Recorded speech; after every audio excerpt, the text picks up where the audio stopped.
You're now strong enough that the Hidden Immortals Council will no longer be able to dismiss you as a mortal-born cultivator playing with forces beyond his comprehension. You've become, in their eyes, a genuine threat, but not capable of contending with true nascent soul masters, Luo Chen said, understanding the limits of his new power with crystal clarity. Not capable of matching heavenly tribulation cultivators. Not capable of standing alone against any of the three major factions if they commit their full resources. Not yet, Songwei agreed, and there was something like hope in her voice. But you're on the path. The Eternal Garden Collective has time to grow, to strengthen, to recruit more powerful allies. These continental forces move with the speed of institutions, not individuals. They move with caution and deliberation, which gives us opportunity to prepare, to strengthen, to build something they underestimate until it's too late to stop it. Luo Chen felt the weight of his new power, and with it, the weight of responsibility it carried. He was no longer a young cultivator defending a hidden garden. He was becoming something larger, a force that would shape the region's future, for better or worse. He was becoming the kind of power that had to make choices about what kind of future he wanted to create. And he was running out of time. Chapter 73 The Demonic Sect's coordinated attack came 3 days after Luo Chen's breakthrough into core formation, as if they had been waiting to assess his new power level and concluded it was within acceptable risk parameters, that his advancement from foundation establishment to core formation was significant, but not enough to prevent the sect from continuing its assault. The attack had clearly been planned with meticulous care, timed to strike at the moment when Luo Chen's new cultivation was still destabilizing, when the pocket world's consciousness was still adjusting to his elevated power level, when the Eternal Garden Collective's defenses were transitioning between strategies and had gaps in their coverage. 3 separate strike forces hit simultaneously in a coordinated assault that showed the kind of strategic sophistication only a continental power could achieve. The first force targeted the Emerald Frost outer compounds where disciples and students were beginning to gather, where the collective's most vulnerable members were assembling for training.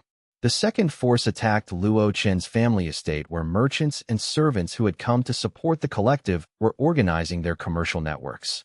The third force struck the northern villages, 3 communities that had become economically dependent on the pocket world's herb trade. Villages whose entire social and economic structures had reorganized around access to immortal plants, cultivation supplements, and the prestige that came from association with the collective. The casualty count was devastating beyond anything Luo Chen had experienced before. Innocent cultivators who had come to support the collective, who believed in the dream of an independent pocket world, died in the initial assault, struck down by techniques designed to kill efficiently, without hesitation, without mercy. Merchants who had gambled their fortunes and reputations on the collective's success were caught in crossfire, their cultivation bases shattered by attacks they couldn't defend against. Village families who had gathered to receive a distribution of herbs, who had come with hope and gratitude, were simply slaughtered by demonic sect techniques that showed no discrimination between combatants and non-combatants. Song Wei was forced to divide her already stretched attention between 3 battlefronts simultaneously, trying to manage resources that were fundamentally insufficient for the scope of the attack. The Emerald Frost disciples were strong, but not strong enough. The collective's allied cultivators were willing, but lacked the coordination. Luo Chen's newly acquired core formation power, while substantial and impressive compared to regional powers, wasn't enough to defend everything simultaneously, wasn't enough to be everywhere at once. The mathematics of the situation was terrible and simple. He could reach one village in time to save lives there. He could defend one compound. He couldn't protect all of them without somehow being able to exist in multiple places at once. The arithmetic of warfare was pitiless. Some people would die because there weren't enough defenders, because the sect had chosen its moment and its targets with careful strategic precision, because institutional power could always concentrate force at points where resistance was weakest. The demonic sect had learned from their previous failure. They had studied Luo Chen's response patterns, analyzed his cultivation rate, understood his psychological makeup. They knew he would feel guilt for lives lost, that he would blame himself for insufficient power, that he would crack under the pressure of failure. He watched from his meditation chamber as one village burned in the distance, felt the flames through his connection to the pocket world consciousness, understood with perfect clarity that he was failing people who had come to believe in him. The connection to villagers he barely knew, that he had wanted to save, began to sever one by one as they died. He felt the connection break as 3 elderly cultivators who had come to work on behalf of the collective. People who had spent decades in quiet practice, who had come late to the eternal garden dream, but with genuine devotion, simply ceased to exist, killed by demonic sect techniques they had no defense against. They had chosen to believe in his vision of independent cultivation. They had paid with their lives. Something cracked in Luo Chen's chest. Not the carefully maintained balance he had cultivated, not the strategic patience he had developed through months of careful herb tending and gradual advancement. Something primal and enraged broke free from the constraints he had placed on himself. Something that came from the core of his being. Something that demanded response and retribution and the infliction of pain on those who had inflicted pain on the innocent. Something that said, no more. No more deaths. No more losses. No more calculated restraint. Chapter 74. Luo Chen did something he had been afraid to do since discovering the full extent of his power and the consequences of that power. He stopped trying to control the pocket world with conscious will and instead opened himself completely to it, became a channel for its rage, became an instrument for its ancient power and accumulated sorrow, allowed his individual consciousness to merge and become indistinguishable from a vastness that predated mortal civilization by thousands of years. The reaction was cataclysmic in scale and utterly devastating in effect. Every herb in the entire pocket world network, from the tiniest sprouting seedling to the mightiest 1,000-year-old immortal plant, released its essence simultaneously, not in a controlled manner that could be orchestrated by a single cultivator, but in a surge of power that transcended conscious control, that operated on a level where individual will became irrelevant. The barrier between the pocket world's consciousness and Luo Chen's consciousness dissolved entirely. Thorny vines erupted from the ground with enough force to crack through stone cultivation bases and through the defensive formations that demonic sect cultivators had established, wrapped around cultivators with predatory precision and certainty, and simply crushed them with inexorable force. Bones splintering like kindling, cultivation bases shattering from internal pressure they couldn't contain, practitioners ceasing to exist as independent entities. The vines didn't just kill, they dismantled, they reduced.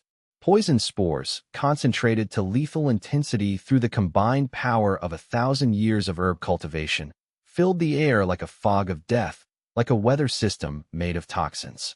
The spores were effective not against any single cultivator whom they might have been able to defend against, but against entire companies of them simultaneously, against forces organized in traditional military formations where proximity meant vulnerability. Demonic sect disciples and masters alike fell gasping and convulsing as the spores entered their cultivation systems.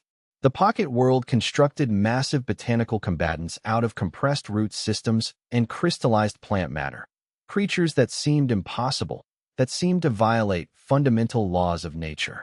They moved with impossible speed, that could shift between dimensional spaces, that couldn't be killed in any conventional sense because they were made of the garden itself, because they could regenerate from any damage almost instantaneously, learning from every attack, becoming more efficient at destruction with each confrontation as if they were cultivators themselves, advancing in real time. The demonic sect's carefully coordinated attack, an assault that had been planned with sophisticated precision, that had taken weeks of preparation and study, simply shattered in the face of Luo Chen's uncontrolled unleashing of power. Entire strike teams were annihilated, torn apart by forces they didn't even have names for, by techniques that exceeded heavenly tribulation capability in raw devastation.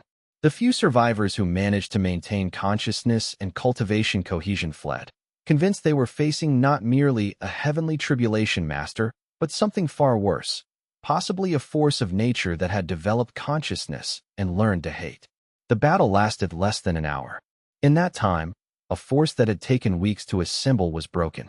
When the attack finally ended, when the last demonic sect cultivator had either been destroyed or had managed to escape through dimensional gateways opened by their reserve forces, Luo Chen collapsed in the center of the garden, utterly exhausted on a scale he had never experienced before. His meditation chamber was destroyed. The herb gardens around him were devastated, stripped bare by the sudden release of cultivation energy, as if a hurricane made of pure force had passed through. He had channeled enough power to move mountains, enough essence to accelerate 100 years of normal herb growth into a single hour of explosive cultivation. The pocket world had nearly drained itself completely in its defense of him, had poured out millennia of accumulated energy in the span of minutes, had given everything to protect its gardener and the vision he represented. Every reserve, every accumulation, every carefully preserved power reserve had been spent, but the invasion was stopped.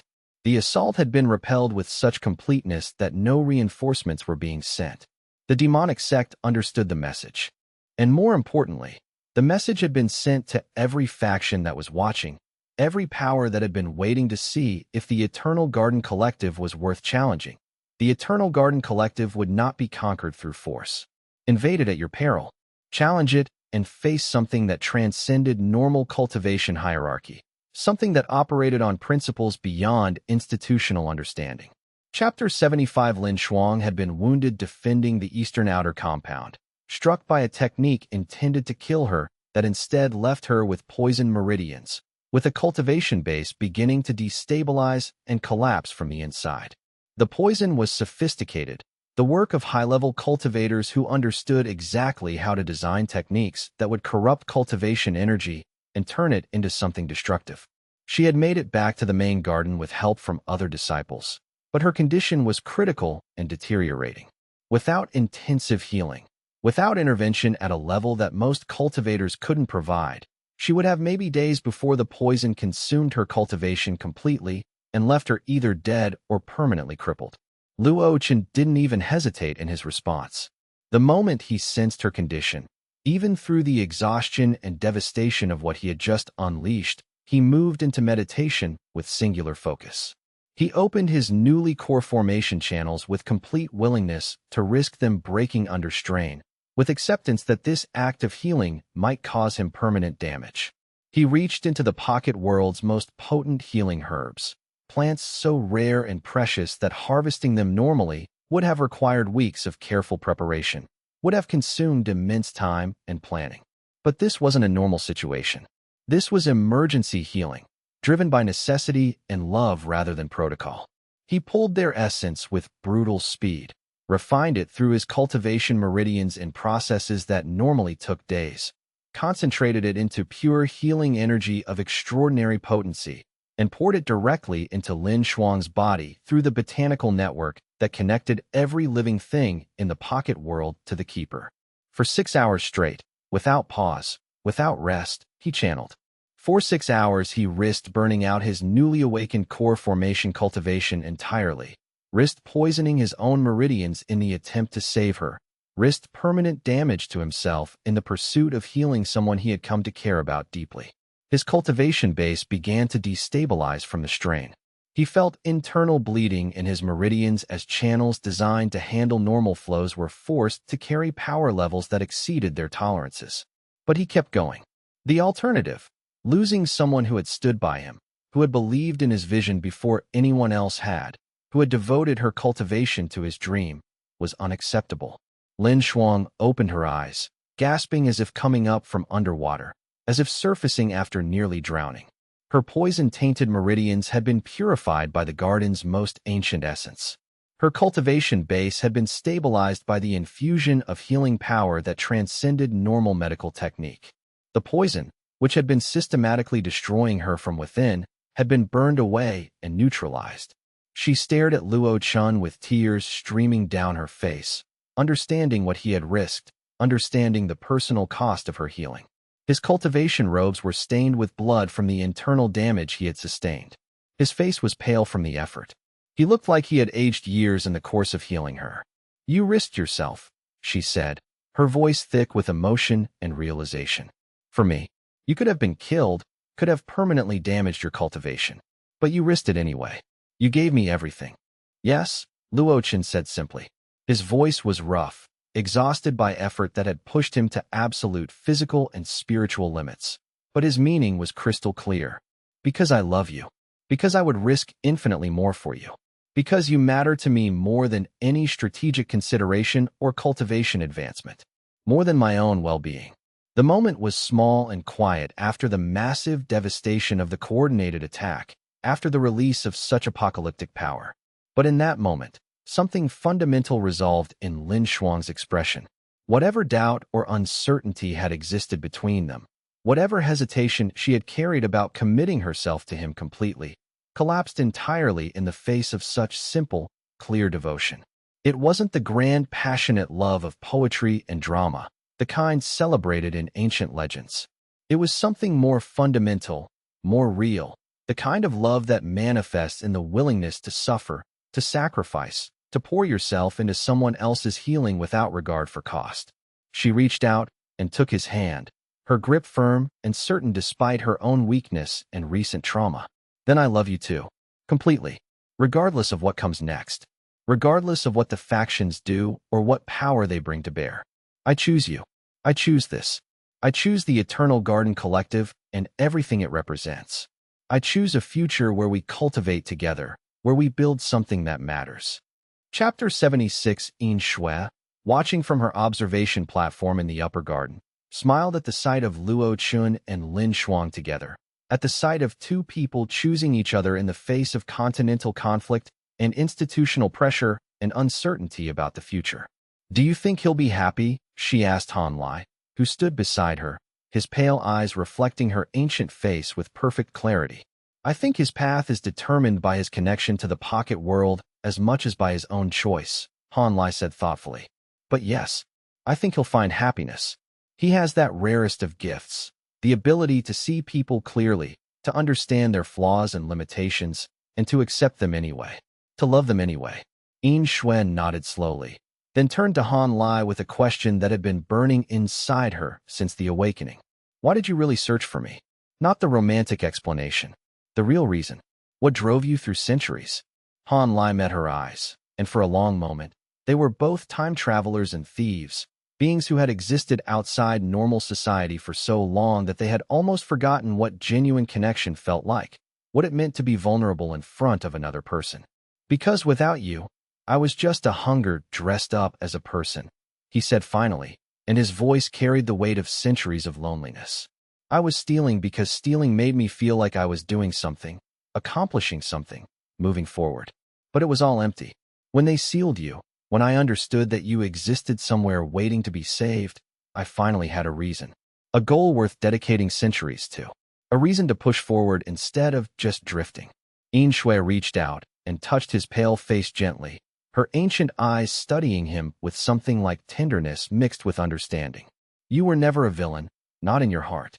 The sect wanted you to be a villain. Everyone else assumed you were a monster. But you were always just desperate. Desperate to save the person you loved. Desperate to build something that transcended institutional authority and the restrictions others tried to place on you. And now? Han Lai asked, and there was genuine uncertainty in his voice, suggesting that centuries of certainty about his goals had left him unprepared for a future where those goals were actually achievable. Now you're my partner again, Yin Shui said. And this time, there's no sect to tear us apart.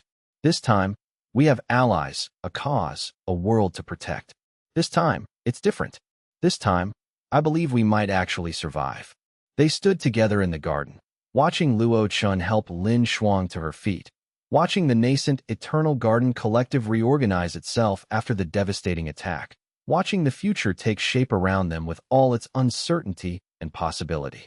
For the first time in 200 years since her sealing, Yin Shui believed they might actually have a real future together, a possibility of building something lasting rather than defending against endless pursuit. For the first time in centuries of solitary wandering and theft, Han Lai believed that his endless search had led him somewhere worth staying, somewhere worth building a life rather than endlessly running. They had found each other again. They had found allies. They had found a cause worth fighting for. Chapter 77. The Celestial Bureau's ultimatum came on parchment decorated with the Imperial Phoenix seal rendered in gold leaf, a physical manifestation of institutional authority that had never faced serious resistance. The deadline was specified with bureaucratic precision that came from centuries of administrative practice, 30 days from the date of delivery. Either the pocket world would be registered as imperial territory and placed under celestial bureau oversight with all that entailed, meaning loss of autonomy, submission to institutional hierarchy, integration into the kingdom's control structures, or military action would be taken to enforce imperial law and bring the pocket world under kingdom control through force. The choice presented was the ancient choice, submission or destruction. Tian Ru, the nascent soul representative who carried the authority of the kingdom itself, delivered the message personally, with 3 heavenly tribulation cultivators standing behind her like living weapons as a visual reminder of the power disparity between the kingdom and the Eternal Garden Collective. Her expression suggested she believed this was a formality, a mere notification before inevitable conquest, that resistance was not just inadvisable but completely futile, that the outcome had already been determined through the mathematics of power and institutional superiority. "The kingdom has been patient with your pretenses of independence," she said, her voice carrying the certainty of institutional authority that had never been seriously challenged, that had crushed every resistance it had encountered across centuries. "The pocket world represents a national resource of incalculable value to the empire. It will be integrated into our systems. It will be incorporated into the kingdom's cultivation infrastructure, functioning as a state-controlled resource for advancing our cultivators and securing our position against rivals. The question is simply a matter of logistics, whether you'll cooperate, whether you'll hand over knowledge and access voluntarily and maintain your dignity, or whether we'll be forced to eliminate you and take what we need through force, leaving only conquest and occupation." She paused, letting the implicit threat settle over Luo Chen and his gathered allies like a suffocating blanket, like the weight of centuries of accumulated institutional power pressing down. "The king, in his magnanimity, his generosity in the face of your resistance, is willing to offer you a position within the Celestial Bureau if you cooperate fully," Tian Ru continued. "A position of honor among the imperial cultivators. Authority over other cultivators who would work in the pocket world. Wealth and security guaranteed for your lifetime. Protection from other factions. Status that your mortal bloodline could never otherwise achieve. These are generous terms. But that offer expires in 30 days. After that deadline passes, the king has authorized all measures necessary to secure the pocket world. We will use overwhelming force. We will eliminate any who resist. And we will claim what is ours by right of superior power."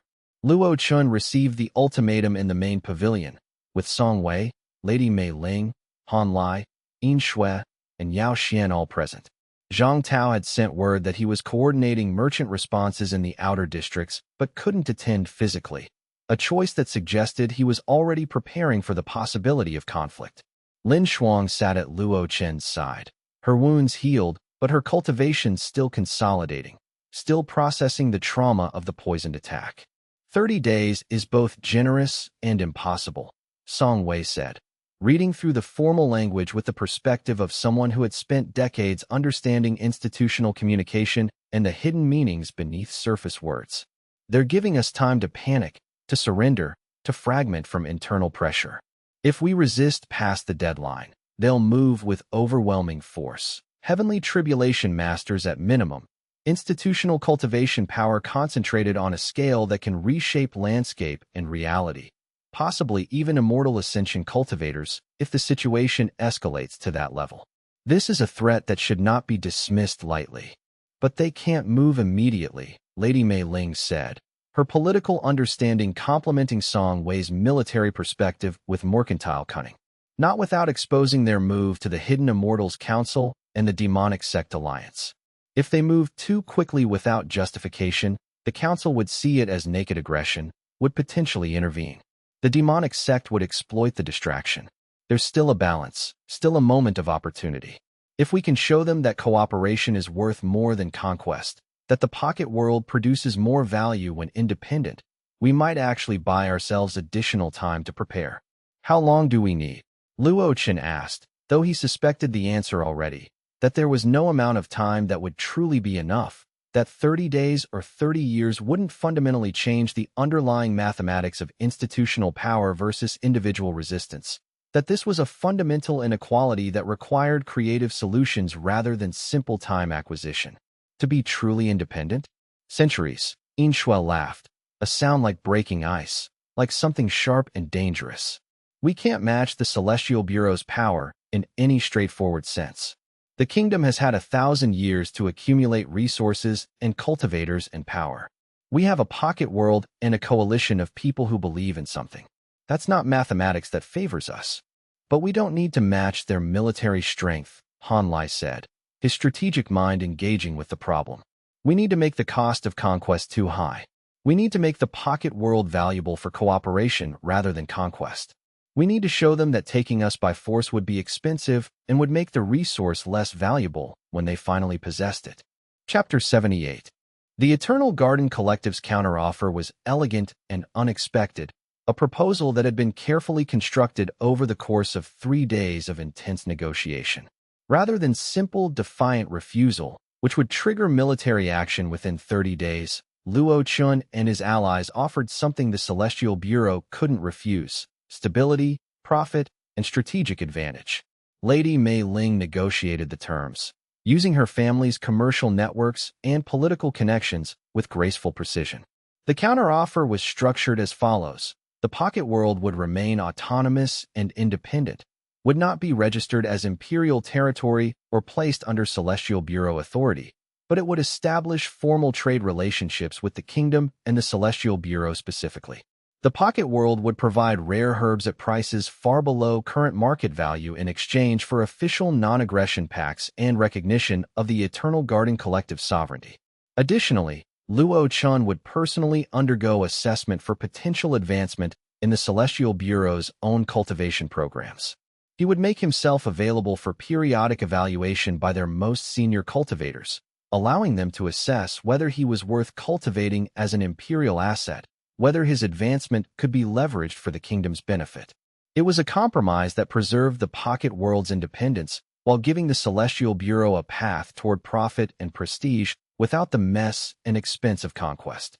It allowed them to maintain face. They could tell other factions and the broader cultivating world that they had negotiated favorable terms, while accepting that direct control wasn't achievable. The Bureau's representatives took the offer to higher authority. For a tense 2 weeks, there was no response, no acknowledgement, just the weight of waiting and uncertainty pressing down on the collective. But finally, word came back through official channels. The offer would be considered, but only if Luo Chen submitted to assessment by Heavenly Tribulation Masters, who would evaluate whether he was genuinely worth cultivating as an imperial asset or whether he was a long-term threat that needed to be managed through other means. The assessment took place in neutral territory, in a region carefully chosen by negotiation between Emerald Frost representatives and the Celestial Bureau, a place exactly equidistant from the pocket world and the nearest imperial capital. 3 Heavenly Tribulation cultivators examined Luo Chen with the precision of cultivators who had spent centuries studying the nature of power and advancement. They examined his cultivation base with techniques that penetrated his meridian structure. They tested his magical sensitivity, his rate of advancement, his genetic markers for cultivation compatibility. They ran diagnostics on his bloodline through advanced techniques that left him exhausted and exposed on a level that was almost invasive, almost violating. When they finished, the lead assessor, a woman named Lu Fei who carried herself with the certainty of someone who had transcended mortality itself, who had stood at the pinnacle of heavenly tribulation power for so long that lower cultivation levels seemed almost like a different species, nodded slowly. "This one has potential," she announced, and her voice carried the weight of judgment delivered by forces that controlled the kingdom itself. Not merely ordinary potential. Potential to eventually reach high nascent soul, possibly heavenly tribulation stage itself. She looked at Luo Chen directly with eyes that seemed to look through him toward the underlying structure of his cultivation. In 20 to 30 years, if you dedicated yourself completely to cultivation advancement, if you accepted the kingdom's guidance and resources, you could join the ranks of the empire's most powerful beings. And if I didn't? Luo Chen asked, making his meaning clear. What happened if he continued along his current path, independent and free? Then you'd remain a talented regional power, eventually surpassed by the institution, Lu Fei said straightforwardly, without malice but with complete honesty. The Bureau doesn't keep you because you're useful now. We keep you because you could become invaluable. We're investing in your future, betting that your advancement will accelerate and that you'll eventually surpass even our current heavenly tribulation masters. The Bureau agreed to the terms. Official documents were drawn up, signed, sealed with cultivator marks that bound both parties. The demonic sect, hearing of the agreement, withdrew their threat of forced conquest. If the imperial authority was satisfied, attacking would mean direct confrontation with the Celestial Bureau itself, which even the demonic sect alliance wasn't prepared for. The Hidden Immortals Council, watching everything unfold, seemed satisfied. Their concerns about the pocket world were less about conquest and more about ensuring it didn't become weaponized in a single faction's hands. The distributed control arrangement, with the collective maintaining autonomy while trading with the kingdom and submitting to evaluation, satisfied that requirement. For the first time since the summit's collapse, there was peace. Precarious, temporary peace, but peace nonetheless. The Eternal Garden Collective had survived its first major challenge. Chapter 79, The Keeper's Tomb, held more secrets than just information about the pocket world's origins and purpose. Deep within its crystalline structure, protected by preservation seals that Luo Chen's pocket world affinity allowed him to pass through unimpeded, was an artifact, a jade crystal no larger than a human heart, inscribed with characters so small they required cultivation-enhanced vision to read. Luo Chen found it during his second visit to the tomb, moving deeper into regions he had previously been afraid to explore, guided by a pull from the pocket world's consciousness that suggested something important was waiting to be discovered. When he picked up the crystal, information flooded into his mind, not words or diagrams, but pure memories and understanding that existed beyond normal language, pure concepts that transcended verbal explanation. The crystal contained a fragment of the original keeper's consciousness, not a complete person, not a full soul, but enough awareness and knowledge to communicate, enough retained identity to express intention and desire. The fragment awakened gradually as Luo Chen meditated with the crystal cradled in his hands. The presence that manifested was ancient beyond measure, tired in a way that transcended physical exhaustion, carrying the weight of decisions made 1,000 years ago and their consequences stretching across centuries. "You are my heir," the consciousness said, and its voice carried the weight of 1,000 years of waiting. "You carry my bloodline in your veins. You have proven yourself capable of understanding the pocket world network in ways your predecessors were not. You have shown wisdom in how you've organized your resistance to the factions. You understand that power without purpose is merely destruction." The fragment showed Luo Chen things it had learned during millennia of imprisonment. The true nature of pocket world cultivation, the source of the immortal herbs, the reason the worlds had been created. They were not weapons, ultimately, though they had served as weapons in the ancient war. They were seeds. Seeds planted by a civilization so advanced that they had transcended normal existence and seeded pocket worlds across countless dimensions as a way to ensure that cultivation would survive even if the wider world fell to catastrophe. The previous keepers who sealed themselves away did so with the intention that their successors would continue their work, the fragment explained. "We understood that direct rule was temporary, that eventually the pocket worlds would need to find guardians who could lead them without the constant presence of an active keeper directing every aspect of cultivation. I offer you my title," the consciousness said, and the offer carried weight and substance that transcended normal communication, that resonated through every fiber of Luo Chen's being. Keeper of the Eternal Gardens. It is not just a name. Names in cultivation have power, have meaning that shapes destiny. It is a role that spans centuries, a responsibility that reaches across dimensions and timelines. It is a covenant between you and me, between you and the pocket worlds, between you and the forces that created us. If you accept, your cultivation will advance more rapidly than normal progression would allow. You'll have access to techniques and knowledge sealed within me, accumulated over thousands of years of cultivation practice. You'll understand cultivation at levels that few mortals have ever glimpsed, that exist beyond the normal comprehension of regional powers. But you'll also accept responsibility, absolute, unending responsibility. Responsibility for all the pocket worlds in the network, for ensuring they survive and flourish rather than stagnate or collapse. Responsibility for the cultivators who depend on your decisions. Responsibility for eventually attempting what I could not. Reaching eternity-level cultivation and breaking free of the mortal realm entirely, transcending the limitations that bind all normal cultivators. Luo Chen held the jade crystal, feeling its weight as both a literal object and as a metaphorical burden settling on his shoulders. "What happened to you?" he asked. "Why did they seal you away?"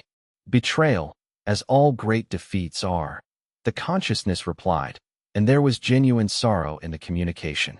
"I was close to eternity, so close that I could taste transcendence, could feel the boundaries of mortality beginning to dissolve. One of the original architects, a figure called the Fractured Scholar, was jealous. He understood that if I succeeded, if I broke through to eternity-level power, it would reshape the entire balance of cultivation. He moved to prevent my breakthrough." The fragment showed Luo Chen flashes of that ancient moment. A betrayal conducted through sealing techniques. The previous keeper locked away mid-cultivation, his consciousness trapped in stasis even as his physical body was preserved in the crystalline chamber. "He sealed me away, intending to steal the pocket world network for his own advancement," the consciousness continued. "Instead, his theft triggered safeguards that the original architects had built in. He was consumed by the power he tried to claim, annihilated by forces he didn't understand." The consciousness paused, and Luo Chen felt something like regret emanating from the sealed awareness. "Will you become what I could not?" the fragment asked. "Will you take up the role I failed in? Will you accept the responsibility and the knowledge, accepting also the risk that you might fail as I failed?"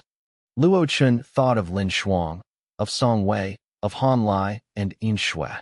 He thought of the eternal garden collective, of the fragile peace that had been achieved, of the responsibility that came with power. He thought of the villages that had burned during the demonic sect's assault, of the cultivators who had died because he hadn't been strong enough to protect them all. He thought of his father's betrayal and his own decision to choose a different path. "I accept," he said simply, "not because I'm confident I can succeed, but because the role exists and it needs to exist.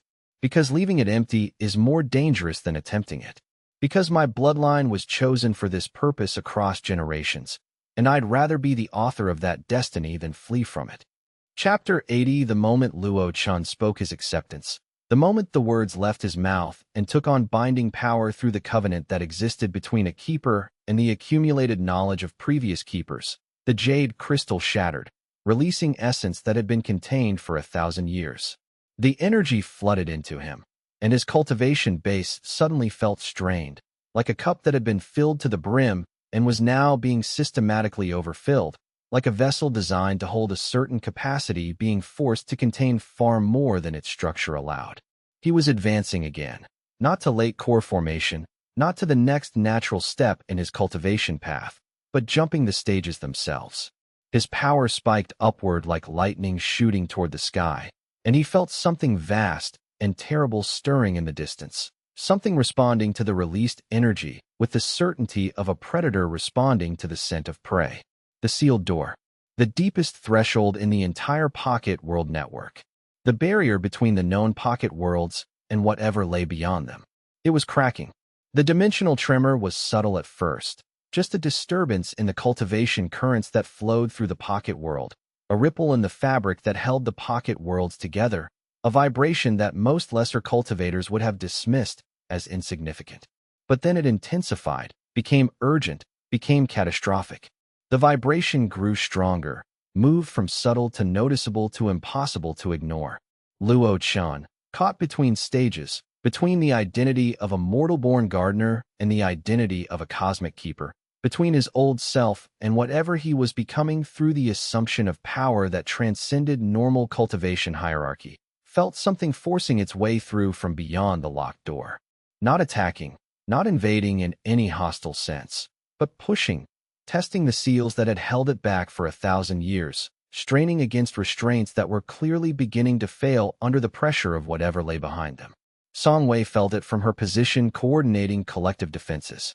Yin Shui felt it, her void-stepping cultivation recognizing the signature of power that came from beyond normal dimensions. Han Lai felt it, his centuries of navigation through hidden spaces allowing him to perceive that something fundamental had changed in the architecture of reality. Every cultivator in the Eternal Garden Collective sensed the disturbance and understood that something had shifted, that the balance they had fought so hard to establish was about to be tested again. The peace, fragile as it was, that had existed for only a few weeks, had just ended. A new era was beginning, bringing with it challenges and revelations that would reshape their understanding of the pocket world, of cultivation itself, of what it meant to be a keeper in a universe where forces existed that predated recorded history. And in that moment, as the dimensional tremors shook the pocket world to its roots, as cracks appeared in the dimensional architecture that had held for centuries, Luo Chen understood the true scope of the revelation that awaited him. Whatever lay beyond the locked door had been waiting for a keeper strong enough to awaken it. And now that he had accepted the role, now that he had bonded with the previous keeper's power, now that he had begun his advancement toward eternity-level cultivation, that waiting was over. Something ancient, something that had shaped the original creation of the pocket worlds themselves, something that might have been a force, a consciousness, a being of power that transcended normal understanding. It was stirring in the depths. And it had something to say to the new keeper. It had knowledge to impart, warnings to deliver, or perhaps threats to unleash. The question was whether Luo Chen would survive learning what that something was. The question was whether the Eternal Garden Collective could endure what would come next. The question was whether any of them had truly understood what they were protecting, what they were cultivating, what lay dormant in the sealed spaces beyond the door. The story, Luo Chen realized as the tremors continued and the sealed door began to crack further, was only just beginning. Everything that had come before, the discovery of the pocket world, the battles with continental factions, the founding of the collective, even the acceptance of the keeper's role, had been preparation. Prologue. The setup for something far larger, far more dangerous, and far more transformative than any of them had anticipated. The real war was coming, and it would be fought not on the surface of the pocket worlds, but in the depths beyond the sealed door, in a realm where power and comprehension transcended normal cultivation hierarchy. And Luo Chen, newly awakened keeper, was about to find out what that meant. Chapter 81. Beyond the sealed door did not look like much. It never had. Carved into the deepest chamber of the eternal garden, beneath layers of pocket worlds that spiraled outward in infinite complexities, it was nothing more than a stone gateway marked with runes that had faded to almost nothing over centuries. But now those runes glowed with a sickly purple light, pulsing like a wound trying to heal itself. Luo Chen stood before it, his cultivation sense extended fully, feeling the immense pressure that beat against those seals like a living thing. The keeper's inherited memories stirred in his mind, fragmented images of the one who had sealed this door, a cultivator whose power had been absolute and terrible. He remembered sealing it. He remembered the cost. "You should not go alone," Han Lai said quietly. The old man stood at the entrance to the chamber, his weathered face etched with concern. Behind him, Lin Shuang gripped the hilt of her sword, ready to follow if needed. "I have to understand what lies beyond," Luo Chen replied. The words came from his own voice, but they carried the weight of the keeper's accumulated knowledge. "The seals are failing. Whatever was locked away in that door, it's waking up. If I don't know what we're facing, the Eternal Garden Collective will fall." He placed his hand against the door. The moment his skin touched the stone, the purple light intensified. The runes flared white-hot, and reality began to crack around the edges. The cultivation currents screamed in protest, a sound like infinite bells shattering at once. Luo Chen stepped through. The transition was not gentle. He fell through layers of dimensional space, feeling his body being torn apart and reformed with each boundary he crossed. His core formation cultivation should have been insufficient to survive such a crossing, but the keeper's power, woven into his very essence now, protected him. He spiraled through void spaces where pocket worlds flickered like dying stars, through corridors of compressed time where a single step took him across centuries of history. When he landed, it was on cracked earth that had not known water in 1,000 years. The realm beyond the sealed door was a graveyard of pocket worlds. Luo Chen could see them everywhere, fragments of dimensional space suspended in a vast nothingness, each one a shattered world, drained of essence and life force. Some were no larger than a fist, their small cultivation spaces reduced to empty husks. Others were vast, continental in scale, their great cities and towers now nothing but skeletal shadows that crumbled into dust at the slightest disturbance.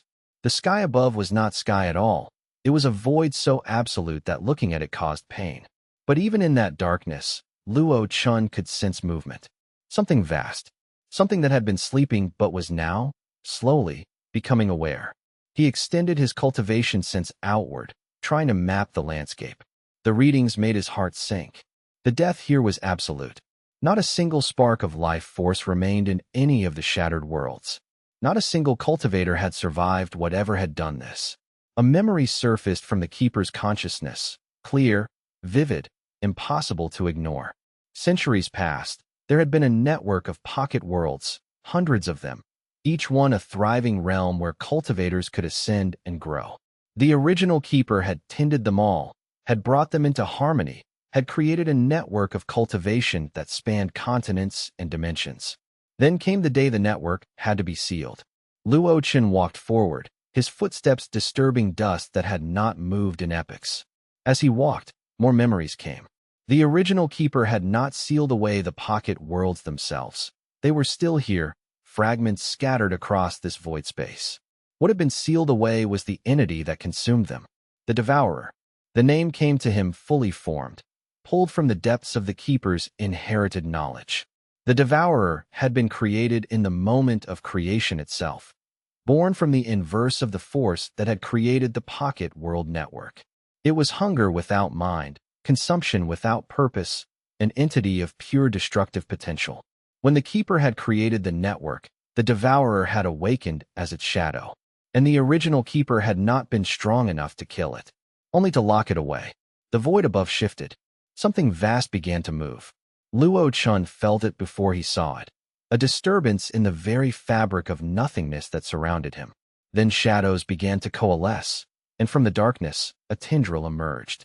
It was not made of flesh or energy or any substance that had a name in the cultivation world. It was something else entirely, the absence of things, a void given form and purpose. The tendril reached toward Luo Chen, and he ran. It was not cowardice. It was survival instinct backed by the wisdom of 1,000 years of Keeper knowledge. Luo Chen sprinted across the dead landscape, leaping over shattered worlds, his core formation cultivation burning at maximum intensity. Behind him, the tendril reached further, and where it touched, reality inverted. A fragment of a pocket world that had hung suspended for 1,000 years simply ceased to exist. Luo Chen burst through the sealed door and found himself back in the deepest chamber of the eternal garden. Behind him, the door slammed shut with a force that threw him backward.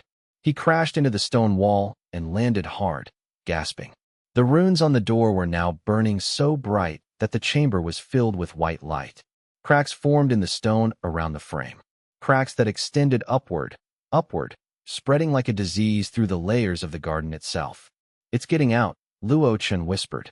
Han Lai was there, helping him to his feet. "What did you see?" "The end of everything," Luo Chen said. "If those seals break completely, whatever is beyond that door will consume not just the pocket worlds. It will consume our realm as well." Chapter 82, The Dead Kingdoms.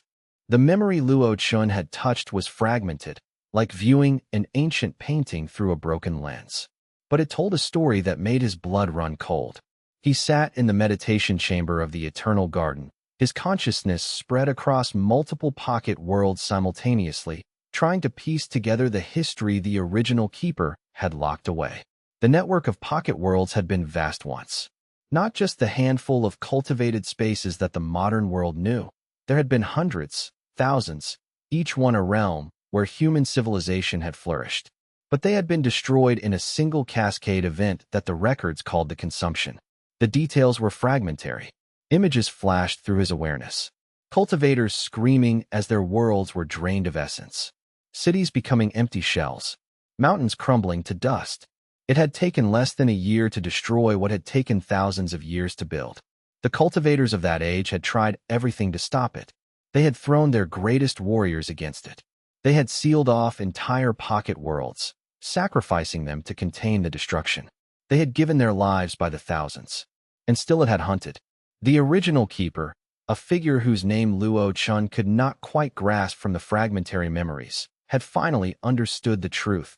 The devourer could not be killed. It was not alive in any conventional sense. It was a force of nature, the shadow cast by creation itself. It could only be locked away, imprisoned behind seals so great that they would hold for 1,000 years. The original keeper had done just that. The cost had been their life, and the lives of 10,000 others. But the seals had held. And in the centuries since, the devourer had slumbered in the void beyond the sealed door, harmless and forgotten, until the new keeper had awakened. The seal is destabilizing, Elder Song Wei reported, limping into the meditation chamber. The old woman was injured. A crystalline shard of void energy was embedded in her shoulder, and despite treatment, it refused to heal. The dimensional tremors have not stopped since you returned. The gardeners are panicking. Luo Chen opened his eyes. The meditation chamber dissolved around him, and he was present in his body once more. We need to gather everyone. Han Lai, Lin Shuang, Yao Xian, Zhang Tao, everyone with substantial cultivation. In Shui, if she can be reached. The woman from the frozen chamber? Song Wei raised an eyebrow. She was not part of our organization. She is now, Luo Chen said firmly. If what I saw beyond that door is only a fraction of what we're facing, we're going to need someone with 200 years of combat experience. Have someone bring her here now. Song Wei nodded and left. Luo Chen stood, his body feeling heavier than it had in months. The keeper's memories were taking a toll on him. Every time he accessed them, he felt something of the original keeper's despair. They had known, in the end, that the seals would not hold forever. They had simply hoped to hold them long enough. Long enough for the world to forget that the devourer existed. That hope had been in vain. Lin Shuang found him on the observation terrace overlooking the innermost pocket world. The sky above was shifting colors, the cultivation currents becoming chaotic as the dimensional breach worsened. Han Lai says we have a problem, she said without preamble. The seals are weakening faster than they should. At this rate, we have 3 days, maybe 4, before they fail completely. I know, Luo Chen said. I felt it when I was beyond the door. The devourer is not attacking the seals directly. It doesn't need to. It's just existing on the other side, and that existence is causing decay. The seals were never meant to hold forever. They're anchors, not permanent walls. So what do we do? It was the question that had been burning in his mind since he returned. Luo Chen turned to look at her, and in that moment, he saw the weight of everything she had sacrificed to be here. She had given up her family name, her position, everything that had defined her, all to follow him into the unknown. We prepare for war, he said. The devourer will break through those seals, and when it does, we have to be ready. Chapter 83. In Shui's awakening. The frozen chamber had been beneath the eternal garden for so long that few even remembered it existed.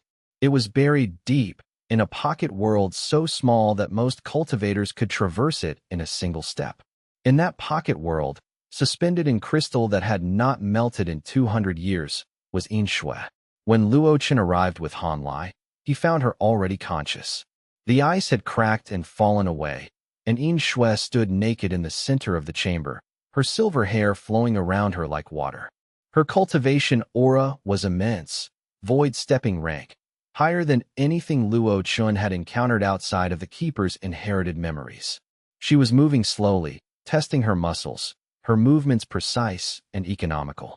Han Lai, she said, and her voice carried the weight of centuries. It has been a long time. 200 years, Han Lai confirmed. He did not move toward her, waiting. In Shui's eyes, one silver, one gold, fixed on Luo Chen. You are the new keeper. I can feel it. The weight of worlds hangs on your shoulders. She tilted her head, considering. You are much younger than the last one. Much less prepared. Can you help us? Luo Chen asked directly. There was no time for pleasantries. Help you do what? Stop the devourer. In Shui went very still. When she spoke again, her voice had changed, become something ancient and terrible. The devourer is awake? The seals are failing. The seals are failing, Luo Chen confirmed. The devourer is beginning to reach through. We have days, maybe less, before it breaks through completely. In Shui closed her eyes. She stood motionless for a long moment, and Luo Chen realized she was not just thinking. She was accessing memories of her own, experiences from the age when the pocket worlds had still been thriving, when the devourers still hunted. I fought it once, In Shui said finally. Myself and 5 other void-stepping cultivators. We managed to wound it, but only barely, and the cost was 3 of our number. We realized then that there was no victory to be had through conventional combat. The devourer was not an enemy that could be defeated. It could only be contained. It is going to break through the seals, Luo Chen said. When it does, it will begin consuming pocket worlds again. Without the network to sustain us, cultivation itself will become impossible. Then we do not fight to win, In Shui said, opening her eyes. We fight to survive long enough for a new solution to be found. She stepped out of the frozen chamber and into the larger pocket world. As she did, her cultivation aura expanded, and Luo Chen felt the weight of her power. It was immense, precise, ancient. She had been a warrior for longer than most cultivators had been alive. I will need weapons, she said, and I will need to know the current state of cultivation in this realm. The techniques, the tools, the knowledge, everything has changed in 200 years. We can provide all of that, Han Lai said. Will you join us? In Shui turned to look at Han Lai. For a moment, her silver and gold eyes seemed to gaze into the distant past, remembering centuries that only she had lived through. I was frozen in time to prevent this exact scenario from occurring, she said quietly. My love asked me to sleep, to be preserved for a day when he might need me again. I agreed, believing that such a day would never come, believing that the seals would hold forever. She looked at Luo Chen. If this moment has arrived anyway, then yes. I will fight. She paused, and her voice became quieter, more intimate. For him, for the keeper, not for the realm, not for the network, for the possibility that he might survive what comes next, for the possibility that after all this is over, there might still be time for the person beneath the role, for the man beneath the burden. It was the most emotional commitment Luo Chen had heard from her, and it terrified him more than it reassured him. Because in those words, he heard the echo of what had motivated the original keeper.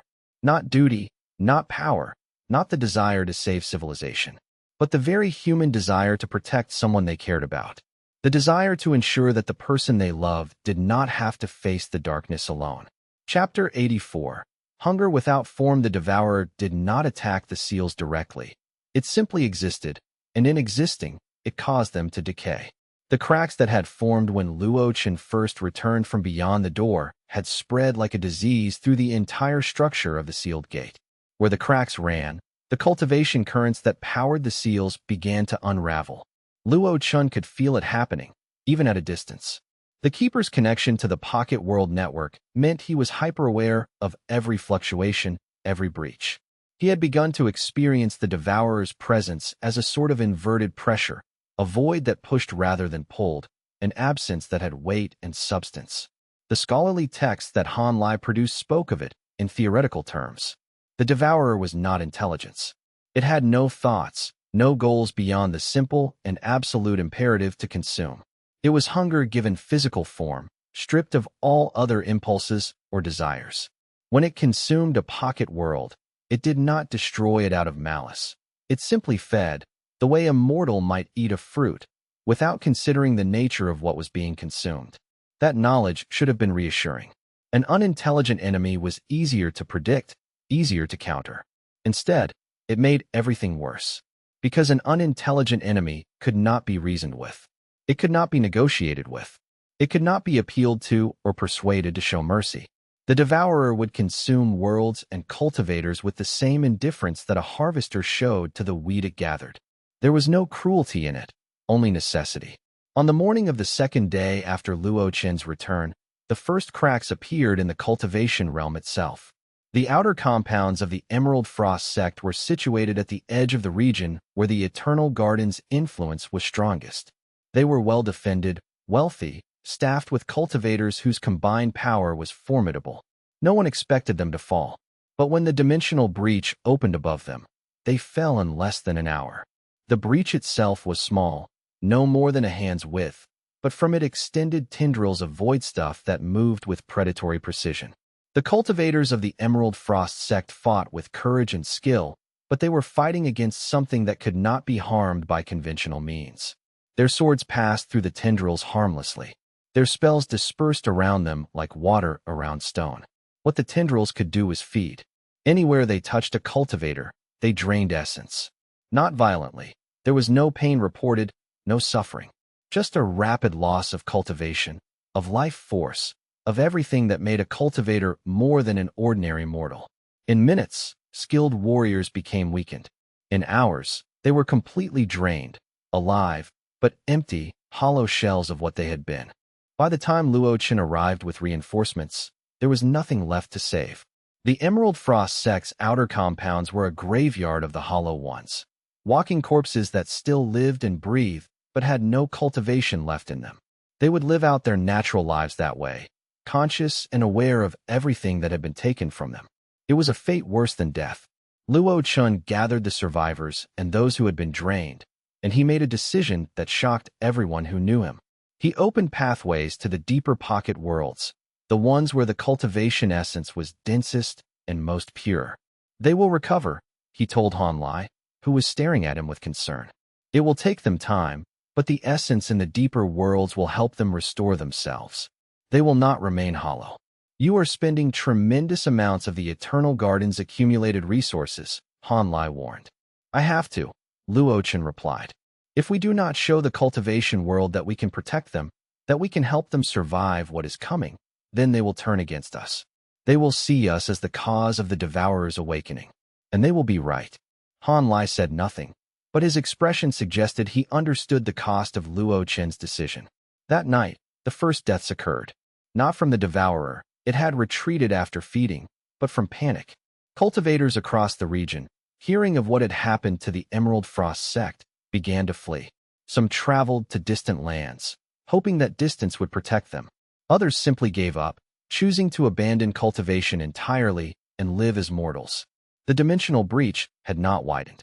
The seals had not collapsed, but the psychological impact was immediate and devastating. Luo Chen stood in the meditation chamber once more, his consciousness spread across the pocket worlds, feeling the fear that rippled through cultivation society. The Devourer had not needed to break through completely to win its first victory. It had only needed to show what was possible. And now, everyone knew. The peace that the Eternal Garden had brought was fragile. The world beyond the sealed door was waking up. And no one, not even the Keeper, seemed to know how to stop it. Chapter 85. Ancient knowledge. Yin Shui had spent the better part of 2 centuries studying the nature of the Devourer. The knowledge she had accumulated was fragmentary and dangerous, but it was the most comprehensive understanding that existed outside of the Keeper's inherited memories. She spent long hours with Luo Chen, Yao Xian, and Zhang Tao, teaching them what she had learned. The Devourer is not one thing, she explained, using a piece of chalk to draw symbols on the stone floor of the meditation chamber. It is best understood as a state of being rather than a creature. Imagine creation as a balance, order on one side, potential on the other. When the original Keeper created the Pocket World Network, they tipped that balance. They brought immense order into being. She drew a new symbol, one that was carefully balanced. And as they did, something on the other side of existence began to form. An equal and opposite force. Chaos without form. Hunger without satiation. The Devourer. So it's inevitable? Zhang Tao asked. Creation and destruction, perfectly balanced. Not perfectly, Yin Shui corrected. If it were, the Devourer would not be dormant while the pocket worlds exist. The original Keeper created something beautiful and terrible, a network of worlds whose power was so immense that it could hold the Devourer at bay through sheer cultivation density. For 1,000 years, the pocket world's existence physically prevented the Devourer from acting. She paused, allowing her students to contemplate the implications. This is important to understand. The seals do not kill the Devourer. They do not imprison it in a way that causes suffering or restraint. They simply prevent it from existing in the same space as creation. While the Pocket World Network thrives and produces cultivation essence, the Devourer is held in abeyance. It is not defeated. It is simply incompatible with the realm we have built. Yao Xian, who had been listening quietly, finally spoke. But Luo Chen's awakening as the keeper changed that balance. Yes, Yin Shui confirmed. The keeper's role is not just to tend the worlds. The keeper is a living anchor for the network's power. When the position was empty, the network maintained itself on residual energy. But when Luo Chen awakened to his true nature, he became a focus for the network's consciousness. And that consciousness, that awareness, that exercising of power, it awakened the devourer from its slumber. Luo Chen felt a chill run through him. So my existence as the keeper is causing the devourer to wake. Your existence as the keeper is allowing the devourer to wake, Yin Shui corrected gently. The seals were already failing. The network was already beginning to decay. The original keeper knew that the seals would hold for perhaps 1,000 years, maybe a few centuries more. But they would fail eventually. Your awakening simply accelerated the timeline. Is there any way to slow it further? Lin Shuang asked from the corner, where she had been standing watch. Yin Shui was quiet for a long moment. When she spoke, her voice carried the weight of hard-won experience. There might be one way. The keeper can attempt to fortify the seals through a direct expenditure of cultivation power. It would buy time, perhaps several years, but the cost would be significant. It would lock a portion of the keeper's cultivation into the seals themselves, making them inaccessible for personal growth. How much cultivation? Luo Chen asked. All of it, Yin Shui said bluntly. Every drop of core formation power you have accumulated would be needed to meaningfully strengthen the seals. You would become a hollow vessel, your cultivation power devoted entirely to maintaining the barrier. That's suicide, Han Lai said sharply. The moment his cultivation is locked into the seals, he becomes vulnerable to any direct attack. It is a choice, Yin Shui said. A necessary one, perhaps, but not one to be made lightly. Luo Chen understood the implication. He could strengthen the seals and buy the realm years of safety, but in doing so, he would sacrifice his own ability to grow, to develop, to eventually reach nascent soul and beyond. He would become, effectively, a tool of the network rather than its master. That night, he sat alone in the observation chamber and considered the weight of being the keeper. The original keeper had made similar sacrifices. They had poured their life into creating and maintaining the pocket world network, knowing that it would consume them eventually. They had chosen to do it anyway. Was he being called to make the same choice? Chapter 86. The second breach came 3 days later, and this time, it was larger. A dimensional portal, nearly 10 feet in diameter, opened directly above the outer city of Verdun Harbor. The tendrils that emerged were thicker, more purposeful, and they began their feeding without the hesitation that had characterized the first attack. Luo Chen arrived to find chaos. Cultivators were fighting the tendrils desperately, but they were not winning. The void stuff could not be damaged, could not be stopped. It could only be avoided, and it was becoming harder to avoid as more and more of the devourer's presence poured through the portal. Han Lai was already there, along with Yao Xian and Zhang Tao. They had formed a defensive perimeter around the city's cultivation center, attempting to evacuate the ordinary people while protecting the cultivators from the worst of the feeding. We need Yin Shui, Yao Xian called out as Luo Chen landed among them. She's the only one with the combat experience, too. The words died as a tendril swept toward them. Luo Chen threw up a barrier of pure cultivation energy, and the tendril parted around it, seeking other prey. The effort cost him. He felt the drain of power, the hunger that the devourer represented. And in that moment of connection, he felt something else. The devourer was not mindless. It was not truly unintelligent. It had no thoughts as humans understood them, but it had something. A vast, simple awareness. A hunger that was conscious of itself. And it was aware of Luo Chen. The tendrils suddenly redirected, all of them turning toward him at once. Move, Han Lai shouted, and Luo Chen was tackled backward just as the void stuff swept through the space where he had been standing. Yin Shui appeared as if from nowhere, her cultivation aura blazing with silver and gold light. She moved with a speed that Luo Chen's core formation cultivation could barely track, and where she moved, the tendrils retreated. She was not defeating them, not yet, but she was pushing them back, giving the cultivators of Verdun Harbor time to reorganize. But the damage was already done. Over 1,000 cultivators had been drained in the city, and the portal above showed no sign of closing. More tendrils were beginning to emerge. "We need to collapse the portal," Yin Shui said, her voice cutting through the chaos like steel. "It is anchored to the seal at the deep gate. If we can disrupt the connection, it will close." "That would require someone to go back through the sealed door," Han Lai said. "Back into the void space where the devourer dwells." "Yes," Yin Shui confirmed. All eyes turned to Luo Chen. He understood what was being asked. He was the keeper. The seals responded to him in a way they would respond to no one else. If anyone was going to force the portal closed, it had to be him. And doing so would mean going back into the void space, back into the presence of the devourer itself. "I'll do it," Luo Chen said. "You'll die," Zhang Tao said bluntly. "Probably," Luo Chen agreed. "But the alternative is watching the devourer consume the entire cultivation realm, one city at a time. I didn't become the keeper to hide in safety." He turned toward the sealed gate, which was now visible even from here, the cracks in reality like a wound that was slowly opening. The portal above verdant harbor pulsed, and more tendrils began to emerge. There was no more time. Luo Chen began to run. Chapter 87.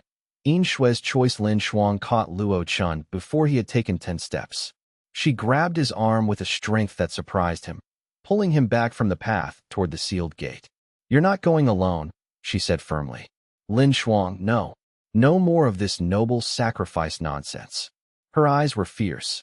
"You want to go to the deepest void, face the devourer itself, and somehow force the seals to hold? Fine, but you're not doing it alone." Before Luo Chen could argue, Yin Shui materialized beside them. Her silver and gold eyes were intense. "She is correct. You are the keeper. You have access to places and powers that we do not. But you are also alone in ways that matter. You need a warrior. You need a guide. You need someone who has fought the devourer before and survived. Your duty is to protect the city," Luo Chen said.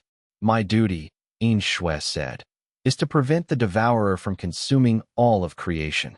If that means leaving the city for a brief time, then the city will have to fend for itself." She turned to Han Lai. "Old man, take command of the defenses. Use Yao Xian and Zhang Tao to fortify the cultivation center. We will be back within the hour, or we will not be back at all." "Yin Shui," Han Lai started.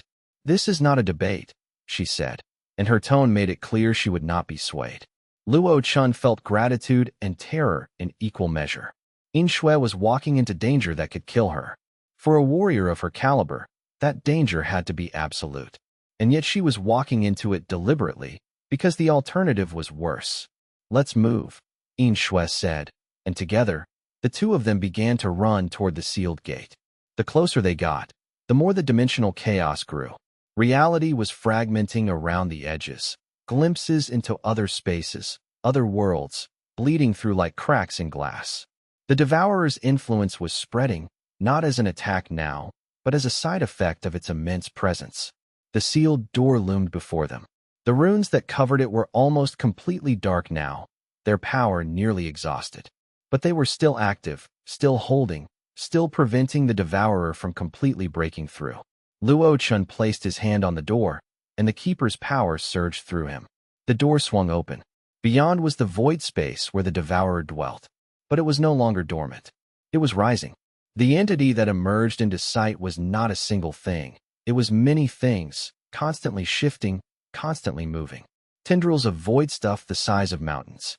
Eyes that had no color and no substance. A hunger so vast that looking at it made Luo Chen's mind ache. And it was aware of them. The devourer had become aware of the keeper in its true form, and the recognition was instantaneous and absolute.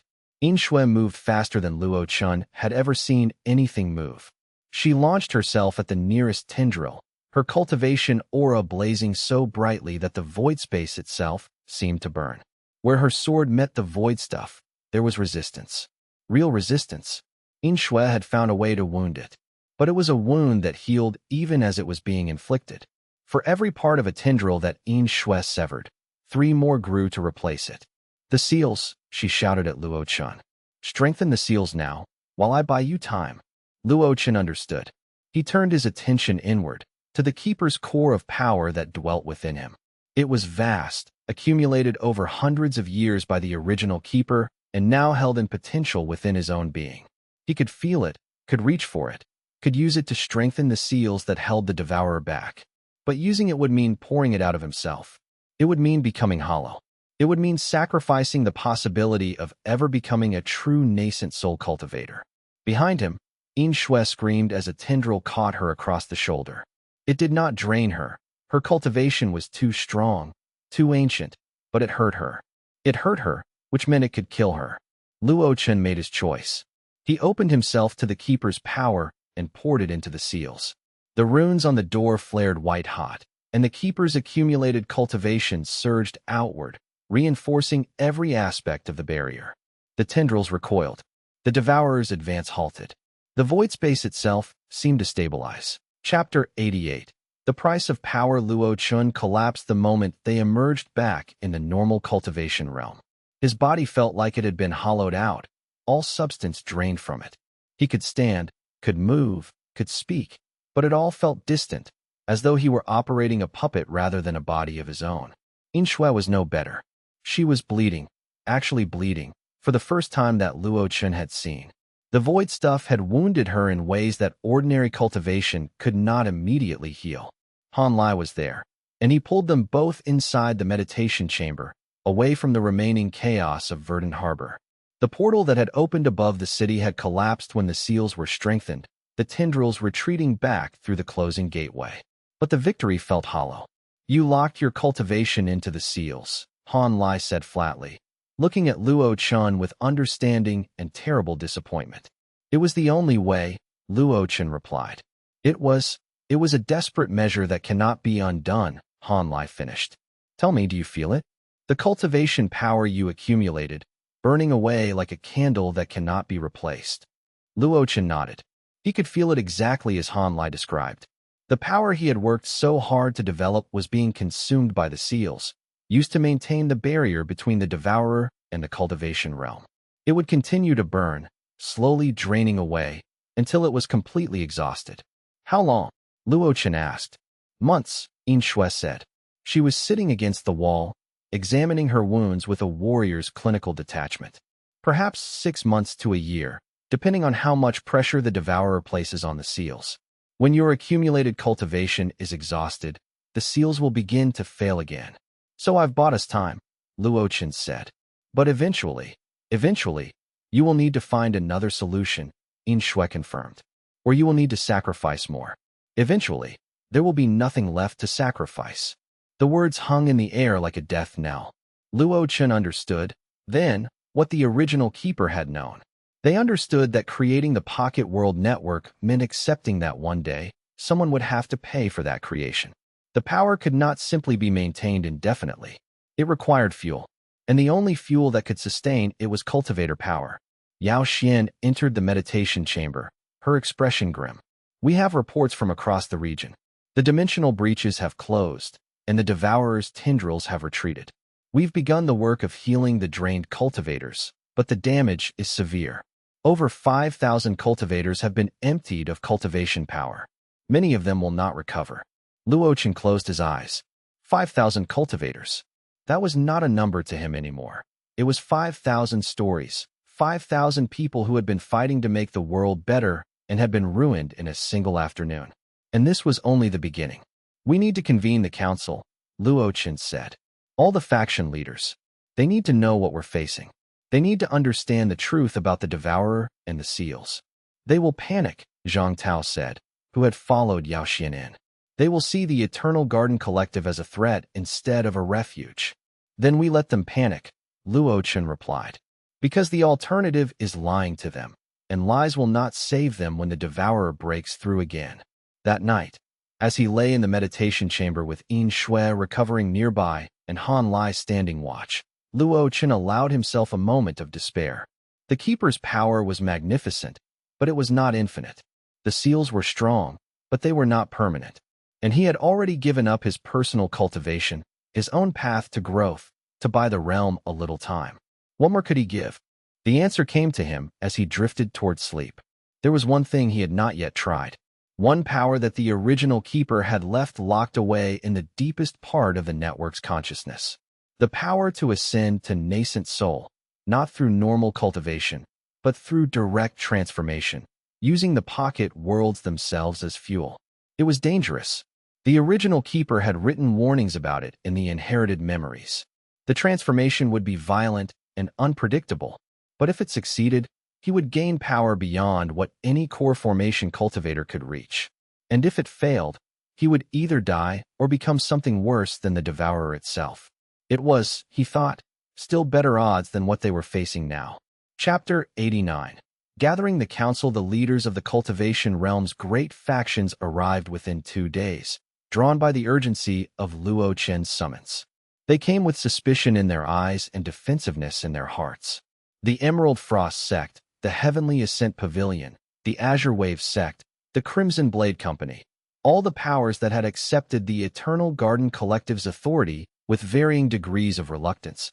They gathered in the Great Hall of the Eternal Garden itself. Luo Chen stood before them, and for the first time since becoming the keeper, he understood what true weight felt like. These were people who controlled thousands of cultivators, who had resources that could move mountains, who had survived for centuries through cunning and power. They would not accept his word alone, but they would hear it. The being that is attacking our realm is called the Devourer, he began, laying out the inherited memories of the original keeper for them to witness. The memories manifested as ghostly images in the air, scenes of destruction, of cities emptied, of worlds drained to nothing. The faction leaders watched in silence as the history of the Pocket World Network's decline played out before them. This is ancient history, the Emerald Frost sect's leader finally said. It has no bearing on what is happening now. It has every bearing, Luo Chen replied. The Devourer was not destroyed, it was sealed away. And the seals are failing. In 6 months, perhaps less, it will break through completely. And when it does, it will consume every pocket world in the network, which will cause a cascade collapse of cultivation essence across the entire realm. So what are you proposing? The Heavenly Ascent Pavilion's master asked. Her cultivation was second void stepping, ancient and powerful. That we abandon the realm and flee? I'm proposing that we prepare to fight, Luo Chen said. And I'm proposing that we do it together, or we die separately. You're asking us to believe that the solution to this problem is to follow your guidance. The Crimson Blade Company's leader said skeptically. You are young, keeper or not. You have not yet reached nascent soul. Why should we risk our people on your strategy? Luo Chen had prepared for this question. He opened himself to the network's power, not the keeper's inherited knowledge, but the raw force of the pocket worlds themselves. The network was vast, and he was its anchor. When he drew on it, the entire realm felt it. The cultivation pressure in the Great Hall increased until even the void-stepping masters were struggling to breathe. Because, Luo Chen said calmly, releasing the pressure, the Pocket World Network itself is responding to the threat. And I am the only one who can speak for it. You can doubt me if you wish. You can refuse to cooperate. But the Devourer will not care about your doubts. It will consume everything you have built, everything you have protected, everyone you have sworn to defend. He paused. Or you can work with me, and we might have a chance. It was not eloquence that moved them. Luo Chen knew that. It was fear. The cultivators in that room were powerful, but they were also aware of their limits. They had seen what had happened to the Emerald Frost sect's outer compounds. They understood that conventional power meant nothing against the Devourer. One by one, they began to accept his leadership. That night, Luo Chen found himself alone in the observation chamber once more. The sky above the innermost pocket world was turbulent now, the cultivation currents chaotic, the equilibrium that had existed before his awakening completely shattered. Lin Shuang entered without knocking. She had taken to doing that since the battle in Verdant Harbor, as though she was no longer willing to stand on ceremony. You're going to attempt the transformation, she said. It was not a question. How did you know? Because I know you. She sat beside him, looking out at the churning sky. And because there is no other way forward. The Devourer is too strong. The seals are temporary. The only option is for you to become strong enough to fight it directly. The transformation could kill me. Everything could kill you, Lin Shuang replied. At least this gives you a chance. She took his hand, and for a moment, Luo Chen allowed himself to simply exist, not as the keeper, not as a cultivator, not as a leader, just as a person who was afraid of what came next. When are you going to attempt it? Lin Shuang asked. Soon, Luo Chen said. I need to prepare the network first. If the transformation goes wrong, The pocket worlds will need to be stable. I need Han Lai to be ready to take control of the collective if I don't survive. You will survive, Lin Shuang said with certainty that sounded unwarranted but which Luo Chen desperately wanted to believe. How can you be so sure? She squeezed his hand. Because the person I know does not accept defeat. And this would be defeat.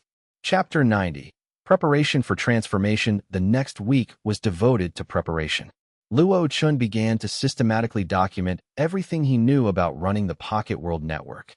He wrote instructions for managing the cultivation currents, for tending the gardens, for distributing essence to the drained cultivators. He recorded memories and knowledge that might be useful to someone else if he did not survive the transformation. The work was methodical and heartbreaking. He detailed the precise cultivation frequency required to maintain each of the major pocket worlds. He documented the locations of the deepest reserves of cultivation essence, knowledge that had been hidden for centuries.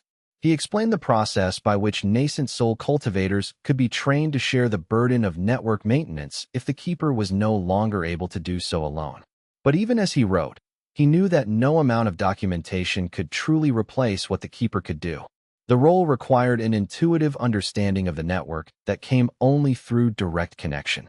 A replacement could maintain the system, perhaps, but they could not innovate, could not adapt, could not make the difficult decisions that determined the network's evolution. He was writing a guide for someone to maintain a system, not to lead it. And there was a profound difference between those two things. Han Lai watched him work with growing concern. The old man sat across from him as the hours stretched into days, offering occasional comments or asking clarifying questions, but mostly just bearing witness to the process. It was as though he was trying to absorb as much as possible through proximity, as though knowledge might transfer through the simple act of being present. You are preparing to fail, Han Lai finally said, breaking a long silence. The words were not accusatory, just observational. I'm preparing for all possibilities, Luo Chen replied without looking up from his writing. If I attempt the transformation and something goes wrong, the Eternal Garden Collective needs to be able to continue. We cannot afford to have both the keeper and the organization collapse. So you will die doing this, Han Lai said flatly. I might, Luo Chen agreed. He set down his brush and finally looked at the old man. But not trying guarantees death. At least this way, there's a possibility of survival. He paused, considering his next words carefully. The original keeper left warnings about this. Did you read them? I read them, Han Lai confirmed, his expression grim. Then you know what the risks are? Becoming a nascent soul through the direct infusion method is not like normal cultivation. You don't ascend, you transmute. Your entire being transforms at once, all the way from your body to your soul to your consciousness. If the process is not perfectly balanced, you could become something that looks human but is fundamentally not alive in any way that matters. I know, Luo Chen said quietly. But I also know that the original keeper did it. They succeeded. And if they succeeded, then it's possible. What he did not say, what he could not bring himself to voice, was the fear that gripped him when he contemplated what the transformation might do to him. The original keeper had warned of visions that would not fade, of a consciousness that became too aware of too many things at once. They had warned of a moment of perfect clarity followed by centuries of confusion. They had warned that the transformed keeper might look at the world and not recognize anything in it anymore. But he was going to attempt it anyway, because the alternative was surrender. And Luo Chen had never learned how to surrender. Han Lai sat down heavily. The original keeper wrote warnings about this. Did you read them? I read them. Then you know what the risks are? Becoming a nascent soul through the direct infusion method is not like normal cultivation. You don't ascend, you transmute. Your entire being transforms at once, all the way from your body to your soul to your consciousness. If the process is not perfectly balanced, you could become something that looks human but is fundamentally not alive in any way that matters. I know, Luo Chen said quietly. But I also know that the original keeper did it. They succeeded. And if they succeeded, then it's possible. The original keeper had centuries of preparation, Han Lai pointed out. You have less than a week. Then I will work harder, Luo Chen replied. What he did not say was that he could feel the clock ticking. The cultivation power he had locked into the seals was burning away at an increasing rate. The devourer was pressing harder against the barrier every day, and the strain was becoming visible even to ordinary cultivators. 3 more dimensional breaches had opened in the past 3 days. Each one was being closed, but the process was becoming harder, more chaotic. In 3 weeks, perhaps 4, the seals would fail completely. If he had not undergone the transformation by then, he would be vulnerable at exactly the moment when he needed to be strongest. The transformation had to happen now. He began the ritual on the morning of the 7th day. It took place in the deepest chamber of the Eternal Garden, in a space that was technically neither pocket world nor cultivation realm, but something in between. It was a place where reality was thin, where the boundaries between different states of existence were permeable. In Shui stood guard outside. Lin Shuang, Han Lai, and the other leaders of the collective waited in the meditation chamber above, ready to intervene if something went catastrophically wrong. Not that anything could help him if the transformation failed, Luo Chen thought wryly. But it was good to know they would try. He sat in the center of the chamber and opened himself to the pocket world network. The power flowed through him like a river that had been waiting for centuries to be released. He felt the depth of it, the immensity, the terrible weight of all that accumulated cultivation essence. And he began to draw it into himself. The process was not painful. It was agony beyond pain, a sensation that made his mortal vocabulary completely inadequate. It was like being dissolved in acid, while simultaneously burning in a furnace, while simultaneously being frozen in absolute zero. It was multiple forms of suffering that all existed in the same moment.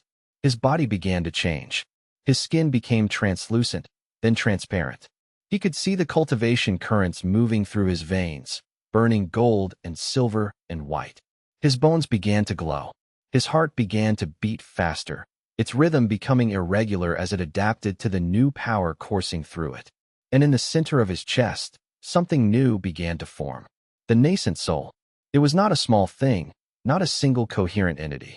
It was a sphere of concentrated power, a second heart made of pure cultivation essence, a second consciousness that was simultaneously him and not him. It took shape slowly, painfully, assembling itself from the raw power that flooded through his body. There was a moment, a critical moment, when the process could have gone wrong. When the nascent soul, half-formed, could have rejected his original consciousness and subsumed it. When he could have stopped being Luo Chen and become something else entirely, a creature wearing his form but containing a fundamentally different being. But he held on. The Keeper's knowledge steadied him. The memory of the original Keeper's successful transformation guided him. And the part of him that was Luo Chen, that was a mortal-born gardener who had fallen into the Keeper's role, that was stubborn and determined and too foolish to know when to quit, that part held the center. The nascent soul completed its formation. For a moment, there was perfect silence. The pain stopped. The transformation halted. Luo Chen existed in a state of perfect stillness. And then he opened his eyes, and the world around him had changed. Chapter 91. The three-state existence. Luo Chen understood his new nature immediately. He was not just one thing anymore. He was 3 things existing in simultaneous superposition. First, he was his physical body. It was intact, healthy, stronger than it had been in his entire life. His cultivation base was no longer core formation. It had jumped entirely to nascent soul in the moment of transformation. He could feel the power flowing through him with perfect control, each movement effortless, each thought translated into action with minimal lag. Second, he was his nascent soul. The sphere of power that dwelt in his chest was conscious, aware, capable of independent thought. It was not separate from him, but neither was it entirely merged with his original consciousness. It was like having a second perspective on the world, a second way of perceiving and acting. Where his body moved in the cultivation realm, his nascent soul moved through the spiritual dimensions that existed parallel to physical reality. Third, and most strangely, he was the pocket world network itself. The transformation had not separated him from the Eternal Garden. It had completed the merger that had begun when he first awakened as the Keeper. He could perceive the entire network at once, could sense every cultivator in every pocket world, could feel the cultivation currents flowing through all of creation. It was overwhelming. For the first few moments after opening his eyes, Luo Chen simply existed in a state of stunned amazement. 3 consciousnesses, 3 bodies, 3 ways of perceiving reality. all operating in perfect synchronization. They were not separate, but they were not fully merged either. It was a state of existence that had no precedent in the cultivation world, a state that should not have been possible. And yet here he was. The sensation of perceiving through multiple lenses simultaneously was beyond description. His physical body could feel the stone floor beneath him, the weight of gravity pulling at his limbs, the texture of the air against his skin. His nascent soul could sense the cultivation currents flowing through the chamber like rivers of light, perceiving patterns and flows that his physical body's eyes could never see. And his connection to the Pocket World network gave him awareness of thousands of cultivators, dozens of pocket worlds, the entire intricate web of connection and power that held the realm together. It should have been maddening. 3 separate consciousnesses attempting to process 3 entirely different types of sensory input simultaneously should have fragmented his mind into incoherence. But instead, it felt right. More than right, it felt like coming home after a long exile. This was what the Keeper was meant to be. This was the state of consciousness that allowed true tending of the network. Luo Chen stood, testing his new existence. Each movement was fluid, coordinated across all 3 states simultaneously. His physical body rose from the floor, while his nascent soul danced through spiritual space, and his consciousness spread across the network like ripples on a pond. Yin Shui entered the chamber slowly, her sword raised, ready to strike if what emerged was not actually Luo Chen. When she saw him standing, eyes open, alive and whole, she lowered the sword. But she did not relax fully. Her cultivation sense remained active, probing, testing to verify that what stood before her was indeed the Keeper returned from the transformation alive. Did it work? She asked carefully. There was both hope and resignation in her voice. Hope that Luo Chen had survived, resignation that if he had not, she would need to be ready to stop whatever had emerged in his place. I think so, Luo Chen replied. His voice sounded strange to him. Multiple voices speaking in unison, each one slightly different in pitch and tone, as though several people were speaking the same words simultaneously. I can't fully explain what I am now, but I'm alive. I'm still me. He paused, considering whether that statement was actually true. Was he still Luo Chen? The mortal-born gardener seemed like a distant memory now, a persona he had worn rather than a core identity. But the essential core of who he was, the stubborn desire to tend things, to grow things, to create meaning where there was only void, that remained. That was still present, still strong, still the driving force behind every action he took. You were in there for 14 hours, Yin Shui said. We thought perhaps you would not emerge. 14 hours? It had felt like both an instant and an eternity. Luo Chen understood now that his perception of time had changed. His nascent soul experienced duration in a way that his physical body could not comprehend, moving through multiple moments simultaneously. His connection to the network perceived change across centuries and microseconds with equal clarity. I am intact, Luo Chen said, though I am no longer certain what intact means when applied to something like what I have become. He stood, testing his new body. The movement was fluid, effortless. He could feel the power in his limbs, the cultivation base that ran through him like blood. More than that, he could feel the entire Pocket World network anchored in his consciousness. Any breach in the seals, any attack by the Devourer, he would know of it instantly, and he would be able to respond to it. The Devourer is testing the seals, Yin Shui reported, reading his expression. Right now, as we speak, the barrier is holding, but barely. Show me, Luo Chen said. They ascended from the deep chamber to the sealed gate. The cracks that had formed days ago had grown larger, and new ones had formed around them. But the runes on the door were now glowing with a power that exceeded what Luo Chen's original core formation cultivation could have sustained. The transformation had given him more. Much more. Can you hold them? Yin Shui asked. Yes, Luo Chen said. I can hold them indefinitely, if necessary. The pocket worlds themselves are fueling the seals now. The power is no longer limited to my personal cultivation. It was true. The merger with the network had changed everything.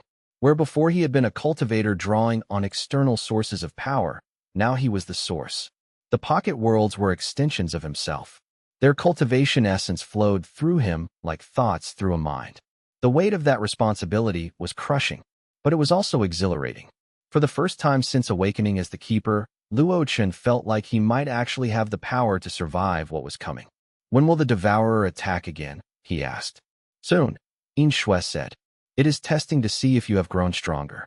When it realizes that you have, it will attempt something more direct. Let it come, Luo Chen said. And he meant it. Chapter 92. The first direct assault the devourer struck 3 days after Luo Chen's transformation. It did not come through the seals.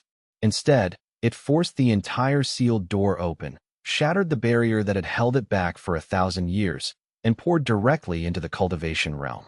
The attack came as a wave of void stuff that spread across the landscape like a tide. It consumed everything it touched.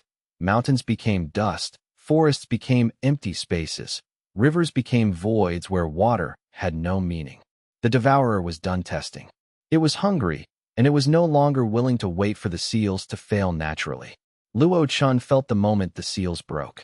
He felt it in all 3 of his states of consciousness, his body, his nascent soul, and his connection to the network, all screaming in alarm.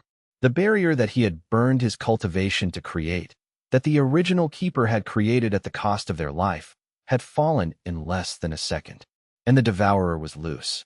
He moved. All 3 aspects of himself moved in perfect synchronization. His body launched itself into the air, drawing on the unprecedented power of nascent soul cultivation. His nascent soul separated, becoming a conscious force of its own, a second warrior fighting alongside his physical body. And his consciousness spread across the pocket world network, calling on every cultivator who could still fight. The void tide met him halfway across the landscape that separated the sealed gate from the Eternal Garden Collective's compound. Where his body touched the devourer's essence, there was light. Pure, brilliant light that burned away the void stuff like fire burning water. His sword, which had transformed alongside him, becoming a blade made of concentrated cultivation essence, carved through tendrils that had been immune to conventional weapons. His nascent soul fought on a different level, attacking not in physical space, but in spiritual space. It targeted the consciousness of the devourer, the vast and simple awareness that drove it to consume. It could not kill that consciousness. The devourer was not alive in any way that conventional death could touch, but it could slow it, could create resistance, could buy time. And across the network, every nascent soul cultivator in the Eternal Garden Collective responded to his call. They threw themselves into the fight, aware that this was either victory or extinction.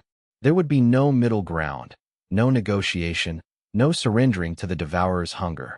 The battle raged for hours, then days. Time became strange during combat at this scale. Moments stretched into eternities, and hours compressed into instants. Luo Chen was everywhere and nowhere, fighting on 100 different fronts while also maintaining his position at the center of the network. And slowly, incredibly, he began to win. The devourer was immense, but it was not infinite. It consumed worlds, but there were only so many worlds to consume before it had to pause and digest. Luo Chen's 3-state existence allowed him to fight it across multiple dimensions at once, to prevent it from achieving the complete victory it sought. In Shui fought at his side, her ancient knowledge and newfound respect for his power creating a partnership that was more effective than either of them alone. Lin Shuang commanded the cultivators who fought below, organizing defenses and ensuring that none of the pocket worlds that Luo Chen was dying to protect fell to carelessness. And slowly, inexorably, the devourer was pushed back. It retreated toward the broken seals, the place where it had emerged into the cultivation realm.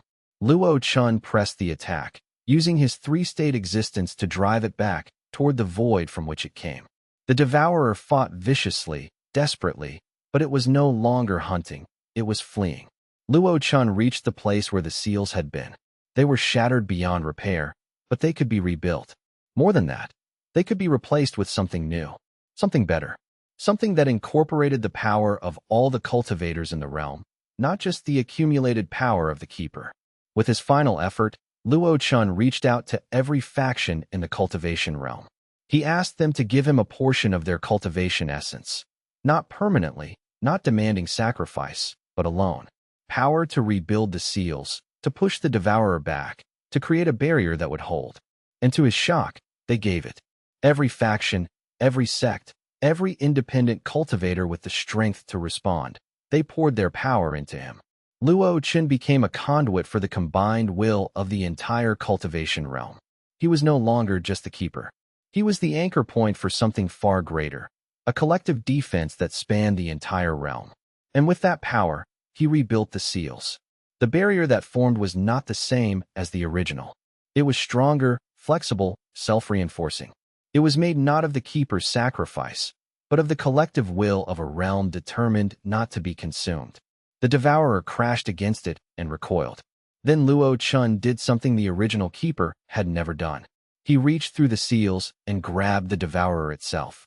He seized the entity that represented destruction and consumption, and he held it in place with his three-state existence acting as anchor and cage. "This ends," he said, and he began to pull the devourer back toward the void. Chapter 93. The price of victory. Pulling the devourer back toward its prison nearly killed Luo Chen 3 times over.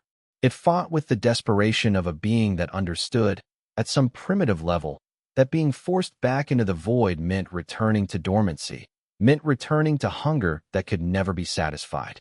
It twisted and writhed in his grip, and where it twisted, reality fractured. Luo Chen had to be everywhere at once. His physical body held the line against the devourer's physical manifestations. His nascent soul fought against its consciousness, preventing it from escaping into spiritual space. And his connection to the network kept the seals intact and kept the cultivators of the realm from being overwhelmed by the sheer scale of the conflict. At one point, he felt something critical break inside him. Not his body. His nascent soul cultivation was too strong for that. Not his mind. His consciousness was too firmly anchored to the network to be dislodged.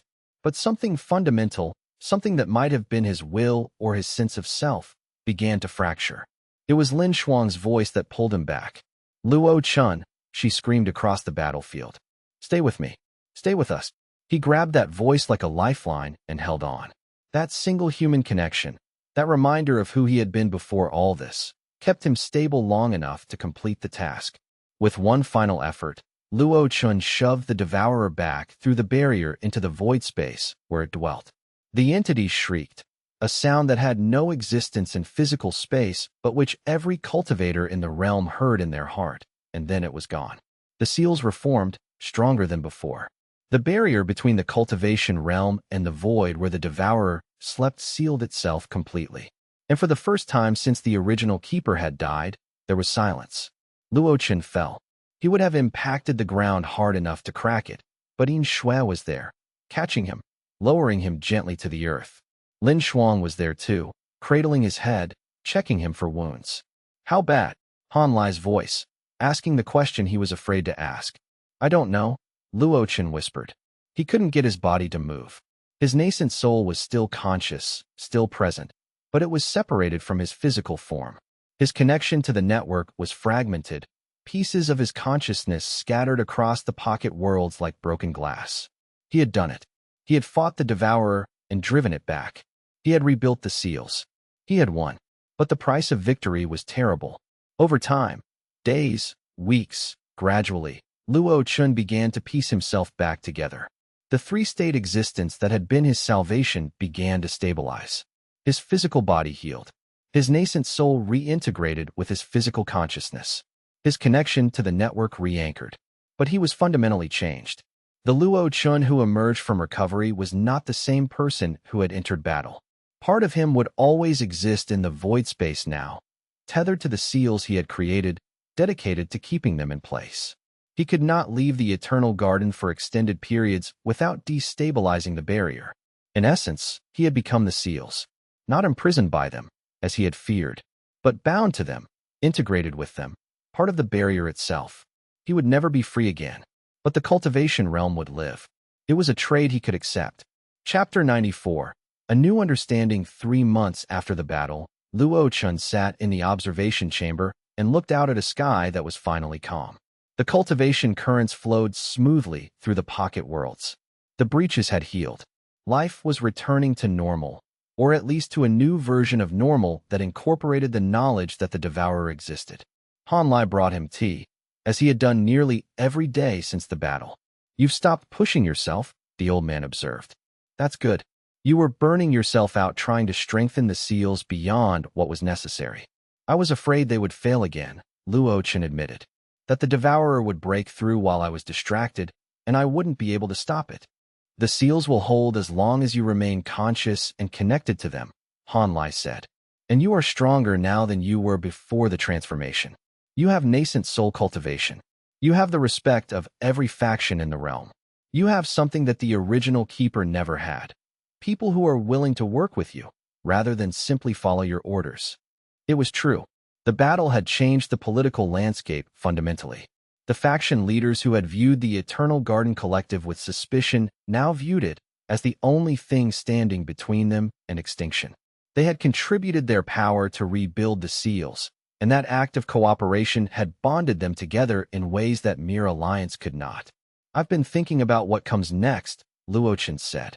The devourer will remain dormant for a long time, perhaps centuries, but it will awaken again eventually. When it does, the current seals will not be sufficient. What are you proposing?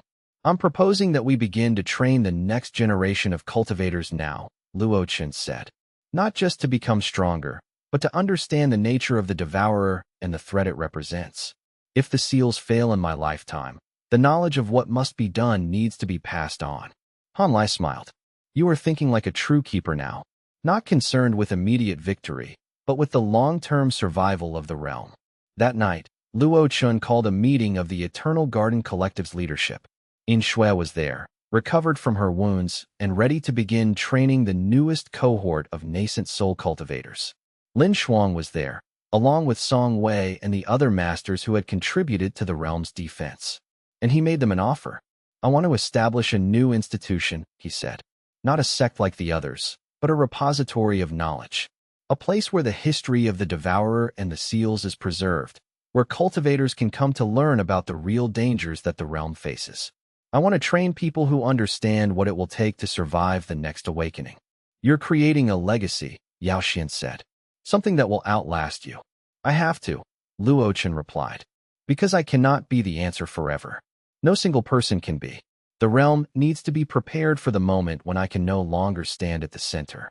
It was, he realized, what the original keeper had been unable to do. They had created the seals and the pocket world network, but they had not prepared the world to maintain what they had created. As a result, when they died, the system had begun to slowly decay, the knowledge had been lost, and it had taken nearly 1,000 years for someone like Luo Chen to emerge. He would not make that mistake. That night, as Luo Chen walked through the Eternal Garden's innermost pocket world, he felt a presence. Not the devourer. That entity remained dormant in the void. But something else. Something warm, approving, almost like a blessing. The original keeper, he realized. Or perhaps just the accumulated consciousness of the pocket world network, responding to his choice to preserve knowledge, to build toward the future, to create something that would outlast him. The distinction between the two was becoming less important to him. The consciousness of the network and the original keepers had merged, had become part of the system itself. And now his consciousness was beginning to merge with it as well. Not losing his individual identity, but expanding it, allowing it to be part of something larger than any single person could be. Luo Chen knelt in the deepest garden and touched the soil where the first immortal herbs had been planted. His hands sank into earth that had been cultivated for centuries. Somewhere in the earth, somewhere in the cultivation essence that had been poured into this place, was the echo of the gardener he had been. Not a mortal-born farmer anymore, not just a keeper, but something new. A bridge between the old world and the new world. A guardian of the threshold. A tendril of connection to something that spanned dimensions and consciousness. The pocket world sang beneath his hands. Not audibly, but in a frequency that only the keeper could perceive. They sang with gratitude and hope and the simple joy of existence. They sang because someone was tending them, someone cared for them, someone understood their value. That was enough. Chapter 95. The new collective. The restructuring of the Eternal Garden Collective took months to complete, but by the time the winter snows came, Luo Chen had established something unprecedented in the cultivation realm. An institution dedicated not to the accumulation of individual power, but to the preservation of knowledge and the preparation of the realm for existential threats. The new collective had 3 divisions. The first was the Keeper's Archive, a library and research center housed in a pocket world that was protected by the most powerful seals that the combined cultivation realm could create. Here, all knowledge about the Devourer and the seals was recorded, preserved, and studied. Scholars would come here to learn the history that had been lost, to understand the nature of the threat that hung over their world. The second was the Guardian Academy, where cultivators were trained not in the individual pursuit of power, but in the coordinated defense of the realm. Here, they learned to work together, to combine their power, to understand that the greatest strength came from cooperation rather than competition. The third was the Tenders Guild, a network of gardeners and cultivation experts who maintained the pocket worlds and ensured that the network remained healthy and stable. They were the practical side of the Keeper's vision. People who understood that civilization was only possible because the earth beneath it was tended and cared for. Lin Shuang took leadership of the Guardian Academy, finally finding a role that utilized not just her martial skill, but her understanding of strategy and organization. Yin Shui served as the head of instruction, passing on the combat techniques of a lost age to a new generation of warriors. Han Lai, surprisingly, took charge of the Keeper's Archive. The old man had always been a teacher at heart, and he threw himself into the work of organizing and preserving knowledge with an intensity that surprised everyone. Someone needs to make sure the next keeper doesn't have to learn everything through fragmented, inherited memories, he explained when Luo Chen expressed concern about whether he was overextending himself. I've been alive too long not to contribute to the future. The factions that had fought alongside Luo Chen in the final battle all contributed to the new collective's funding and support. The Emerald Frost sect provided resources for the academy. The Heavenly Ascent Pavilion contributed knowledge from their ancient texts. The Azure Wave sect supplied cultivators to help with the maintenance of the pocket worlds. For the first time in recorded history, the great sects were working together, united by a common purpose and a shared understanding that individual power meant nothing if the entire civilization was consumed. And at the center of it all stood Luo Chen. He was no longer just a keeper. He was a symbol of what the cultivation realm could become when it chose cooperation over competition, when it dedicated itself to the survival of the whole rather than the advancement of parts. But he was lonely. He could not leave the compound for extended periods. The seals required his constant presence and attention. He could not grow beyond nascent soul cultivation. The merger with the network had created a ceiling beyond which personal growth became impossible. He could not truly rest, because even in sleep, a portion of his consciousness had to remain alert to any signs of the Devourer's awakening. It was a price that he paid gladly, most of the time. But there were nights when he stood on the observation terrace and thought about the life he might have had, the gardens he might have tended, the journeys he might have taken, the normal existence that had been stolen from him by fate and circumstance. Lin Shuang found him on one such night. She sat beside him without speaking, just existing in companionship. That was something Luo Chen had learned to value above almost all else. The simple presence of someone who understood, who did not require explanation or justification, who was content to exist in shared silence. "Do you regret it?" she asked finally. "No," Luo Chen said immediately. "I don't regret the sacrifice, but I miss the possibility of choices that were never offered to me." "That's wisdom," Lin Shuang said. "Most people never get to that point. They're either satisfied with their choices or bitter about them. But you've found a way to accept what you've become while acknowledging what you've lost. Is that supposed to make me feel better?" Luo Chen asked.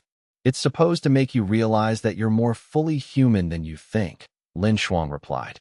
Chapter 96. Ancient Truths. Han Lai came to Luo Chen with an ancient text on a morning in early spring. The old man looked troubled, as though he had spent a sleepless night wrestling with whatever knowledge the text contained. "I found this in the deepest archives," Han Lai said, spreading the scroll across the table. "It's written in Old Keeper's script, a language that hasn't been spoken in almost 2,000 years. But I managed to translate it." Luo Chen read the scroll, and as he read, a terrible understanding began to form. The text was a record from before the original Keeper's sealing of the Devourer. It described, in precise detail, the true nature of the entity that Luo Chen had just fought. The Devourer was not a natural force. It had been created deliberately, and it had been created by the Keeper who came before the original Keeper. "What?" Luo Chen said, unable to process the implications. If the devourer was created, then it was not the shadow cast by creation, Han Lai finished. It was a deliberate experiment. The previous keeper attempted to understand the nature of existence itself, and in doing so, created something that was the inverse of all creation. They created an entity of pure destruction. Luo Chen read further, and the horror deepened.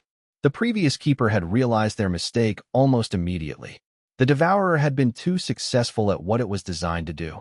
It had nearly destroyed the entire Pocket World network before being contained.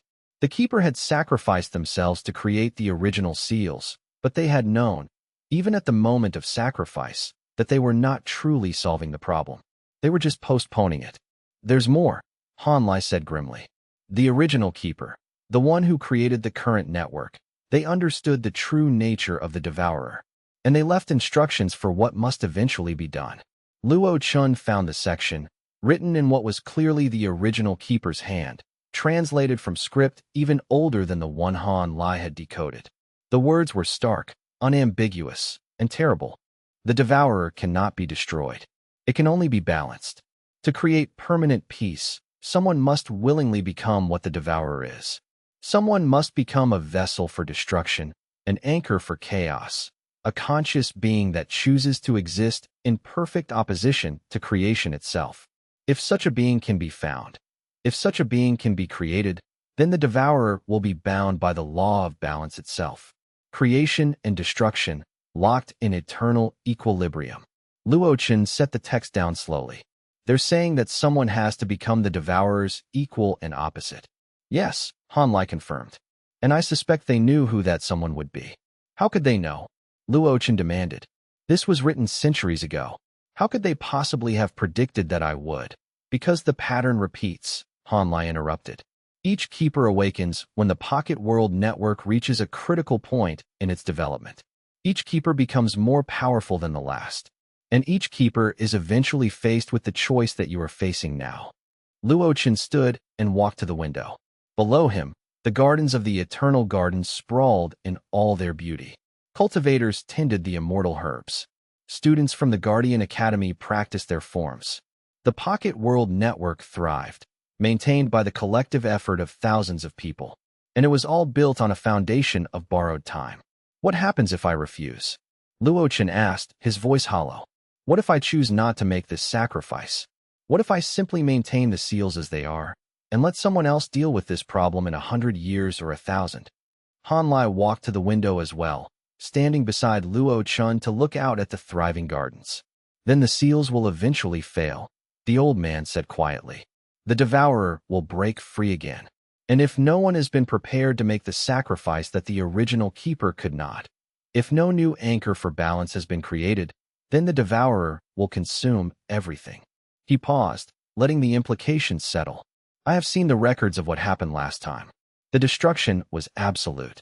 Not just cultivators died, civilizations fell. Knowledge that took millennia to accumulate was lost in days. Pocket worlds that had existed for thousands of years were consumed like food. The original keeper barely managed to contain it, and that containment came at the cost of their life and the lives of 10,000 others. And if I do choose to make the sacrifice? Luo Chen asked. If I become this vessel for destruction, this conscious anchor for chaos, what happens to me? What happens to my consciousness, my sense of self? Han Lai turned to look at him directly. There was genuine compassion in the old man's eyes, but also something harder. The determination of someone who had lived long enough to understand the cost of difficult choices. I don't know, Han Lai admitted. The text does not specify. Perhaps you would remain conscious throughout, aware of everything but unable to act, a prisoner in your own being, forced to witness eternities of existence without the possibility of change or growth. Perhaps your consciousness would fragment into something alien and incomprehensible, and you would eventually lose all memory of ever having been Luo Chen at all. Perhaps you would transcend into something that has no name or definition in this realm, something so fundamentally different from human existence that the concept of sacrifice would become meaningless. Han Lai walked back to the table where the ancient texts lay. He ran his weathered hand across the old script. What I know is what the original keeper wrote at the very end of these documents. They wrote, "The burden is too great for one person, but the necessity is absolute. The one who comes after me must understand that they are not choosing between good and bad, but between different kinds of ending. The only true choice is whether that ending serves a purpose or not. So my choices are become a prisoner forever, or die trying to prevent a catastrophe that might not occur for centuries," Luo Chen said flatly. "And either way, I lose myself." "Yes," Han Lai confirmed, his voice heavy with the weight of that confirmation. Luo Chen sat back down and buried his face in his hands. The weight of the keeper's burden, which he had thought he had come to terms with, suddenly felt heavier than it had ever been. It was as though the moment he truly understood what being the keeper meant, that it was not just a position of power, but a sentence of predetermined sacrifice. The role began to crush him under its own weight. Chapter 97. The Council of Factions. Luo Chen called together the leaders of the cultivation realm's great factions. He showed them the ancient text. He explained what it meant, and he laid out the choice that had been placed before him. There was silence in the great hall for a long time after he finished. "You cannot make this choice alone," the Heavenly Ascent Pavilion's master finally said. "If what the text suggests is true, then we all have a stake in the decision." "The decision is mine to make," Luo Chen said firmly.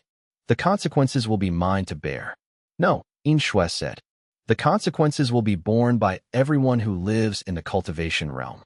The factions, the independent cultivators, the mortals in the cities below, all of us will be affected by what you choose." "So what are you suggesting?" Luo Chen asked. "A vote? A democratic decision about my sacrifice?" "I'm suggesting," In Shui said, "that we establish a council. Representatives from every major faction, meeting regularly, discussing the implications of the Devourer's existence and the options for dealing with it. A council that will continue even after you are gone, ensuring that the knowledge and the responsibility are distributed rather than concentrated in a single person." "You're suggesting we create an oversight body for the keeper," Luo Chen said. "I'm suggesting we create a collective leadership structure that can decide important matters without relying on the wisdom or whim of a single individual," In Shui corrected. "You are strong, Luo Chen, but you are not infallible. None of us are. The cultivation realm deserves better than to have its fate rest entirely on one person's shoulders." The faction leaders discussed it late into the night. By dawn, they had reached a consensus. A grand council would be established, composed of representatives from every major faction in the cultivation realm. This council would have advisory power over the Eternal Garden Collective's decisions. The keeper would retain final authority. That could not change without destabilizing the Pocket World Network itself. But the keeper would be expected to listen to the council, to consider their wisdom, to justify decisions that affected the realm as a whole. It was a compromise that left Luo Chen with less individual power but distributed the burden of leadership across many shoulders. And when the vote was called, asking whether he should make the sacrifice outlined in the ancient text, whether he should attempt to become the anchor for both creation and destruction, the council's answer was unanimous. "Not yet," In Shui said, speaking for the entire group. "Not while there are other options to explore. Not while the Devourer remains dormant and the seals remain strong.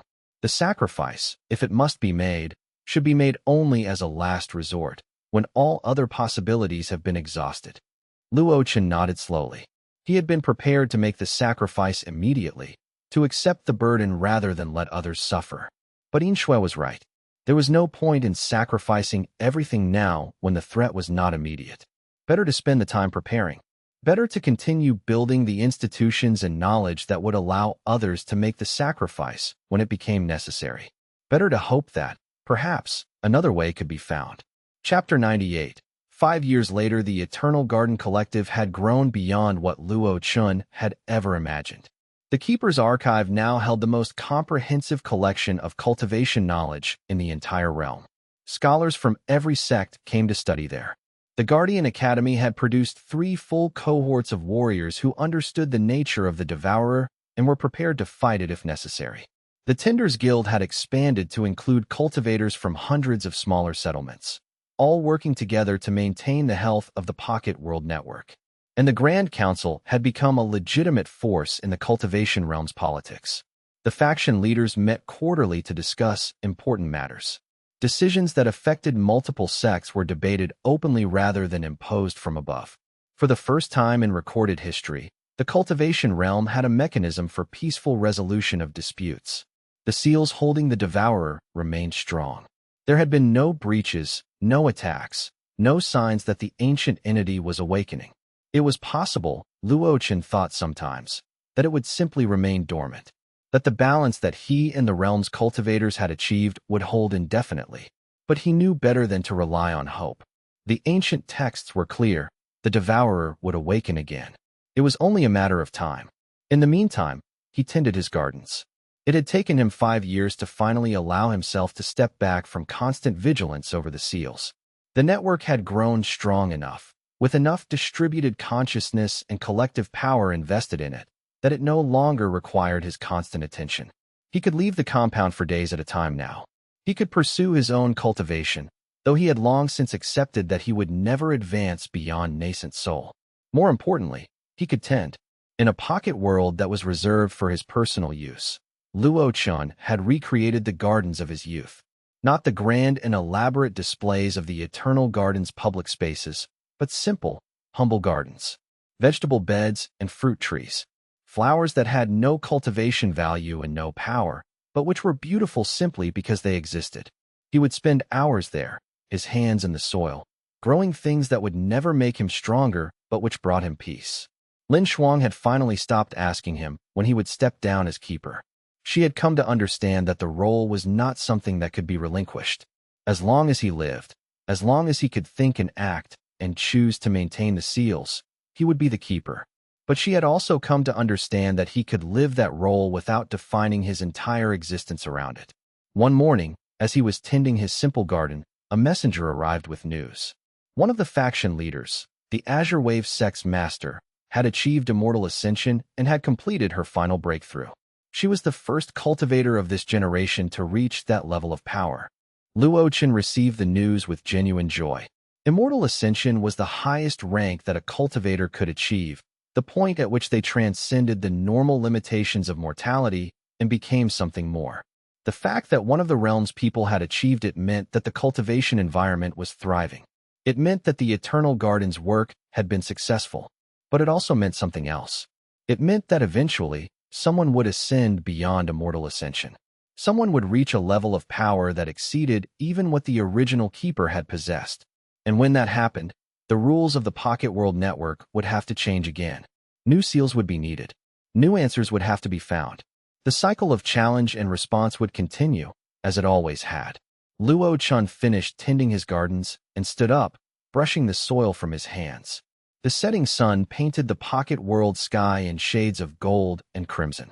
Somewhere, the Grand Council was meeting to discuss the implications of the Azure Wave sect master's ascension. Han Lai was in the archive, carefully recording the achievement for future generations to learn from. Lin Shuang was training the newest cohort of Guardian Academy students. And Luo Chen stood in his simple garden, understanding finally what it meant to have both power and peace. The two were not mutually exclusive. Power without wisdom led to destruction. But wisdom without power meant the destruction happened anyway, just more slowly. What mattered was finding the balance between them. What mattered was tending.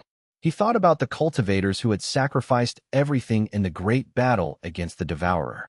He thought about the thousands who had been drained of their essence, who would spend the rest of their lives recovering their cultivation. He thought about Han Lai, who had aged decades in a matter of months from the strain of managing the collective during the crisis. He thought about Yin Shui, who had borne wounds from the void stuff that would never completely heal.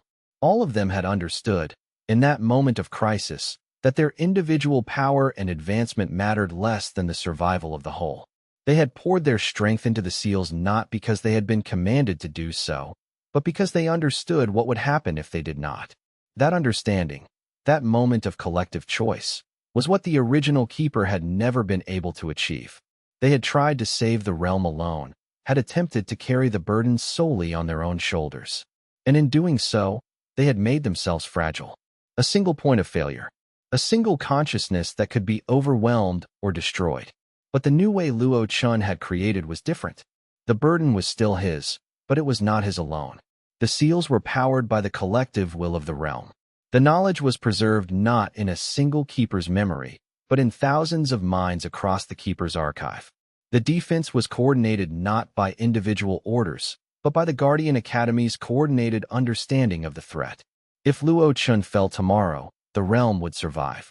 It would struggle, certainly. It would need to adapt and find new leadership. But it would not collapse as it would have if the responsibility had remained entirely on his shoulders. That was the true victory, not the defeat of the devourer, but the understanding that no single person, no matter how powerful, could save a civilization. Salvation came from cooperation, from the willingness to work together, from the understanding that shared burdens were lighter than solo ones. Luo Chen looked up at the sky above his garden. Stars were beginning to appear as the sun set. Each star was a distant world, perhaps, or a distant cultivation realm. Somewhere out there, other keepers might be tending other networks. Other cultivators might be facing their own versions of the devourer, their own existential threats. And if they were wise, they would do what Luo Chen had learned to do. They would not try to save their worlds alone. They would build institutions. They would preserve knowledge. They would create mechanisms for cooperation and shared responsibility. They would understand that true strength came not from individual power, but from the collective will of their people. This was the lesson that needed to be preserved for future generations. Not the technique of sealing the devourer, not the secret of keeper's power, but the understanding that civilization was not saved by heroes, but by people who chose to work together in the face of existential threats. Chapter 99. The distant storm. 3 months after the Azure Wave sect master's ascension to immortal ascension, the first warning signs began to appear. Luo Chen noticed them while he was tending his simple garden. A single immortal herb in the Eternal Garden Collective's main cultivation area had wilted overnight, not from disease or lack of essence, but from a kind of spiritual exhaustion, as though something had drained the life from it without consuming it. He sensed it through his connection to the network, a single note of discord in an otherwise harmonious symphony. Then another herb wilted, and another. Over the course of a day, 12 herbs throughout the Pocket World network began to show signs of distress. The number was insignificant in the context of the billions of plants being cultivated across all the Pocket Worlds. But the pattern was not random. The affected herbs were all high-level specimens, all deeply rooted in the cultivation currents, all connected to the primary nodes of the network's power distribution. Something was targeting them deliberately. Luo Chen extended his consciousness through the seals to the void space beyond. The devourer was there, dormant but stirring, and for the first time since the seals had been rebuilt, it was aware of him. Not actively hostile, there was no assault, no attack, but aware, as though it had noticed something in the cultivation realm that had caught its attention. They were subtle warning signs to most. The cultivation currents flowing through the Pocket Worlds became slightly irregular, creating eddies and countercurrents in places where flow had previously been smooth. The growth rate of the immortal herbs slowed by a fraction of a percent, barely noticeable to even high-level cultivators, but significant when multiplied across billions of plants. The barrier between the normal cultivation realm and the void space where the devourer slept began to fluctuate in tiny, almost imperceptible ways, like a taut rope being tested by increasingly powerful tugs. Luo Chen felt all of it immediately.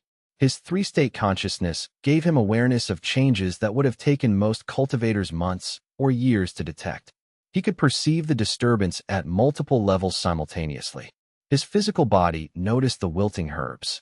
His nascent soul detected the subtle shifts in the spiritual dimensions, and his connection to the network felt the devourer's awakening like a distant pressure. Over the course of 3 days, the signs became more pronounced. The disturbance spread from the high-level herbs to mid-level specimens. Cultivation currents began to form secondary patterns, creating eddies and vortices where none had existed before. The barrier fluctuation became more regular, more purposeful, like something testing the seals to see how much pressure they could withstand. On the 4th day, Luo Chen called an emergency meeting of the Grand Council. The devourer is responding to the Azure Wave sect master's ascension, he explained to the assembled faction leaders. When a cultivator reaches immortal ascension, it changes the fundamental balance of power in the cultivation realm. It increases the total amount of cultivation essence in existence. which creates a ripple in the void space where the devourer dwells. The entity is beginning to notice changes in the realm's power distribution. He paused, making certain they understood the gravity of what he was about to say. It is beginning to wake up. Is it threatening to break free? The Heavenly Ascent Pavilion's master asked. The question was calm, but Luo Chen could sense the fear beneath it. Not immediately, Luo Chen said, but it is becoming more aware. It is beginning to notice the cultivation realm again, after years of dormancy. As more cultivators achieve immortal ascension, and there will be more, now that the first has shown it is possible, the ripples will grow stronger. Eventually, those ripples will accumulate into something significant. How long? Inshua asked. I don't know, Luo Chen admitted. Perhaps decades, perhaps centuries, but less time than before, certainly. The council members exchanged looks of concern. 5 years of relative peace had begun to lull some of them into believing that the devourer was not a genuine threat, that the battle Luo Chen had fought had been the final conflict. But it had not been final. It had been just another chapter in an ongoing war between creation and destruction. What can we do? Asked the Crimson Blade Company's leader. Continue what we've been doing, Luo Chen said. Strengthen the seals. Prepare the next generation of warriors. Preserve knowledge. And most importantly, continue to advance cultivation, continue to grow, continue to build a civilization that is worth defending. He paused, because at some point, this will end. Either the devourer will break free and consume everything, or someone will make the sacrifice that the ancient text described. Someone will become the anchor for both creation and destruction, and will lock the two forces in eternal balance. Is that you? The Heavenly Ascent Pavilion's master asked directly. I don't know, Luo Chen said honestly. Perhaps. Or perhaps it will be someone who hasn't even been born yet. Someone who will live centuries from now, after I have passed into whatever comes next. That night, Luo Chen stood on the observation terrace and looked out at the cultivated realms below. The cultivation currents were still regular, still stable. But he could feel the distant disturbance now, could sense the devourer's slow, inexorable awakening. Lin Shuang joined him, as she often did when he needed someone to simply exist in the same space. Do you think it's worth it? She asked. All of this. Building institutions, creating councils, preparing for a threat that might not emerge for centuries. Is it worth the sacrifice you've already made? Luo Chen thought about it. He thought about the gardens he tended. He thought about the cultivators he had trained. He thought about the knowledge he had helped preserve. He thought about the peace that the realm had known, broken only by the distant rumbling of something that might, if he was not careful, destroy everything. Yes, he said finally. It is worth it. Because if I didn't do this, if I didn't try to prepare and build and create meaning from the sacrifice, then the sacrifice would be meaningless. It would just be suffering, without purpose. So you're saying the meaning is the point? Lin Shuang asked. I'm saying that's all any of us can do, Luo Chen replied. Create meaning, build things, tend to what matters, and hope that when the crisis comes, we've done enough to survive it. The sky above the pocket worlds began to glow as the sun set. Thousands of cultivators worked in the gardens below. In the distance, the seals holding the devourer began to emit their faint, constant light, the light of all the cultivation essence that had been poured into them, holding back the void. And in the center of it all, the keeper stood at his post, watching, waiting, preparing. Chapter 100. The unfinished path on the night of his breakthrough to nascent soul, which felt like both an eternity ago and merely yesterday. Luo Chen had believed that he had reached the culmination of his journey. He had believed that becoming the keeper, defending the realm against the devourer, establishing the new institutions, that these were the final chapters of his story. But standing on the observation terrace 5 years later, he realized his mistake. There were no final chapters for the keeper. There was only an endless series of chapters, each one presenting new challenges, new threats, new opportunities for growth and learning. The path ahead was not written. The seals would hold or they would fail. The devourer would eventually awaken, or it would slumber for another 1,000 years. New immortal ascended cultivators would emerge, or the realm would stagnate and decline. Enemies unknown would appear on the horizon, or the realm would find an unexpected peace. Luo Chen had learned to accept this uncertainty. He had learned to find meaning not in knowing the outcome, but in doing the work that the present moment demanded. He had learned to tend to his gardens, both literal and metaphorical, trusting that the act of cultivation was valuable even if its fruits would not be harvested until after he was gone. He had become the keeper not because he was special or destined or chosen by fate. He had become the keeper because the moment required it, and he had chosen to act rather than hide. Any other person, if they had been in his position, could have done the same. The power came not from Luo Chen being unique, but from him being willing to accept the burden. And that, perhaps, was the most important lesson that the original keeper had failed to leave behind. The keeper was not meant to be a savior, a lone hero standing against the darkness.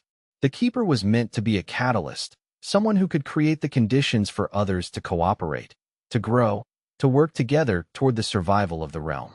In the pocket worlds below, gardeners tended immortal herbs that would sustain cultivation for generations to come.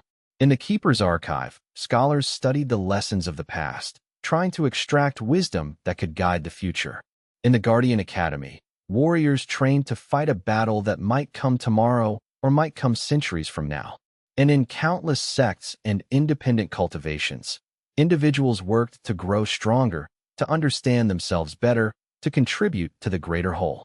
It was not a perfect system. The politics of the Grand Council were complicated. Resources were limited. Not everyone agreed on the best path forward. But it was working. The realm was thriving. Cultivation was advancing. Knowledge was being preserved and shared. And the devourer slumbered, held at bay by seals that were strong and growing stronger with each passing year. Luo Chen sat in meditation as the sun rose over the eastern edge of the pocket worlds. His consciousness spread across the network, touching the presence of every cultivator, every garden, every repository of knowledge. He felt the pulse of the realm's life force flowing through the seals, through the eternal garden, through himself. And he understood, finally, why the original keeper had accepted the sacrifice. It was not because they were noble or selfless or especially powerful. It was because they understood something fundamental about existence itself, that the individual persisted only through connection to the greater whole.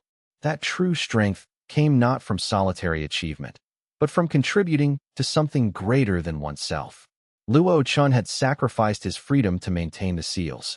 He had given up the possibility of endless growth and advancement. He had become tied to the pocket world network in ways that were both profound and limiting. But in return, he had become part of something infinite. He could sense the lives of thousands of cultivators. He could feel the growth of forests and gardens. He could perceive the slow, patient work of knowledge being preserved and shared across generations.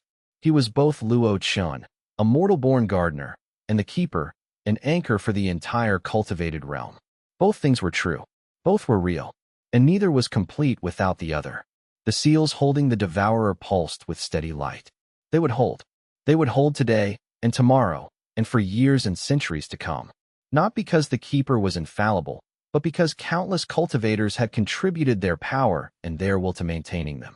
The path ahead was unfinished, unwritten, full of uncertainty. But it was a path that had meaning because it connected the past to the future, because it allowed countless lives to flourish, because it preserved the possibility of growth and learning and change. Luo Chen stood and walked back to his gardens. The immortal herbs were growing tall, their blossoms opening to greet the new day. The simple vegetables he had planted were thriving in soil enriched with cultivation essence. And beneath it all, deeper than root and stone, the network of pocket worlds pulsed with life. This was his answer. Not a final victory, but a continuous act of cultivation. Not a destination, but a journey that would continue for as long as he drew breath, and perhaps beyond, carried on by those who came after him. He thought about the many cultivators who would come after him. Some would study in the Keeper's archive and become scholars. Some would train in the Guardian Academy and become warriors.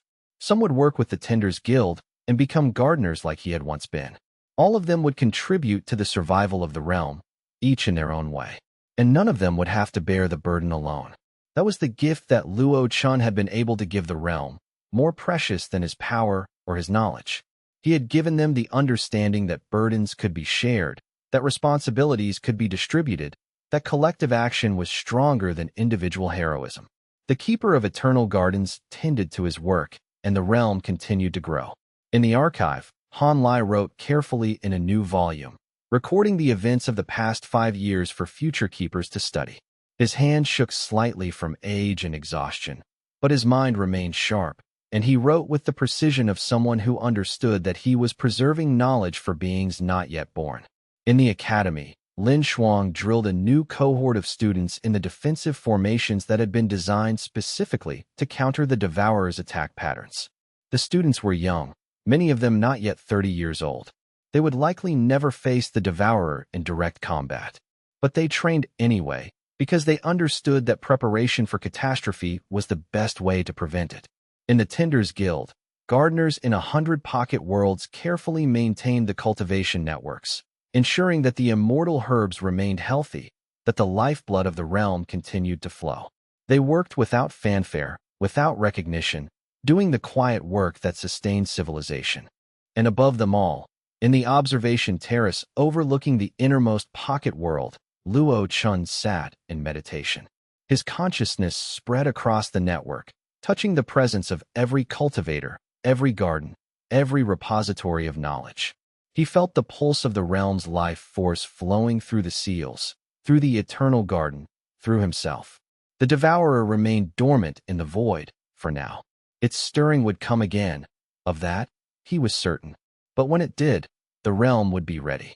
Not because Luo Chen was all-powerful, but because countless people had chosen to dedicate themselves to preparation, to knowledge, to cooperation. The path ahead was unfinished, unwritten, full of uncertainty. But it was a path that had meaning because it connected the past to the future, because it allowed countless lives to flourish, because it preserved the possibility of growth and learning and change. The seals holding the Devourer pulsed with steady light. They would hold. They would hold today and tomorrow and for years and centuries to come. Not because the keeper was infallible, but because countless cultivators had contributed their power and their will to maintaining them. Luo Chen understood, finally, what it meant to have both power and peace. The two were not mutually exclusive. Power without wisdom led to destruction. But wisdom without power meant the destruction happened anyway, just more slowly. What mattered was finding the balance between them. What mattered was tending. And so the Keeper of Eternal Gardens continued his work, maintaining the seals that held back the void, preserving the knowledge that would allow future generations to survive, and tending to the gardens that fed the realm. It was not the glamorous work of individual heroism. It was not the kind of legacy that would be sung in ballads or remembered in epic poems. But it was necessary. It was meaningful. And it was enough. The end of Step 5, Chapter 101.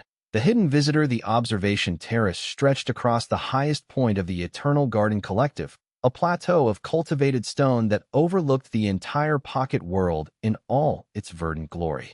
Luo Chen stood at the railing, his senses extended through the keeper's bond, feeling the pulse of 1,000 growing things below, herbs blooming in perfect synchronization, spiritual beasts moving through ordained paths, the Devourer's seal humming with stable, dormant power deep in the western caverns.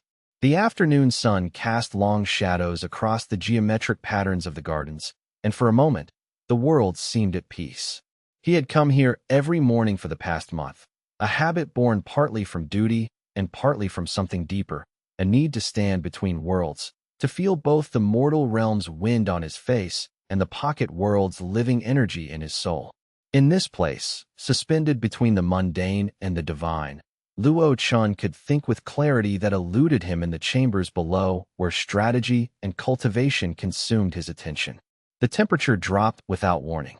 It was subtle, almost imperceptible, but Luo Chen's cultivation had grown too keen to miss the disturbance in the spiritual ambient. His hand moved instinctively toward his sword as he turned, his entire body tensing into a ready stance as he scanned the empty terrace.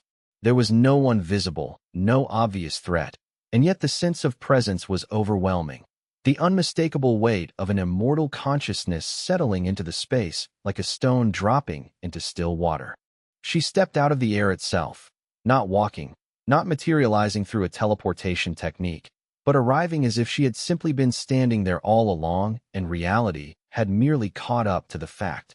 She wore robes of silver and midnight blue, with patterns that seemed to shift when he wasn't looking directly at them, as if the embroidery contained actual motion. Her face was beautiful in a way that transcended conventional beauty. Her eyes held the weight of centuries of accumulated knowing, and her skin was pale as moonlight on still water. "Luo Chen, keeper of the eternal garden," she said, and her voice carried harmonics that made the air vibrate like the strings of an instrument being plucked. "I am Qing Lian, representative of the Hidden Immortals Council. We must speak about things you do not yet understand." Luo Chen's cultivation instinct screamed danger, a primal warning that this being before him was infinitely beyond his current capabilities. Yet he forced himself to breathe steadily, to maintain his composure even as every fiber of his being wanted to retreat, to call for aid, to do something other than stand vulnerable before this immortal presence. "I don't recall inviting anyone through my wards," he said, and was pleased that his voice remained steady. "The defenses I've established should prevent even immortal incursion without explicit permission. Your wards were not meant to stop me," Qing Lian said, moving to the railing with grace that seemed to violate the normal rules of motion. "Have you wondered, Keeper, why the celestial powers have been so reticent about your pocket world? Why, despite your obvious growth and the clearly documented violation of sealed boundaries, no celestial enforcement agent has arrived to destroy you? You have awakened power that should have drawn immediate attention. Yet here you stand, unpunished." Luo Chen considered his answer carefully. "I assumed they were occupied with other matters," he said finally. "You assumed correctly," Qing Lian said, her expression grave. "But you did not assume how deeply they are occupied, or with what. They are occupied with each other, a war so vast and intricate that you mortals, even cultivators of considerable talent, cannot perceive it even when the consequences manifest before your eyes. You see isolated conflicts on your continent, warlords rising to power mysteriously, only to fall just as unexpectedly, villages annihilated for reasons that make no strategic sense, nations collapsing from internal treachery that serves no logical purpose. I have witnessed some of this," Luo Chen admitted carefully, thinking of the wars that had shaped the mortal realm even as he cultivated. "But I had attributed much of it to natural human ambition and the inevitable cycles of conflict." "You have witnessed a shadow play," Qing Lian said, turning to face him fully. "The actors on the celestial stage pull strings attached to mortal leaders like puppeteers. When the heavens want a valley depopulated to deny resources to a rival faction's followers, they whisper into the ear of a general and inspire him to march. When they want a kingdom destabilized to prevent consolidation of power by the wrong ruler, they grant power to an ambitious cultivator and guide his ascent. When they want a threat eliminated, they inspire zealotry in a sect and direct that zealotry toward their enemies' strongholds." Luo Chen felt something cold and heavy settle in his chest. The weight of understanding that everything he had witnessed, all the suffering and bloodshed, might be nothing more than a game played by immortals for stakes he couldn't fathom. "You're telling me that the wars I know of, that the suffering I've witnessed and sometimes participated in, is orchestrated from above?" "Is orchestrated from above. Yes," Qing Lian said, her expression hardening with what might have been sympathy or might have been contempt. Luo Chen couldn't determine which. "The heavenly bureaucracy is vast and ancient, Keeper, older than any mortal civilization by orders of magnitude. It is also dying, though it does not yet understand this fact about itself. When an institution becomes as large and calcified as the celestial regime, factions arise naturally, different interests, different visions of how immortal power should flow, different philosophies about what the future should look like. They use your world as a chessboard, and your people as pieces." "Why tell me this?" Luo Chen asked. "If my knowledge changes nothing about the fundamental situation, why burden me with it?" "Because you will need to understand what you're walking into," Qing Lian said, moving to stand beside him at the railing. From this vantage point, she could see everything: the sprawling gardens, the meditation chambers, the cultivation halls, the entire architecture of the collective that had been built to serve the pocket world's power. The pocket world's awakening has not gone unnoticed by those who possess the sensitivity to detect it. Soon you will be summoned to the heavenly capital. When you arrive, everything you know will be questioned. Everything you've built will be examined. Every decision you've made will be scrutinized. and you will need to choose whether to resist them, submit to them, or transcend them entirely. She took a step toward him, and the air around her crackled with barely contained power. The Hidden Immortals Council believes you represent something the heavens cannot control. That makes you either their greatest asset or their greatest threat. I have come to suggest a third option, that you might become something none of us have seen before. Before Luo Chen could respond, before he could even formulate a question about who she truly was or what the council's actual intentions might be, Qing Lian stepped backward into the air and vanished, leaving only the faint scent of sandalwood and starlight. He stood alone on the terrace, the afternoon wind cold against his face, and felt the foundations of his understanding shift and crack beneath him like ice breaking on a spring river. Everything he thought he had built, everything he believed about his role and his purpose, suddenly seemed fragile and temporary. The pocket world stretched before him, beautiful and mysterious, and he wondered what he had truly awakened. Chapter 102. The Ascent 3 days later, after he had told his companions nothing of Qing Lian's visit because he could find no words adequate to the task, Luo Chen's summons arrived, not as a message delivered by servant or scrolled letter, but as a presence that materialized in his meditation chamber like a thought-given form. A crystalline envelope simply manifested on the stone before him, bearing his name in script that hurt to look at directly, written in a language that seemed to exist in more dimensions than human eyes could process. He gathered his companions in the main hall without explanation, and their faces showed the strain of weeks of managing the collective in his absence. Lin Shuang's face went pale when he announced his summons. Lady Mei Ling, ancient and wise, stepped forward, her aged eyes sharp and penetrating. "How long will you be gone?" she asked, and there was no fear in her voice, only practical concern. "I don't know," Luo Chen admitted. "Days, weeks, months. I have no knowledge of what awaits me in the heavenly capital, but the summons came from forces we cannot refuse."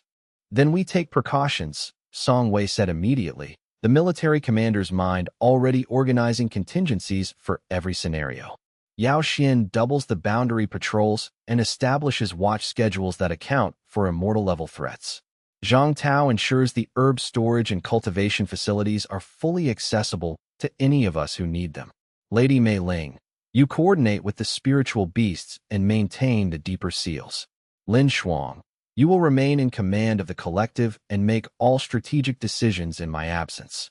Lin Shuang grabbed Luo Chen's arm, her grip fierce enough to hurt. "You come back," she said, and it was not a request or a hopeful statement, but a command, spoken with the absolute certainty of someone who would not accept any alternative outcome. "Whatever happens in the heavens, whatever forces oppose you, you find your way back." "I will," Luo Chen said, and he meant it with every fiber of his being, even as some deeper part of him recognized that promises made in ignorance are the most dangerous of all. At midnight, when the pocket world's internal clock marked the witching hour, Qing Lian returned and found him ready at the terrace's edge, pack in hand, wearing simple robes that would not be out of place in the heavenly capital. She took his hand. Her touch was cool and steady, with a current of power running through it that was carefully restrained, and spoke a single word in a language that predated human speech, a word that seemed to contain harmonics that made reality itself shudder. The world inverted. They rose through layers of reality, through clouds that tasted of starlight and memory, through layers of what seemed to be atmosphere and sky, but which Luo Chen gradually understood were actually the boundaries between worlds stacked atop one another. He could see the pocket world falling away below him, could feel it like a hand releasing his hair, could sense the threads that bound him to it stretching and then settling into something different, not broken, but transformed into something capable of operating across vast distances. The collective gleamed in miniature beneath them, then vanished entirely. The mortal continent spread beneath them, cities like scattered jewels, roads like threads connecting them, the whole world laid out like a map painted in earth and wood and stone. Then they passed through a veil that seemed to separate the mortal realm from something far greater, and everything changed. The heavenly capital was not built with stone or wood or any material that Luo Chen could identify. It was constructed from solidified light and the mathematical principles underlying creation itself, from equations made manifest and laws of physics transformed into architecture. Towers spiraled in dimensions that Luo Chen's mind struggled to parse even as he looked at them, following paths that seemed to curve in directions that didn't exist. Bridges connected buildings that seemed to exist in the same space without colliding, spanning gaps that Luo Chen's eye couldn't quite focus on. The sky above was not sky, but rather the interior of something vast and incomprehensibly old, a dome studded with lights that might have been stars or might have been something else entirely, points of power and consciousness arranged in patterns that suggested meaning far beyond human comprehension. Immortals moved through the streets, beings of immense power rendered somehow mundane by the sheer number of them, by the casual way they moved through a city of wonders as if it were entirely ordinary. Some passed in chariots drawn by phoenix things that seemed to be made of flames that never consumed. Others simply walked, dressed in robes of incredible subtlety, their power barely restrained. A few flew without effort, their cultivation so refined and complete that flight seemed as natural as breathing. "Welcome," Qing Lian said, her voice pitched for his ears alone, "to the eternal bureaucracy, the seat of celestial power, the place where the fate of worlds is decided by committee and the cosmos is run like a business." Luo Chen's mind reeled at the sight before him. Everything he had ever known, all his understanding of the world and his place in it, suddenly seemed small and inadequate. The ascent through the tower's central spiral was not merely a physical journey upward, but a transition through layers of increasingly rarefied spiritual air. With each floor, Luo Chen felt the weight of the celestial bureaucracy pressing down upon him, a sensation like invisible hands testing the boundaries of his cultivation base, measuring him, evaluating him. The stairs themselves seemed to stretch longer than they should have, each step taking him further from the world he understood and deeper into a realm of abstract power. Yao Xian walked beside him, her presence a steady anchor in the surreal space. She said nothing, understanding that the ascent required his focus, his awareness, his complete presence. Behind them, the attendant who had guided them here moved with measured steps, seemingly indifferent to the strangeness of the passage. For him, this was routine, another mortal cultivator being brought to meet with celestial officials, another conversation that would determine the future trajectory of a small pocket of power in the mortal realm. Luo Chen counted the levels as they rose, becoming aware that something was subtly wrong with the tower's geometry.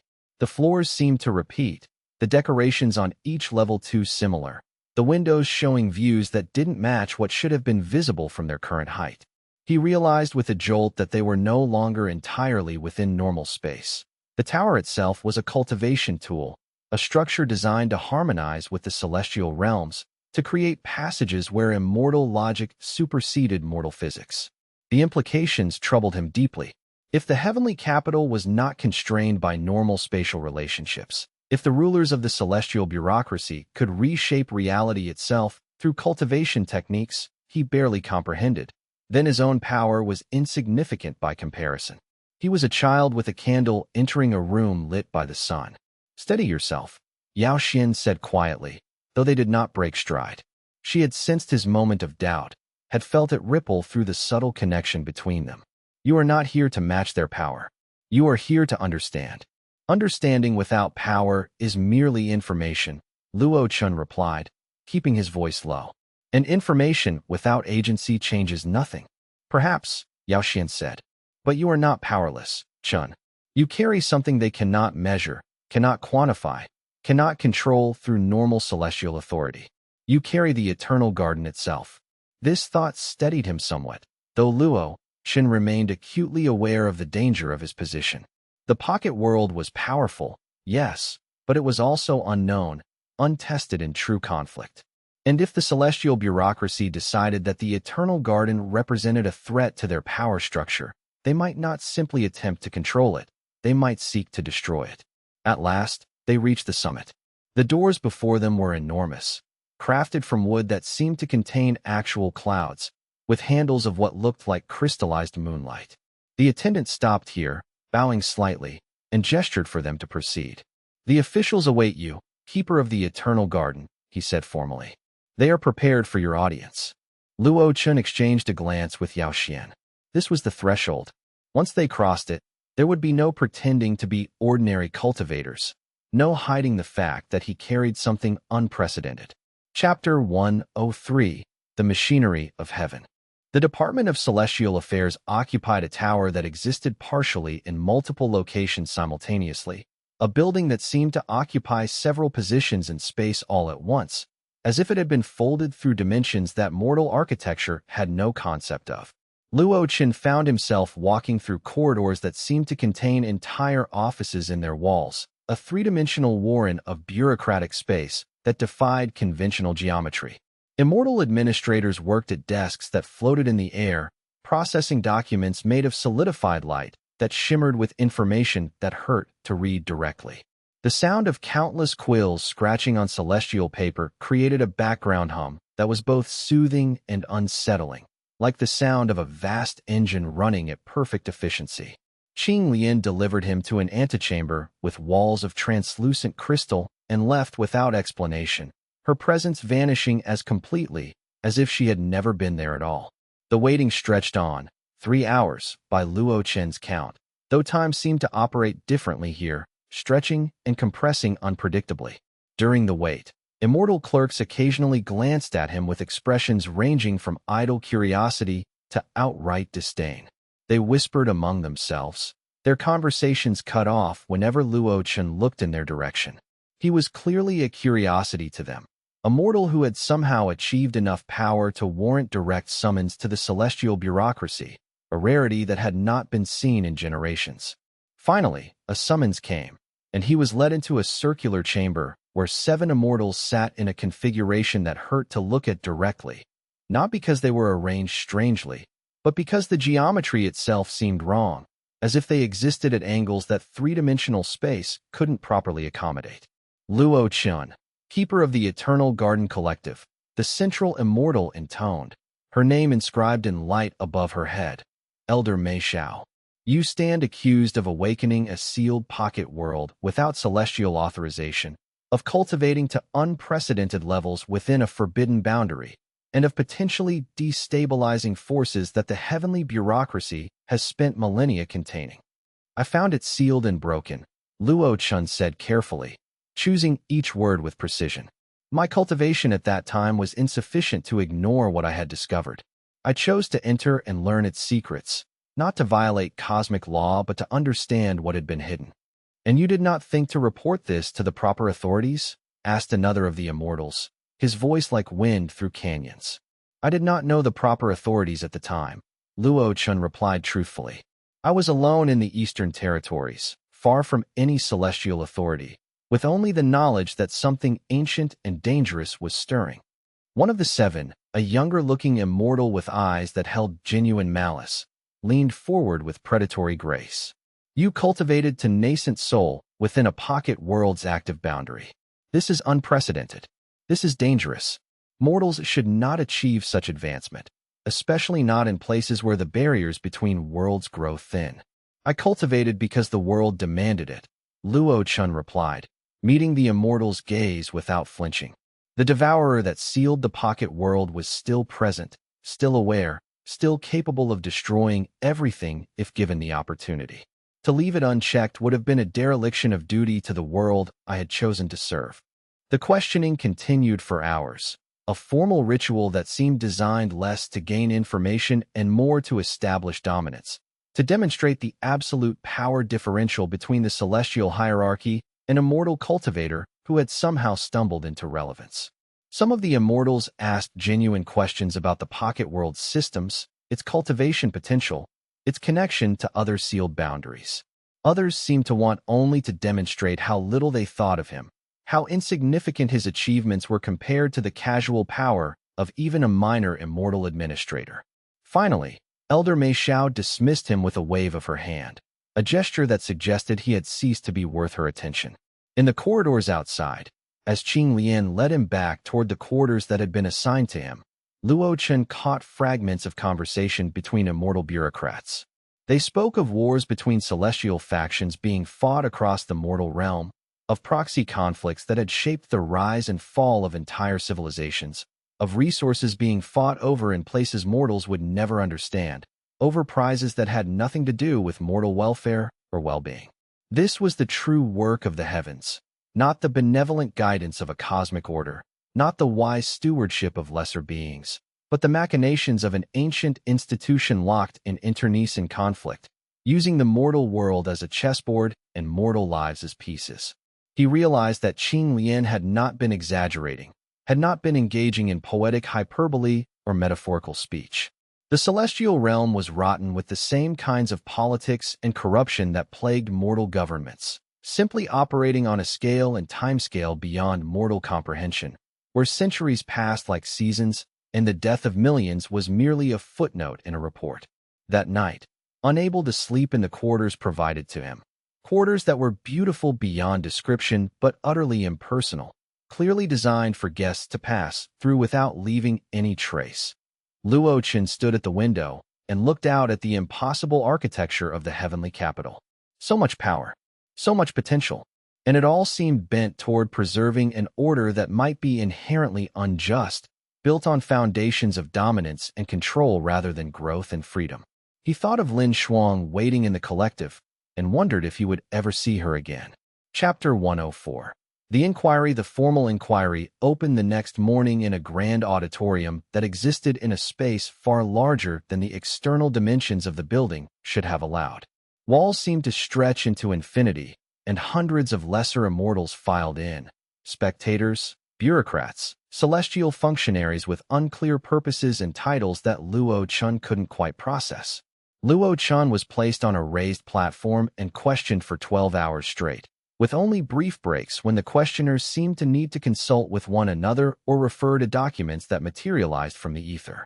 The interrogators were skilled beyond measure, their questions precise and calculated to yield maximum information while giving away nothing about what they actually suspected or what they were truly trying to learn. They asked about the pocket world's history, what fragments remained of records about its founding, its original purpose, its connection to the broader system of sealed boundaries. They asked about the sealed state, when it had been sealed, by what process, what forces had been involved. They asked about its activation, exactly what Luo Chen had done to wake it, what techniques he had employed, what responses the world itself had given to his cultivation. They asked about the devourer with intensity that suggested this was the question that mattered most: its origins, its nature, its current state, whether it posed any threat beyond its sealed chamber. They asked about Luo Chen's cultivation progress, how he had advanced so rapidly, what techniques he had mastered, whether he had received aid from external sources. They asked about the previous keeper, whether Luo Chen had made any contact with them, whether he had received any information or guidance from the pocket world itself about its original role. To each question, Luo Chen answered truthfully, understanding that any deception detected would lose him whatever credibility he still maintained. I found it. I awakened it. I defended it from destruction. I cultivated within it because necessity demanded it. I remain its keeper because the role chose me, and I accepted the responsibility that came with that choice. By the afternoon, the tenor of the questions shifted subtly. Some of the younger immortals seemed almost impressed by his straightforward honesty, by his refusal to spin his story or present himself in a more flattering light. Others, the older ones, the ones who carried the weight of genuine age and power, who had lived through celestial ages and seen the rise and fall of empires, seemed increasingly disturbed by his testimony, as if his answers were confirming suspicions they had hoped to be proven false. Finally, an ancient immortal with a face like weathered stone, features worn smooth by the passage of millennia, stood and asked a single question that changed everything in the room. Do you believe you own the pocket world, or that it owns you? Luo Chen stood in the profound silence that followed, feeling the full weight of the attention of hundreds of immortal minds pressing against his consciousness like a physical force. This was the real test, he understood. Not whether he was dangerous or whether he had violated protocol, but whether he understood his true relationship to the power he had awakened. Neither, he said finally, and the word resonated through the chamber with unexpected authority. I believe we own each other. The pocket world chose me as keeper, not randomly, but for reasons that are embedded in the deepest levels of its structure and consciousness. I chose to accept that responsibility, understanding that it would bind my fate to its own. We are bound now, not in domination, but in partnership. I serve it, and it serves those I care for. The ancient immortal sat down slowly, and Luo Chen saw something like respect flicker across his weathered features, a look that suggested he had been waiting a very long time to hear someone say exactly those words. The inquiry concluded, but no judgment was announced. Luo Chen was told he would be kept in the heavenly capital for further examination, a phrase that seemed to mean meditation, restricted movement, and absolutely no contact with the mortal realm except through heavily monitored channels. In the quiet evenings that followed, Qing Lian would visit him, bringing information, commentary, and the first genuine glimpses of what she truly wanted from him. The official's silence stretched across the chamber like a physical thing, heavy with implication and expectation. Luo Chen found himself studying the patterns on the marble floor, intricate designs that seemed to shift if he looked at them peripherally, geometric forms that suggested deeper mathematical principles governing celestial power. He forced himself to meet the official's gaze again, understanding that hesitation would be interpreted as guilt or weakness. The question is not simple, Luo Chen said finally, choosing his words with exquisite care. When I discovered the pocket world, it was dormant, sealed away from normal causality. I awakened it through a meditation technique that I later understood was never intended for mortal cultivation. The boundary violations that resulted were unavoidable consequences of that awakening. The official leaned back in his chair, an ornate construction of jade and something that might have been crystallized stellar light, and steepled his fingers. Around them, the chamber seemed to breathe with attention. Luo Chen realized that they were not alone. Other presences lingered in the room, invisible but detectable to his heightened senses. Observers, evaluators, judges. Your cultivation progresses remarkably swiftly, the official said, his tone suggesting both approval and concern. Too swiftly, perhaps. Faster than would be expected for a mortal of your level. This suggests either exceptional talent or access to resources that mortals should not possess. Both, Luo Chen replied. The Eternal Garden accelerates cultivation for those who tend it properly. This is not something I created. It is simply a function of the pocket world's nature. And you did not consider that this might be relevant information to share with celestial authorities? The official asked, his expression cooling. That a pocket world capable of accelerating cultivation to this degree might pose a strategic concern. Luo Chen struggled for an answer. In truth, he had been so focused on understanding the pocket world and learning to cultivate within it that he had not given serious thought to how the celestial powers might view his rapid advancement. Only later, when he had begun to approach the boundaries of normal cultivation, had he realized the political implications of his growth. I understand the concern, Luo Chen said carefully, but the acceleration is tied to my role as keeper. Separate me from the pocket world, and my cultivation would progress at normal rates. The Eternal Garden does not create superior mortals. It amplifies the potential of whoever maintains it. Yet here you stand before us, demonstrably superior to any mortal who has come before the celestial bureaucracy in recorded history, the official observed, which suggests either that you are uniquely talented or that the Eternal Garden is uniquely powerful. Either way, the situation requires examination and potential intervention.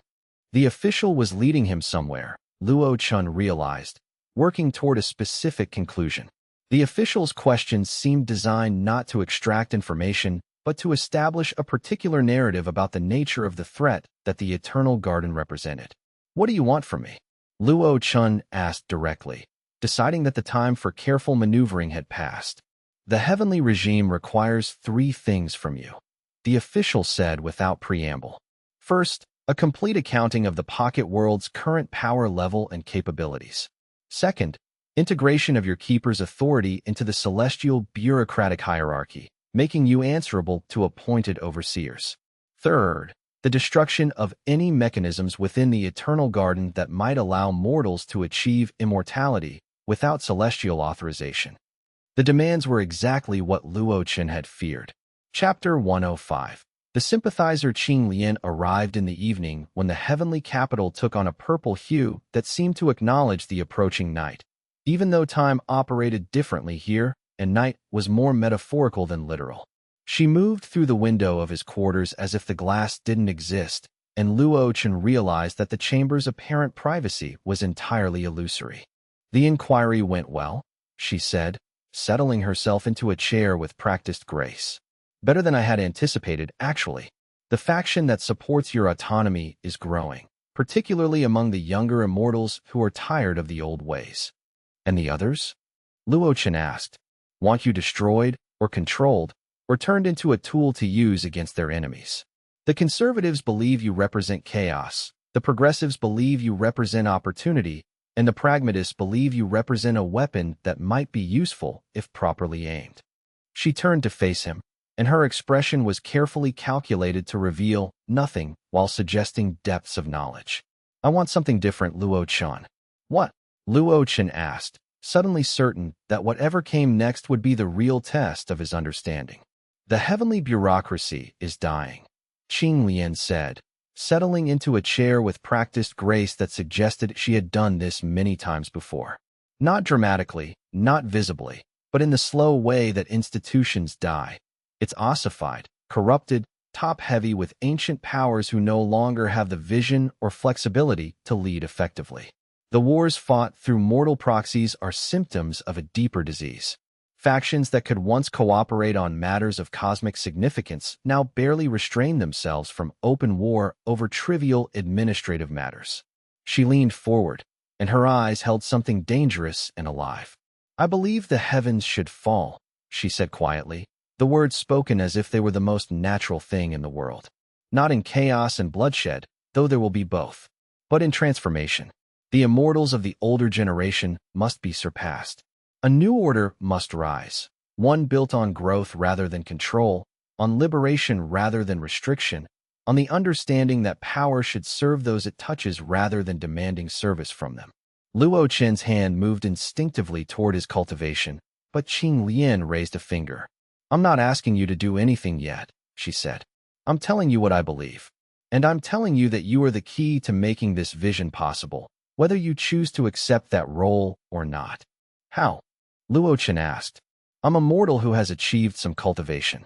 I'm not powerful enough to challenge the heavenly regime. The pocket world, she said. It is not what the celestial regime claims it is. It is far more ancient, far more powerful, and far more dangerous than they will admit, even in their confidential reports. If you can truly master it, not just command it the way a general commands soldiers, but understand it completely, merge your consciousness with its deepest structures, you will have power that could challenge the heavens themselves. Luo Chen's mind reeled at the implication. And you want me to do this because? Because I am tired, Qing Lian said, and for the first time, genuine emotion cracked through her composed exterior like a voice echoing through ancient ruins.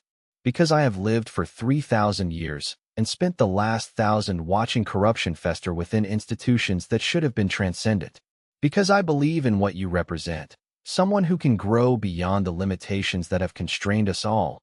Someone who wasn't born into the celestial hierarchy and thus isn't bound by its assumptions about what is possible. She stood and moved closer to him, and Luo Chen felt the weight of her intent settle over him like a cloak.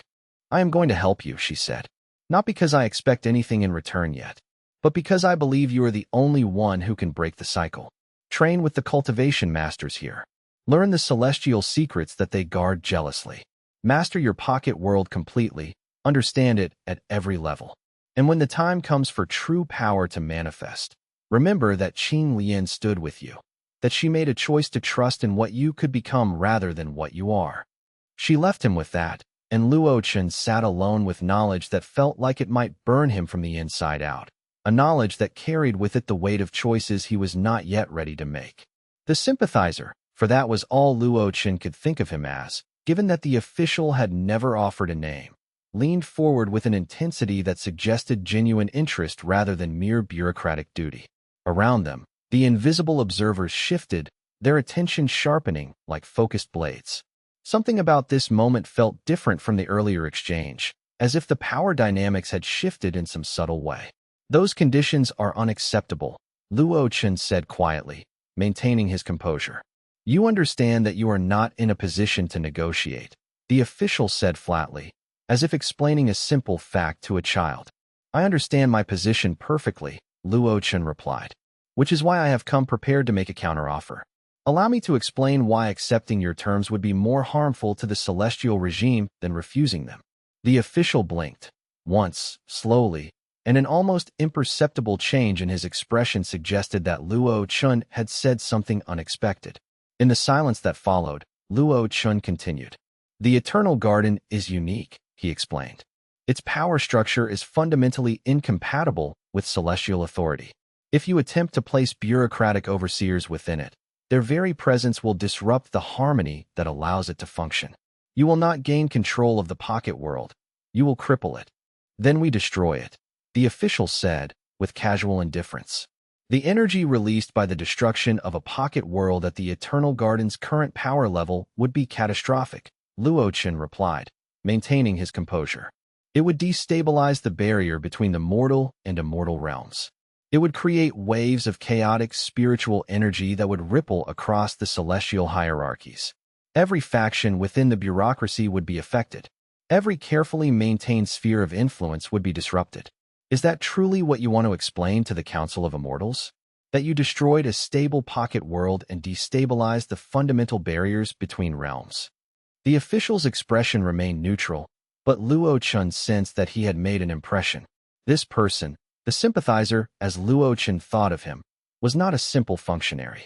There was intelligence here, strategic thinking, the kind of careful deliberation that suggested someone who had risen to power through more than mere bureaucratic compliance. You have considered this carefully, the official said after a long moment. Tell me, Keeper of the Eternal Garden, what do you want?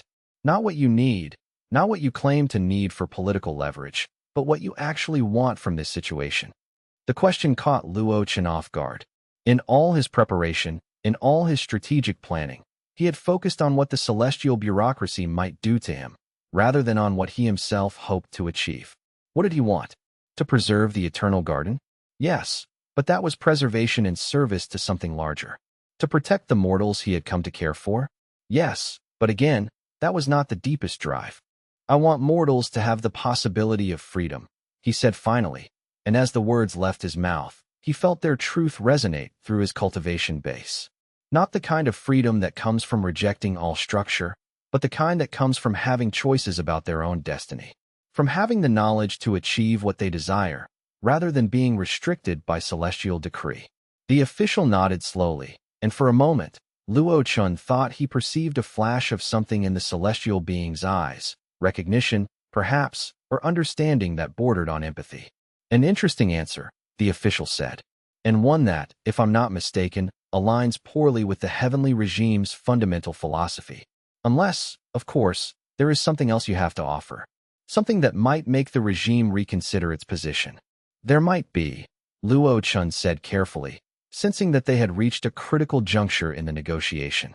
Chapter 106. The Severing the Celestial Cultivation Chamber was a space of absolute stillness, a chamber that existed slightly outside normal reality, a pocket of perfect void where the normal rules of existence could be temporarily suspended and remade according to different specifications.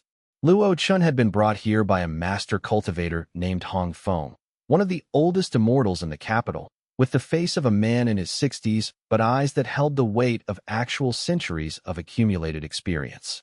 To reach soul severing, Hong Feng had explained in tones that suggested he had given this explanation countless times across countless centuries. You must sever your karmic bonds to your past lives, to the person you were before you transcended mortality. The ties that bind you to mortality, to family, to the ordinary trajectory of existence. These must be cut, understood, and released. Will I forget them? Luo Chen asked, and there was fear in his voice, the fear of losing the things that made him human. No, Hong Feng said, with something like pity in his voice. That would be merciful. You will remember them clearly, vividly, in perfect detail. You will simply no longer be bound to them, no longer be constrained by the emotional attachments and karmic obligations that they represent. You will be free, but the freedom will come at a cost. The meditation lasted for 3 days in the chamber, which translated to nearly a month in Luo Chen's subjective experience due to the temporal distortions inherent in the space of absolute stillness. Time flowed differently here, stretching and compressing according to the needs of the cultivator, allowing years of growth to occur in moments of external time. Hong Feng sat across from him, a guide and anchor to the physical world, as Luo Chen descended into the deepest strata of his own soul, into the spaces where consciousness met the substrate of identity itself. He saw his mother's face as she lay dying, the specific angle of her head on the pillow, the exact shade of gray in the afternoon light. He saw his father's hands, rough from work and weathered by time, the calluses that spoke of decades of labor. He saw the village where he was born, every detail rendered in perfect clarity, the stone houses with their thatched roofs, the well in the center square, the old oak tree where the elders used to meet. He saw the first girl he had loved before Lin Shuang, before destiny had pulled him toward greatness. Her name was Mei, and she had laughed with genuine joy, and he had been happy with her in a simple, uncomplicated way that immortality would never allow. He saw every moment of his life where he had been purely, simply mortal, bound to the earth, bound to growth and decay, bound to the knowledge that all things ended and that his time was limited. And then, with precision that felt less like choice and more like necessity, a precision that came from somewhere deeper than his conscious will, he cut those bonds. His mother released him. The karmic connection that had drawn him back to her across reincarnations and lifetimes unwound, the thread snapping cleanly. His father released him. The village where he was born became something he had been rather than something he was, a memory rather than a claim on his heart. The girl he had loved became a memory instead of a claim on his heart, transformed into something beautiful but powerless to bind him. It hurt in a way that had no physical component. It was the pain of severing the ropes that had held him to home, to hearth, to the simple comfort of knowing where he belonged. It was the pain of becoming something that could never go home again, because home was a place for mortals, and he was no longer mortal. When he opened his eyes in the chamber, Hong Feng was watching him with an expression of profound understanding, as if the old cultivator had done this 1,000 times and knew precisely what Luo Chen had just lost. "You are no longer mortal," Hong Feng said quietly, his voice carrying the weight of what he was saying. "You are no longer bound by the limitations of human death or human attachment. Your lifespan has extended beyond the reach of natural ending.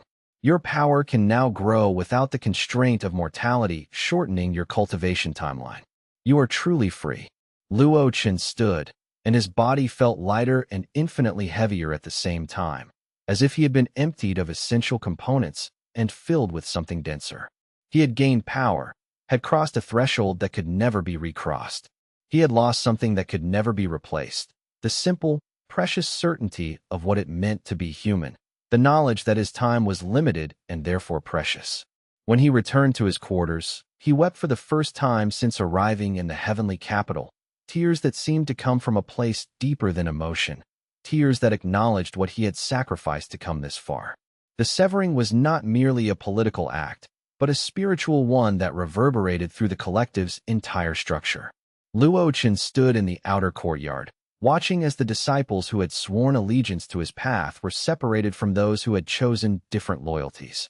It was a painful necessity, he understood, but understanding did not make it easier to accept. Among those being severed from the collective was a cultivation master Luo Chen had respected for years, a man who had taught the basics of energy cultivation to the newest arrivals, who had shown patience with struggling students, who had demonstrated genuine care for the mortals under his guidance. But that same master had also shown signs of working against the resurrection effort, asking questions designed to undermine confidence in the plan, subtly suggesting to others that the path they were on led only to destruction. Luo Chen had given the master multiple opportunities to stand with them, or at minimum to remain neutral.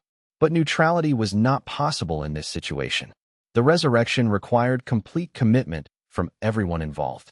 Even a single person working against the effort could provide information to the celestial powers, could alert authorities to the true nature of what was being prepared.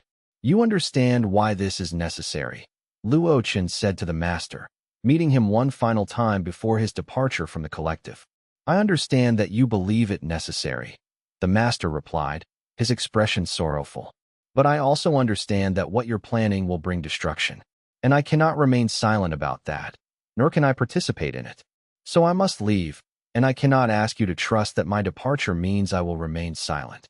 Then you've made the choice yourself, Luo Chen said. I'm sorry. I respected you.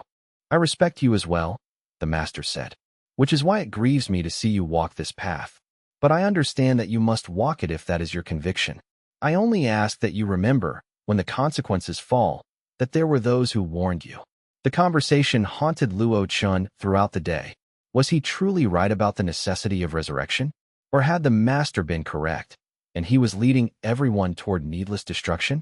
These doubts had become his constant companions, and yet he could not allow them to paralyze him into inaction. That evening, he gathered Yao Xian to him and voiced his concerns openly. Are we making a terrible mistake? He asked her directly. Yao Xian considered the question carefully. Perhaps, she said.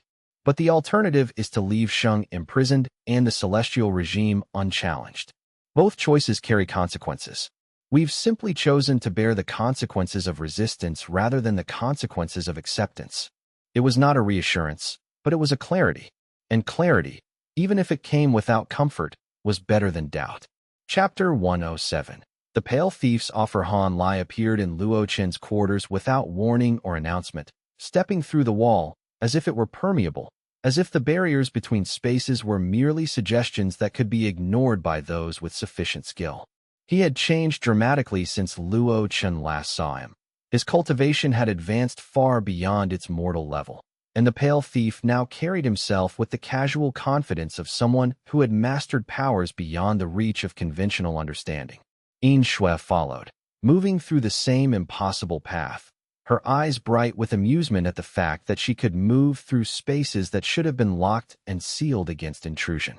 We've reached immortal level, Han Lai said without preamble or greeting, his voice pitched low so that only Luo Chen would hear. Both of us, independently, without celestial sponsorship or official approval. We've been moving through the heavenly capital in disguise for weeks, watching and listening and learning how the system actually works versus how it presents itself. How is that possible? Luo Chen asked, genuinely shocked. The celestial realm should be locked against mortal incursion, should detect any cultivation advancement that crosses the immortal threshold. We're thieves, Yin Shui said with a grin that suggested she was enjoying a private joke at the expense of the celestial bureaucracy. It's what we do. The celestial realm is far more permeable than it appears to casual visitors, far more riddled with loopholes and overlooked passages than the Guardians would admit. You can slip between the bureaucratic layers if you know where to press, if you understand how the system's own rules can be used to evade its oversight. Han Lai sat on the edge of Luo Chen's bed with the casual ease of old friendship. We came to offer you something, a choice that might matter more than all the choices that have come before. We've learned that there are others like us, immortals and near-immortals who think the heavens are rotten and dying. There's a faction forming, independent of the celestial regime, independent of all the official hierarchies and approval structures. They want talented people who can think for themselves. They want you most of all. Why? Luo Chen asked, though some part of him already knew the answer. Because you can't be controlled, Yin Shui said, settling herself across from him with the ease of someone who had already decided she would be comfortable here. The celestial bureaucracy is built on hierarchies and obligation, on the understanding that every immortal owes service to those above them in the chain of command. You're not embedded in their system. You're not indebted to any faction for your advancement. You're free in a way that almost no immortal can claim to be, because you rose to power outside their structures. Han Lai leaned forward, his expression serious. We're offering you a choice. Stay here, embedded in celestial politics, playing their games, trying to navigate the factions and survive the various power struggles that will inevitably engulf you. Or come with us. Join the independent movement. We can build something that doesn't answer to the Jade Sovereign or any of the ancient powers that have ruled since before humanity learned to write. Luo Chen wanted to say yes. Part of him ached to say yes, to leave behind all the complexity and danger and cast his lot with people he knew and trusted. But the rational part of him, the part that had learned caution through hard experience, remembered his responsibilities. I need time, he said finally. Time to understand what I'm being offered. Time to think about what I'm being asked to choose. Time to understand the full consequences of any decision I make. You have very little, Han Lai replied, standing to leave. The pale thief moved with predatory grace toward the wall he had entered through. The heavens are moving towards something that we can feel in the deeper currents of celestial power. When the pressure comes, and it will come, you'll need to choose very quickly. When that moment arrives, remember that we stood with you, that we offered you a path out of the trap that's being constructed around you. They left him as mysteriously as they arrived, stepping back through the wall and vanishing into the spaces between spaces, leaving Luo Chen alone with his thoughts and his doubts, and his growing certainty that far larger forces were moving toward collision. The Pale Thief's offer came not through official channels, but through a subtle contact made in the marketplaces of the mortal realm. A cultivator approached Luo Chen while he was walking among vendors, speaking quietly without drawing attention, suggesting a meeting in a private location. Luo Chen recognized the danger immediately, but understood that knowledge was worth the risk. The Pale Thief was a being of considerable power operating outside the celestial bureaucracy's official structures. This being was known through whispered stories among cultivators, a figure who dealt in information, in favors, in opportunities that the official celestial authorities would not approve of. The Pale Thief offered neither protection nor alliance, but rather a proposition. If Luo Chen attempted the resurrection and succeeded, the Pale Thief would ensure that word of Sheng's awakening reached sympathetic factions within the celestial hierarchy before the heavenly regime could respond with overwhelming force. Why would you do this? Luo Chen asked, studying the pale figure whose features seemed to shift when viewed peripherally, never quite settling into a fixed form. Because change serves my interests, the thief said simply. The current celestial regime has grown stale and oppressive. If a force arises that disrupts their absolute power, I profit from the chaos. I offer you no loyalty and no true alliance. But I offer you a small advantage, time before the overwhelming assault begins. Whether you can use that time productively is your own concern. There would be a cost, Luo Chen said. Not a question, but a statement of fact. In the world of high-level cultivation politics, nothing was ever given freely. Of course, the thief said and smiled. After the resurrection, if you survive, you will owe me one favor. Not a debt, not servitude, but a single action that I will ask you to perform. You will be bound to fulfill it, or I will be entitled to claim something of equal value from you. These are the terms. Luo Chen understood immediately that accepting this offer was to place himself in debt to a being beyond the normal celestial hierarchy, to introduce a variable he could not fully control into the equation. And yet, without some advantage in the coming conflict, he had no chance of survival. I accept, he said finally. The Pale Thief nodded and faded into the shadows, leaving Luo Chen standing alone with the knowledge that he had just made a deal that might ultimately cost him everything. But at least now there was a chance. At least now, if the resurrection succeeded, there was a small possibility that the Eternal Garden and its inhabitants would not be immediately annihilated. He returned to the collective with this knowledge heavy on his shoulders, understanding that he had moved them one step closer to a confrontation with forces beyond his full comprehension or control. Chapter 108. The revelation came during what Luo Chen thought was a simple historical research session with a celestial scholar named Bai Yuan, a study designed to help him understand the full scope of pocket world history and theory. They were examining records of pocket world discoveries, incident reports spanning centuries, sealed manifestos that discussed the placement and sealing of various boundary worlds. Bai Yuan was old and distracted, more interested in the dusty texts and the theoretical frameworks than in maintaining proper security protocols. He made an offhand comment while pulling up a restricted file that Luo Chen had not been given explicit permission to access. Of course, the garden was always the stranger one. It's technically not a pocket world at all, you see, but the slumbering body of a deity, restructured and repurposed by the regime centuries ago. The previous keepers knew to keep it carefully isolated, though apparently they developed some unfortunate attachment to understanding its true nature. Luo Chen's cultivation instinct seized on the words before his conscious mind even caught up with what was being said, before the academic filter that normally prevented him from following certain trains of thought could engage. Stop, he said, his voice cutting through the scholar's rambling explanation like a blade. "What did you just say?" Bai Yuan looked up, confused, and realized his error with the dawning horror of someone who has just spoken something that should never have been spoken. The scholar's face went pale as a winter moon. You weren't supposed to access that information. That file was sealed at the highest levels, marked for restricted study only." "The pocket world," Luo Chen said, standing, his entire being focused on the scholar with an intensity that made the older immortal flinch. "You said it was the body of a deity. I shouldn't have spoken," Bai Yuan said, backing toward the door with the desperation of someone trying to escape a situation spiraling beyond their control. "Forget I said anything. I'll report this to Elder Mei Xiao, and she'll determine the proper course of action to address the breach." But Luo Chen was already pulling the restricted file toward himself, using power he didn't remember learning to crack the celestial encryption that should have been impossible for a mortal-born cultivator to breach. The truth spilled out in ancient script and diagrams that hurt to process, in languages that seemed to contain more information than their written forms should have allowed. The Eternal Garden was not a pocket world created through normal cultivation methods. It was a divine corpse, the literal body of an ancient god, restructured and repurposed as a pocket world by the current heavenly regime centuries ago. The god's consciousness had been fragmented, its power had been sealed, and the Eternal Garden had been created as a prison and a tomb simultaneously, designed to slowly drain the remaining divine essence for the celestial power's own use, to harvest the god's power while keeping it contained and harmless. The previous keeper had known.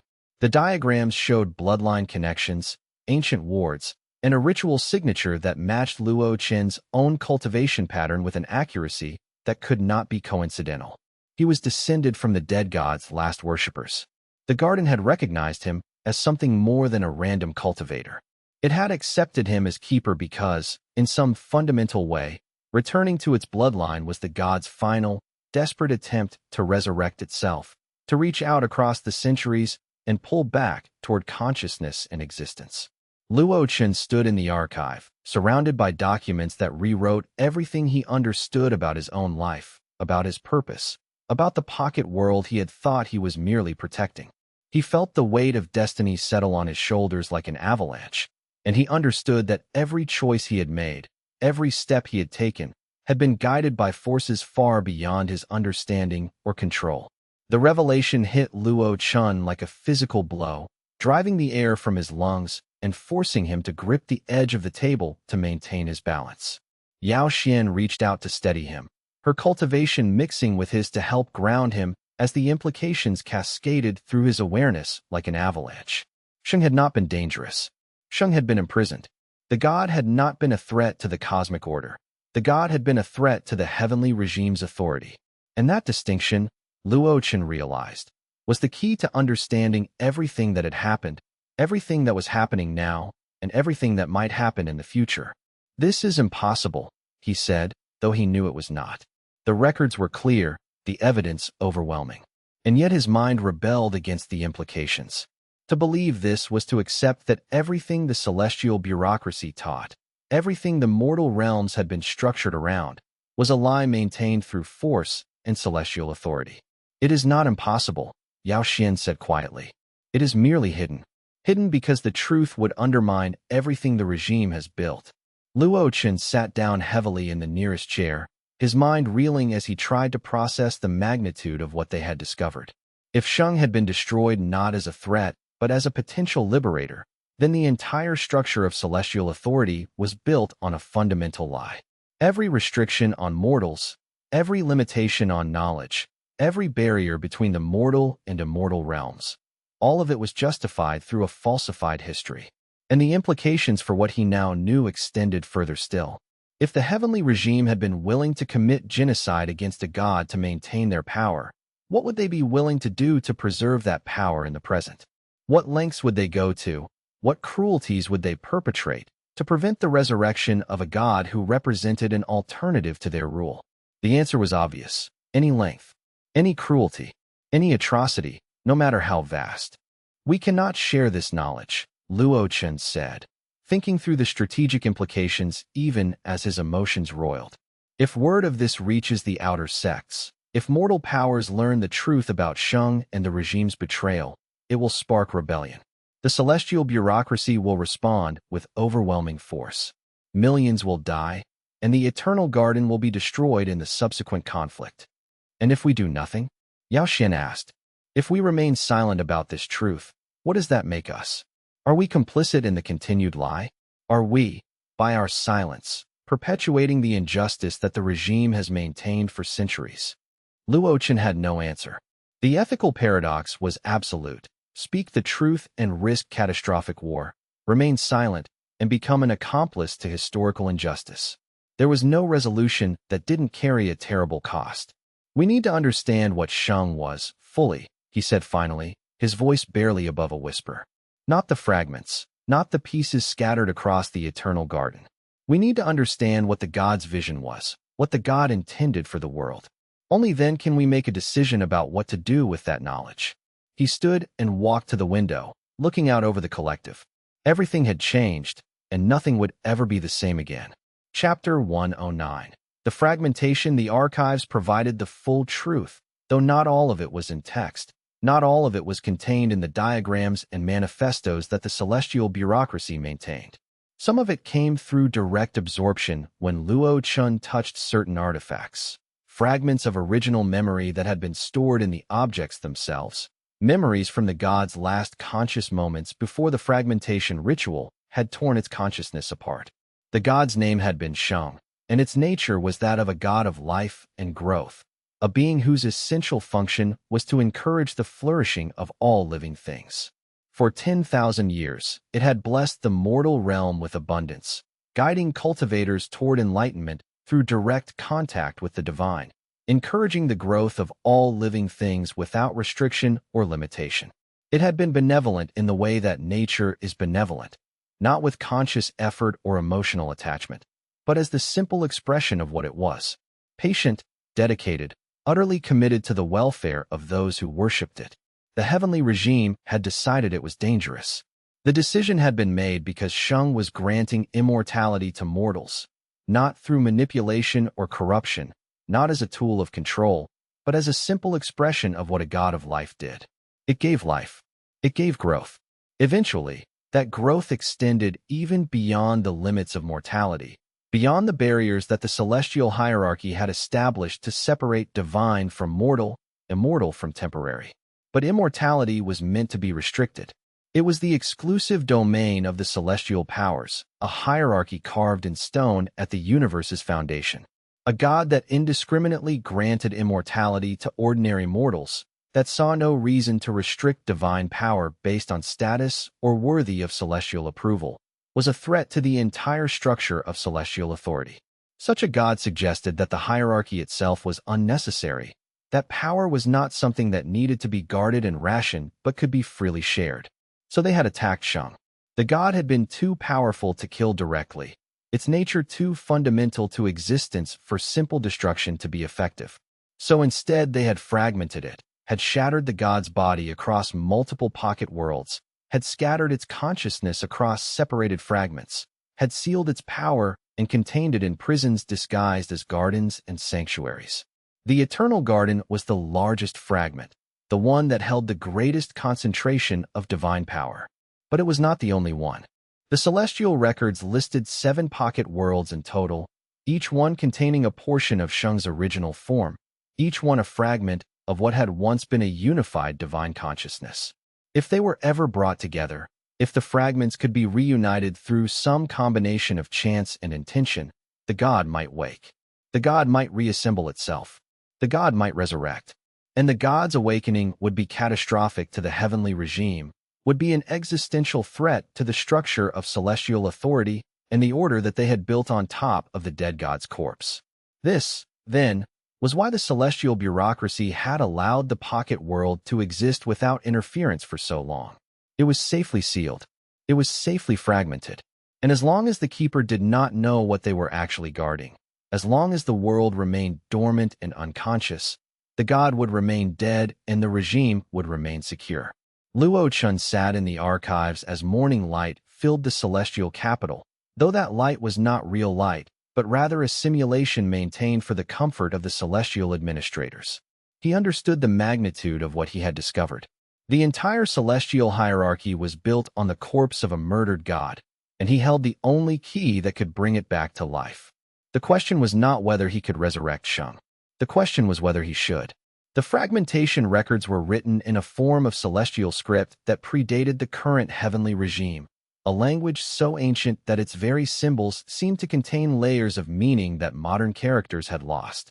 Luo Chen worked to decipher them slowly, methodically, with Yao Xian's help and the guidance of the preserved consciousness fragments embedded in the eternal garden structure. What emerged was a history of devastation on a scale that mortal minds could barely comprehend. Shang, before being captured and fragmented, had been a god of growth and transformation.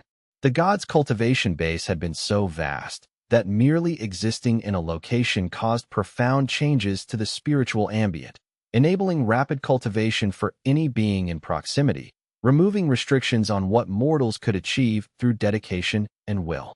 This had terrified the heavenly regime. A god whose mere presence enabled mortal transcendence was an existential threat to celestial authority. The regime could not allow such a being to remain whole, could not permit the god to continue spreading the knowledge of unconstrained growth. So they had done the unthinkable.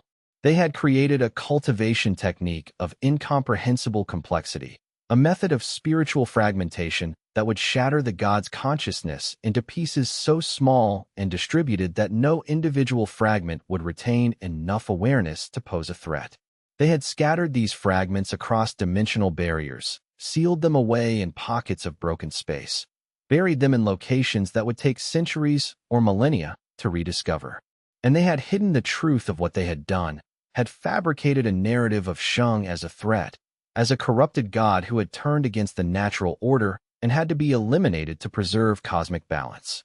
The cruelty of it, Luo Chen said, his voice barely a whisper. They didn't kill the god cleanly. They didn't grant mercy or release.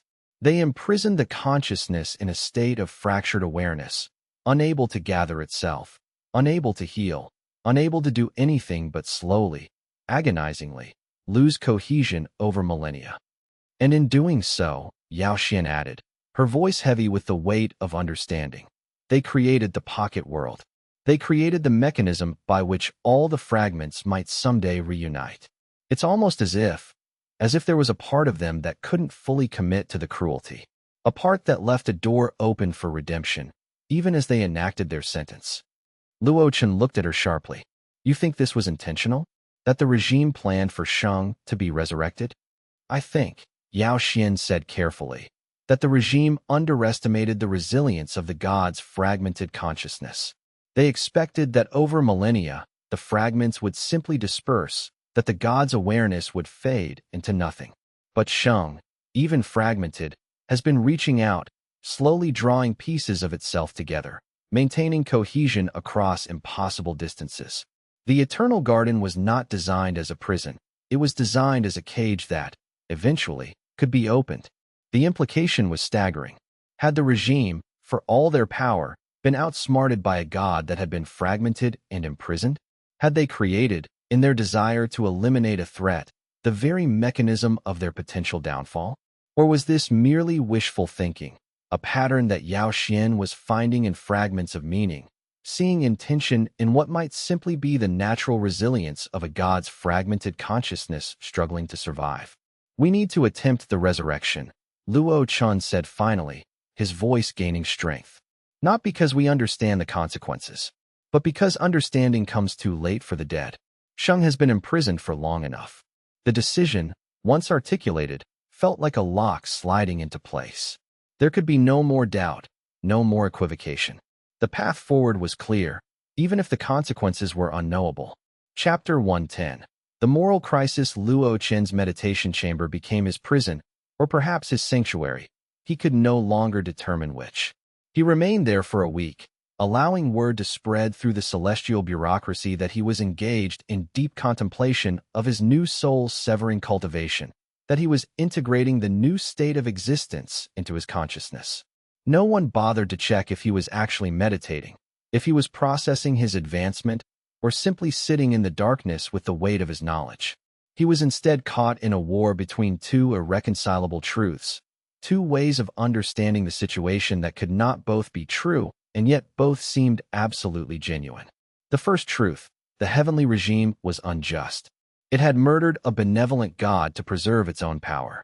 Every immortal in the capital was complicit in that crime, whether through direct action or through the willful ignorance that allowed them to pretend the regime's foundations were legitimate.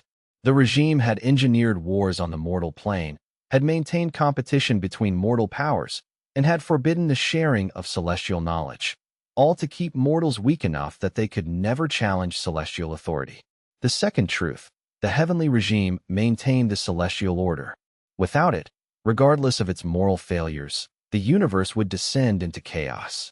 Immortals would war with immortals, their conflicts no longer restrained by bureaucracy or shared purpose. The mortal realm would be caught between the clashing powers of beings beyond mortal comprehension. Even if the regime was unjust, it was at least organized, at least maintained some form of stability. If he resurrected Shang, he would destabilize everything. He might bring justice, might free humanity from the artificial limitations that the regime had imposed. He might also bring annihilation, might unleash forces that would consume everything in the chaos of divine resurrection. Luo Chen thought of Lin Shuang and the others, waiting in the collective, managing the pocket world in his absence. He thought of the devourer, sealed but dormant beneath the garden. He thought of the pocket world itself, which he had barely begun to understand.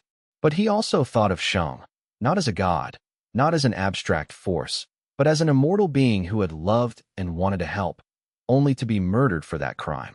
What did he owe to justice? What did he owe to truth? On the seventh day, Qing Lian came to him in the meditation chamber, stepping through the sealed walls as if they didn't exist, and she asked the question he had been asking himself over and over across the long hours of contemplation. "Have you decided?" she asked, and there was something vulnerable in her voice, something that suggested his answer mattered to her in ways she did not fully express. "I cannot decide," Luo Chen said. "Both choices are terrible. Both choices will cost the world dearly. How can I choose between justice and stability? How can I choose between freedom and survival?" "Yes," Qing Lian said, and her voice held deep understanding. "That is exactly what makes you worthy of the choice. Those who make easy decisions are small creatures, are children playing at power. Only those who can see the full weight of both outcomes, who understand what they are truly sacrificing, can be trusted with true power." She sat beside him in the darkness, and for a moment, she was not the mysterious immortal functionary, but something more human, something capable of vulnerability. "What will you do?" she asked. Luo Chen took a deep breath that seemed to come from the deepest part of his being. "I will resurrect him," he said quietly, each word carrying the weight of finality. Not as an act of war, not as an assault on the celestial hierarchy, but as an act of justice. I will accept that I may die in the attempt. I will accept the consequences of what I do, whatever those consequences may be. Because allowing an innocent God to remain murdered for convenience is something I cannot live with, something that would corrupt everything I claim to believe in. Qing Lian smiled, and it was genuine, filled with something that might have been hope or might have been the satisfaction of seeing someone make the choice she had been guiding them toward. "Then we have much work to do," she said. The moral crisis crystallized in Luo Chen's awareness with the force of a lightning strike, forcing him to confront the deepest questions about choice, consequence, and complicity. He sat alone in his quarters, the night sky visible through windows that looked out over the collective's gardens, and tried to reconcile the contradictory truths he had discovered. The heavenly regime was unjust, had committed atrocities in the name of maintaining order. That was now clear beyond any doubt. But the resurrection of Shang would also cause destruction. There would be casualties, some predictable, some not. The celestial powers would respond with overwhelming force. War would come to the mortal realm, and mortals would die by the millions. The eternal garden itself might be destroyed in the conflict. So what gave him the right to make that choice? What moral authority did he possess to decide that justice for a dead god was worth the lives of countless innocents? And yet, what gave him the right to preserve injustice? What moral cowardice would it be to leave Shang imprisoned, to accept the celestial regime's lies, simply because the truth was inconvenient and dangerous? He called Yao Xian to him, needing her clarity, her perspective. When she arrived, moving through the private chambers with the easy familiarity of someone who had become essential to his thinking, he laid out the paradox with brutal honesty. We resurrect Shang, and we risk destroying everything, he said. We preserve the status quo, and we become complicit in the greatest injustice in the history of the cosmos. We cannot choose to do nothing. Inaction is itself a choice, a decision to preserve the regime's power. Yao Xian was quiet for a long moment, her cultivation reaching out subtly to sense the truth of his words, to understand the depth of his conviction. She moved to stand beside him at the window, and together they looked out over the gardens, watching the eternal cycle of growth and renewal that the eternal garden maintained. You're right, she said finally, which means we need to consider a third option. Not whether to resurrect Shang, but how to do it in a way that minimizes unnecessary suffering.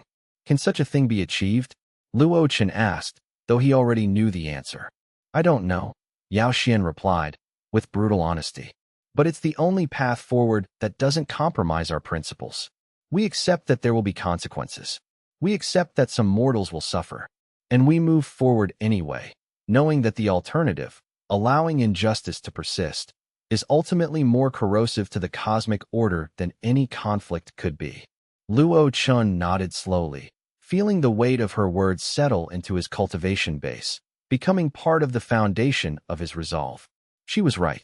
The choice was not between suffering and no suffering. The choice was between fighting for justice and accepting servitude, between honoring the truth and perpetuating lies. Then we prepare for resurrection, he said, and we prepare for war. They stood together in the darkness, two small figures against the vast machinery of celestial power, and Luo Chen felt something settle within him. The decision was made. The path was clear. Whatever came next, they would face it with open eyes and committed hearts. Chapter 111.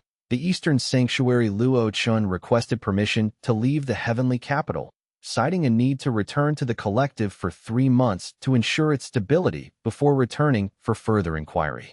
The bureaucracy, more concerned with managing its own internal factions than with actual oversight or the welfare of any individual cultivator, approved the request with minimal fuss and no real investigation. The return to the mortal realm felt like stepping into cool water after burning alive, like emerging from a fever into clear thinking.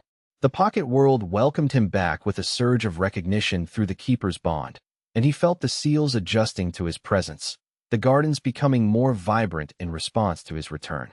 Lin Shuang was waiting on the observation terrace, and her embrace was fierce enough to bruise, fierce enough to remind him what it meant to be human. Luo Chen held her, and felt something inside himself that had been wounded during his time in the heavens begin to heal, felt the connections to his humanity reassert themselves even after the soul severing had tried to sever them. He gathered the entire collective that evening and told them everything, not just the facts, but the full scope of what he had learned, the weight of what he was contemplating. Yao Xian listened with her usual unflappable calm, as if discovering that the pocket world was actually the body of a god was merely an interesting puzzle to be solved. Song Wei's military mind immediately began calculating contingencies for war, for the possibility that the heavenly regime would come to destroy them and they would need to resist. Lady Mei Ling wept quietly, understanding the weight of what Luo Chen had undertaken and the danger it posed to everyone he cared about. Lin Shuang simply held his hand and did not speak, her grip a wordless commitment to whatever came next. We need to find the other fragments, Luo Chen said. The heavenly regime doesn't know that I know about them. If we can locate and secure them before the celestial powers realize I'm a threat to their regime, we might have a chance to complete the resurrection before they can stop us. It was Zhang Tao who reported the anomaly in the Eastern Territories, presenting the readings with the precision that had made him invaluable to the collective's operations. There's something strange in the cultivation readings, the engineer said, displaying the results on a visualization of spiritual energy that seemed to show power flowing through multiple dimensions simultaneously. A signature similar to the pocket world, but smaller, distinct, focused. If I didn't know better, I'd say there was another sealed pocket world about 3 days' travel east, hidden in the mountains where the celestial bureaucracy wouldn't normally look. Luo Chen, Yao Xian, and Song Wei rode toward the east the next morning, moving quickly and quietly, avoiding populated areas where celestial observers might notice their passage. They found it after 2 days of careful searching through increasingly remote terrain. A valley that looked perfectly ordinary to casual observation until you approached within a mile and sensed the boundary ward, the protective seal that had kept the fragment hidden for millennia. The pocket world was small, barely a tenth the size of the eternal garden.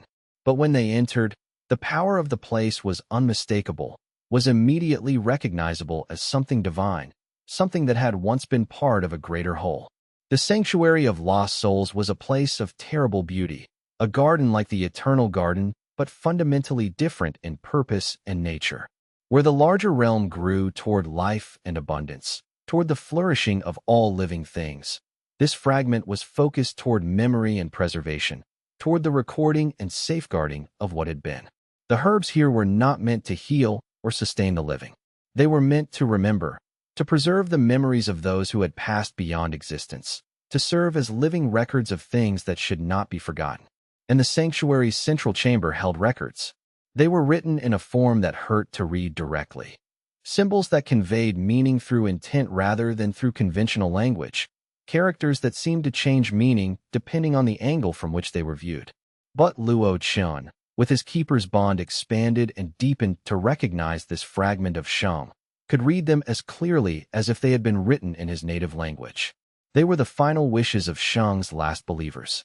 Mortals who had lived in the golden age when the god walked openly in the world, and who had recorded their memories, their hopes, and their faith for whoever might find this sanctuary in later ages. Resurrect us, the records seemed to say, the meaning transcending language entirely. Not because we want power, not because we want to return to the world in the same form, but because it is just. Resurrect the god of growth, and let the world remember that immortality was never meant to be restricted. Let the god's grace return, and let mortals know that they are worthy of love from the divine. Luo Chen knelt in the chamber, surrounded by the preserved wishes of the dead, surrounded by the voices of those who had known Shang and had loved the god with a love that transcended the boundaries of mortality, and he felt his resolve crystallize into something unbreakable. The Eastern Sanctuary was a place of meditation and cultivation retreat built in the heart of mountains untouched by celestial bureaucratic authority. It was here that Luo Chen came to clarify his thoughts, to meditate on the path he had committed to understand the implications of the choices he had made.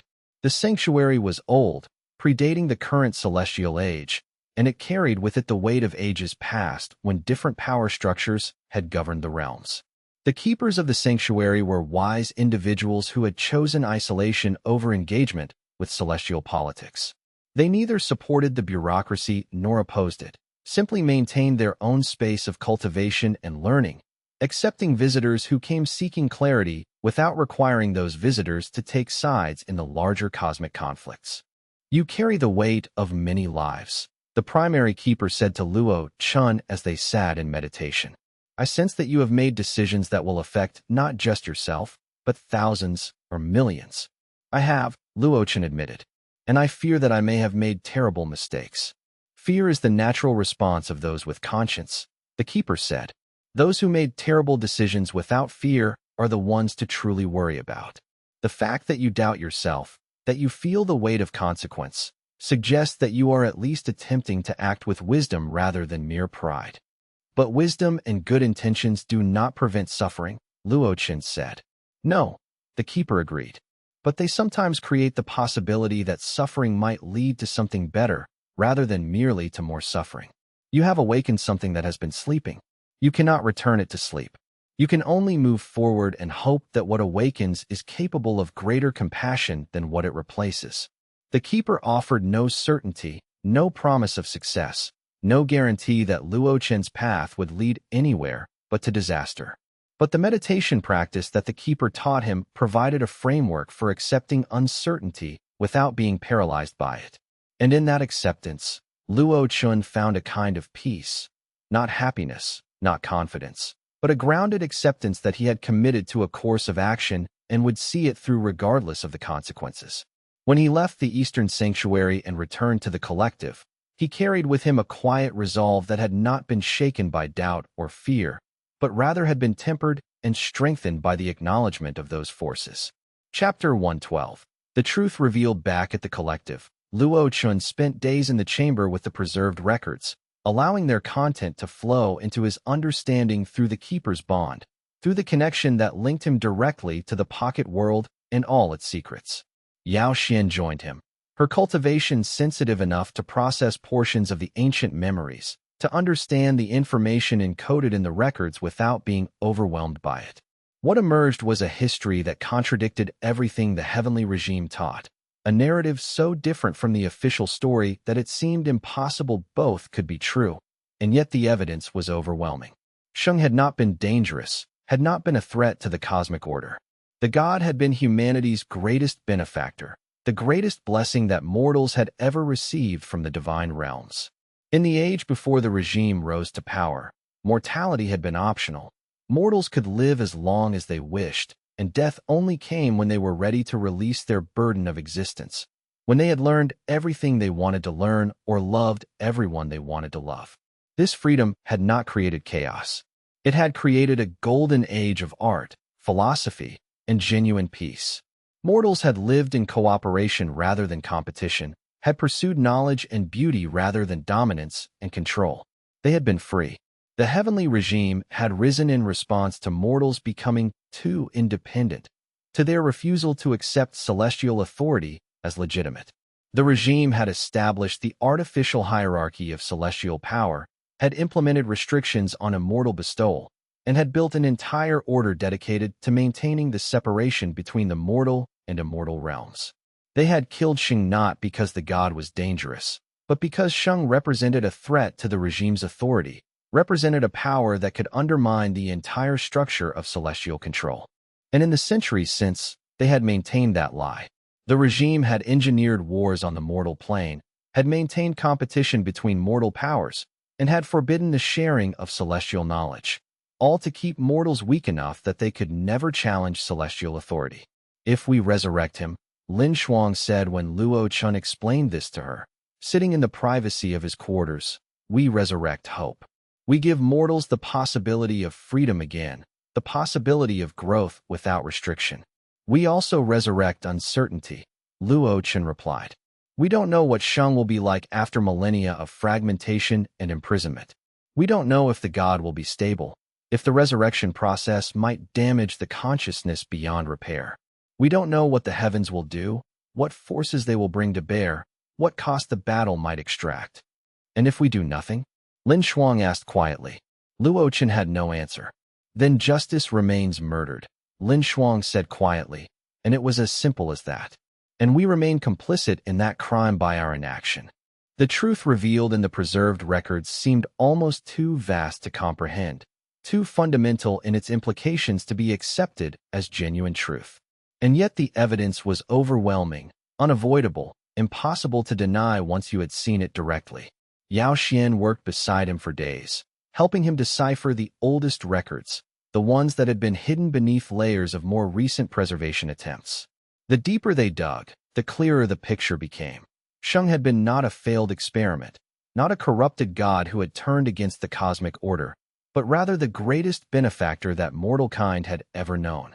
In the ages before the heavenly regime, the records made clear, Sheng had walked freely among mortals, teaching cultivation without restriction, allowing mortals to grow and change without artificial boundaries. And under that blessing, mortals had flourished. They had created works of art that transcended anything produced under celestial restriction. They had developed philosophies that honored both growth and restraint. They had lived lives of genuine freedom rather than carefully managed servitude to celestial authority. The regime had destroyed this not because they were protecting the cosmic order, but because the existence of free and powerful mortals threatened their monopoly on power. The truth, carved into the ancient stones of the eternal garden, was one of injustice so profound that Luo Chen found himself struggling to process it emotionally even as his mind accepted it intellectually. If this becomes public knowledge, Lin Shuang said quietly, it will shatter the legitimacy of the entire celestial bureaucracy. Every mortal power structure derived from celestial authority will be questioned. Wars will erupt. The regime cannot allow this truth to persist. which means we cannot simply share what we've learned, Luo Chen said. We can only act on it, and hope that the action itself speaks louder than any proclamation of truth could. The weight of bearing this knowledge alone was immense. Luo Chen understood now why the celestial regime had gone to such lengths to hide the truth. Truth this fundamental, once released, could not be controlled or contained. It would spread through the mortal realms like wildfire, inspiring rebellion, undermining celestial authority at every level. And that was exactly what needed to happen. The resurrection was not merely about bringing a god back to life. It was about reclaiming a truth that had been murdered, about giving mortals back the possibility of freedom that had been stolen from them millennia ago. The preservation arrays that held these records had been designed not to deceive but to protect, to keep the truth safe from those who would destroy it. As Luo Chen and Yao Xian worked through the final layers of encoding, they understood why the original architects of the Eternal Garden had taken such pains to safeguard this knowledge. They had known that one day, someone would need to access the truth, would need to understand what had really happened in the ages before the regime's rise to power. There's more, Yao Xian said, her cultivation sensing structures within the records that Luo Chen had almost missed. The original inhabitants of the pocket world, they weren't servants or constructs. They were mortals who had chosen to remain here after Sheng's imprisonment, unable to accept the lies being told about the god they had loved and served. They're all dead now, Luo Chen said, understanding the implications. Thousands of years dead. No trace of them remains. They remain in the records, Yao Xian replied. Their thoughts, their perspectives, their final reflections on what had been lost and what might be regained.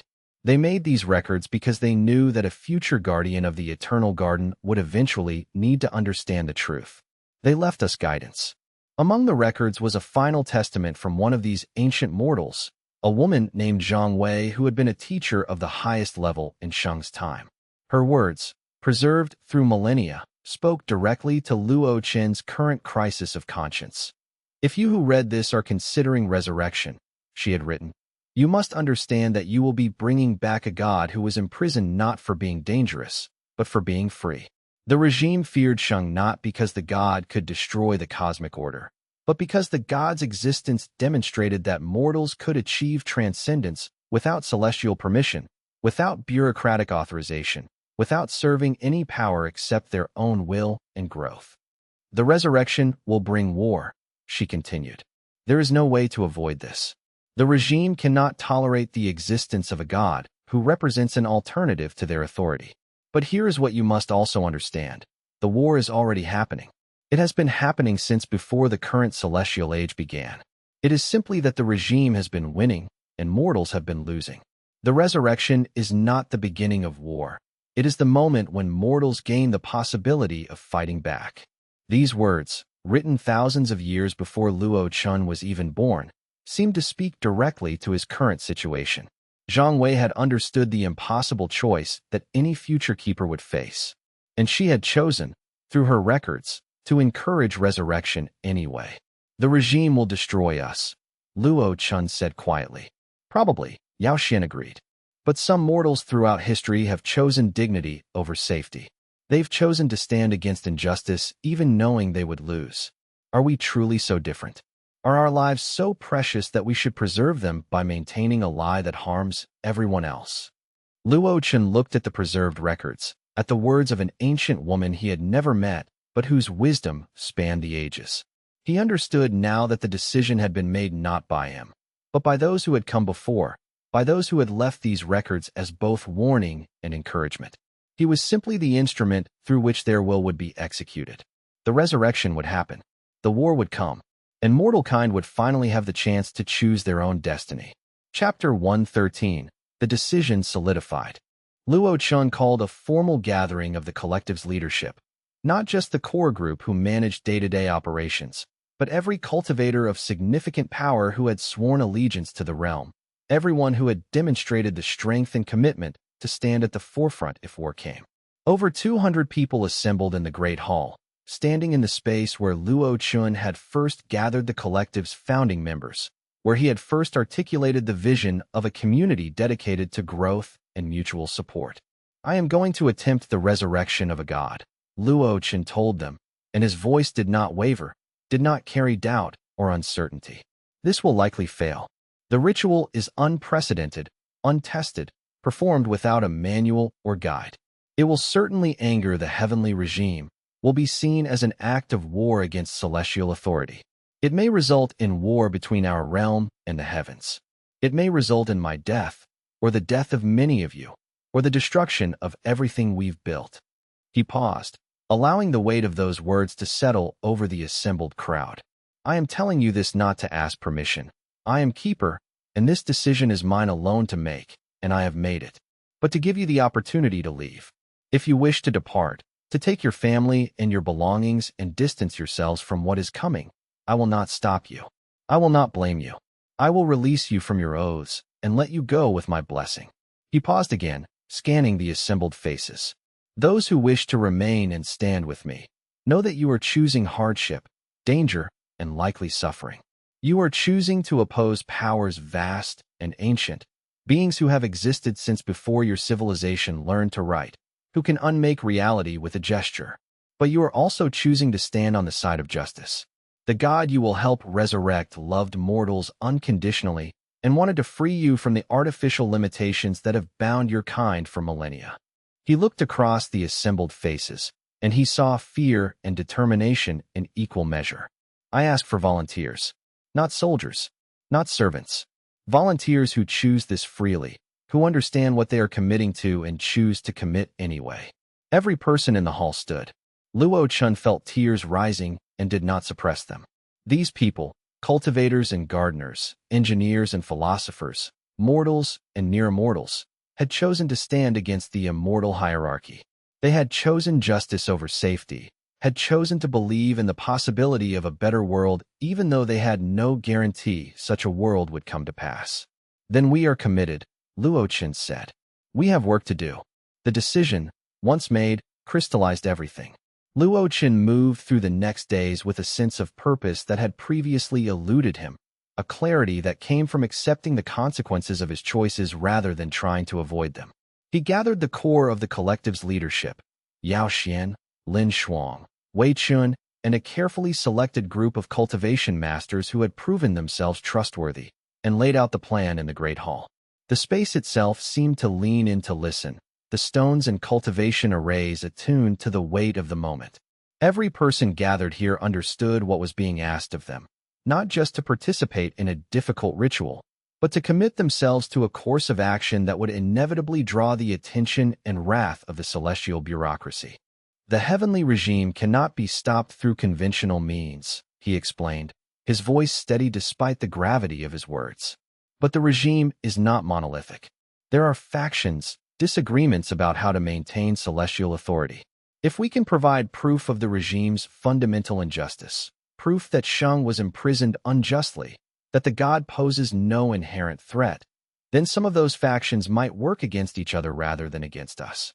You're proposing to resurrect a god and hope that celestial politics will tear itself apart, Lin Shuang said, her tone making it clear that she understood exactly how desperate this strategy was.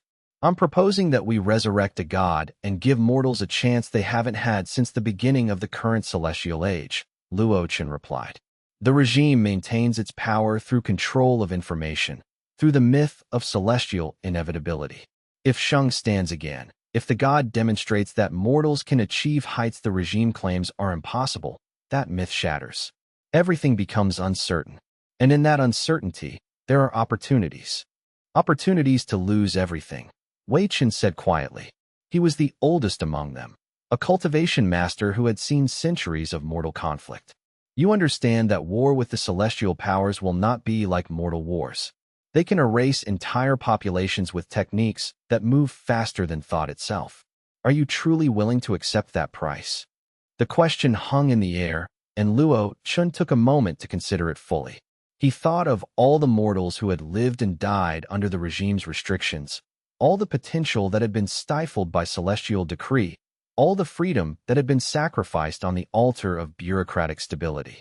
I'm willing to accept that price for the possibility of freedom, he said finally.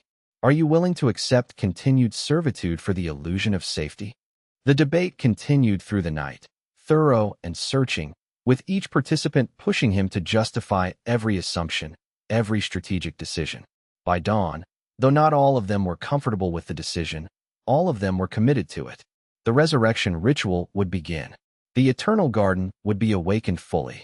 Shen would return, and the world would change forever. Luo Chen returned to his quarters as the sun rose over the collective, casting long shadows across the gardens. He found himself standing at the same observation terrace where Qing Lian had found him weeks before, looking out over the pocket world with new understanding. This wasn't just a location of beauty and power. It was the staging ground for the greatest transformation the cosmos had ever known. And he, Luo Chen, the keeper of the eternal garden, was the catalyst. The weight of that responsibility was immense, almost crushing in its totality. But it was a weight he had chosen to bear, and he would not set it down, no matter what challenges lay ahead. The next days would require everything he had to give, and more than that besides. Chapter 114.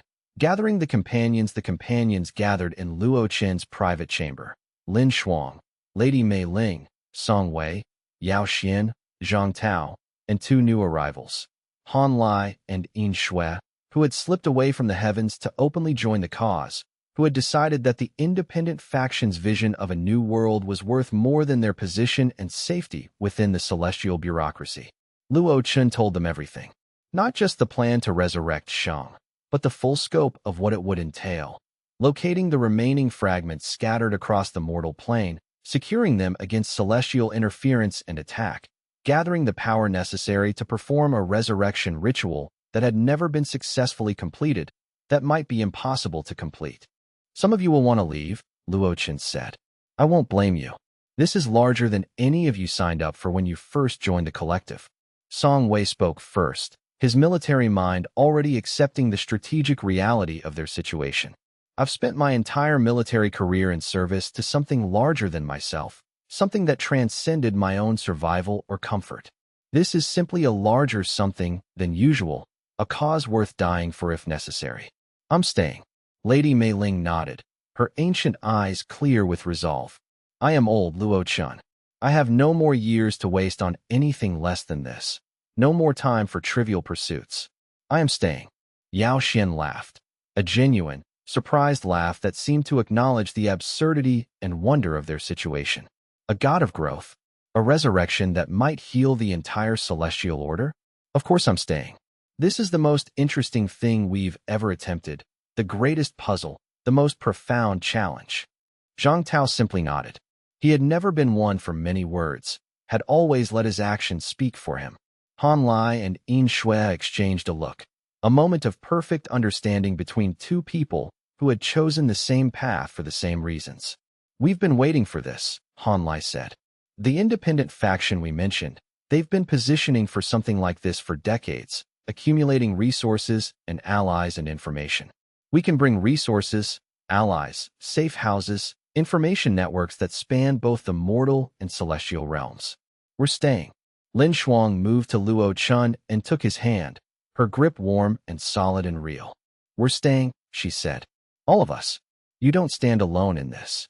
Luo Chen looked at these people, his true companions, his actual family, the people who had chosen him and had allowed him to choose them, and felt the weight of his decision transform into something that was no longer burden but purpose, into something that could sustain him through whatever trials lay ahead. Then we begin, he said. The gathering of the companions took on the character of a sacred ritual, each arrival marking a point of no return in the unfolding plan.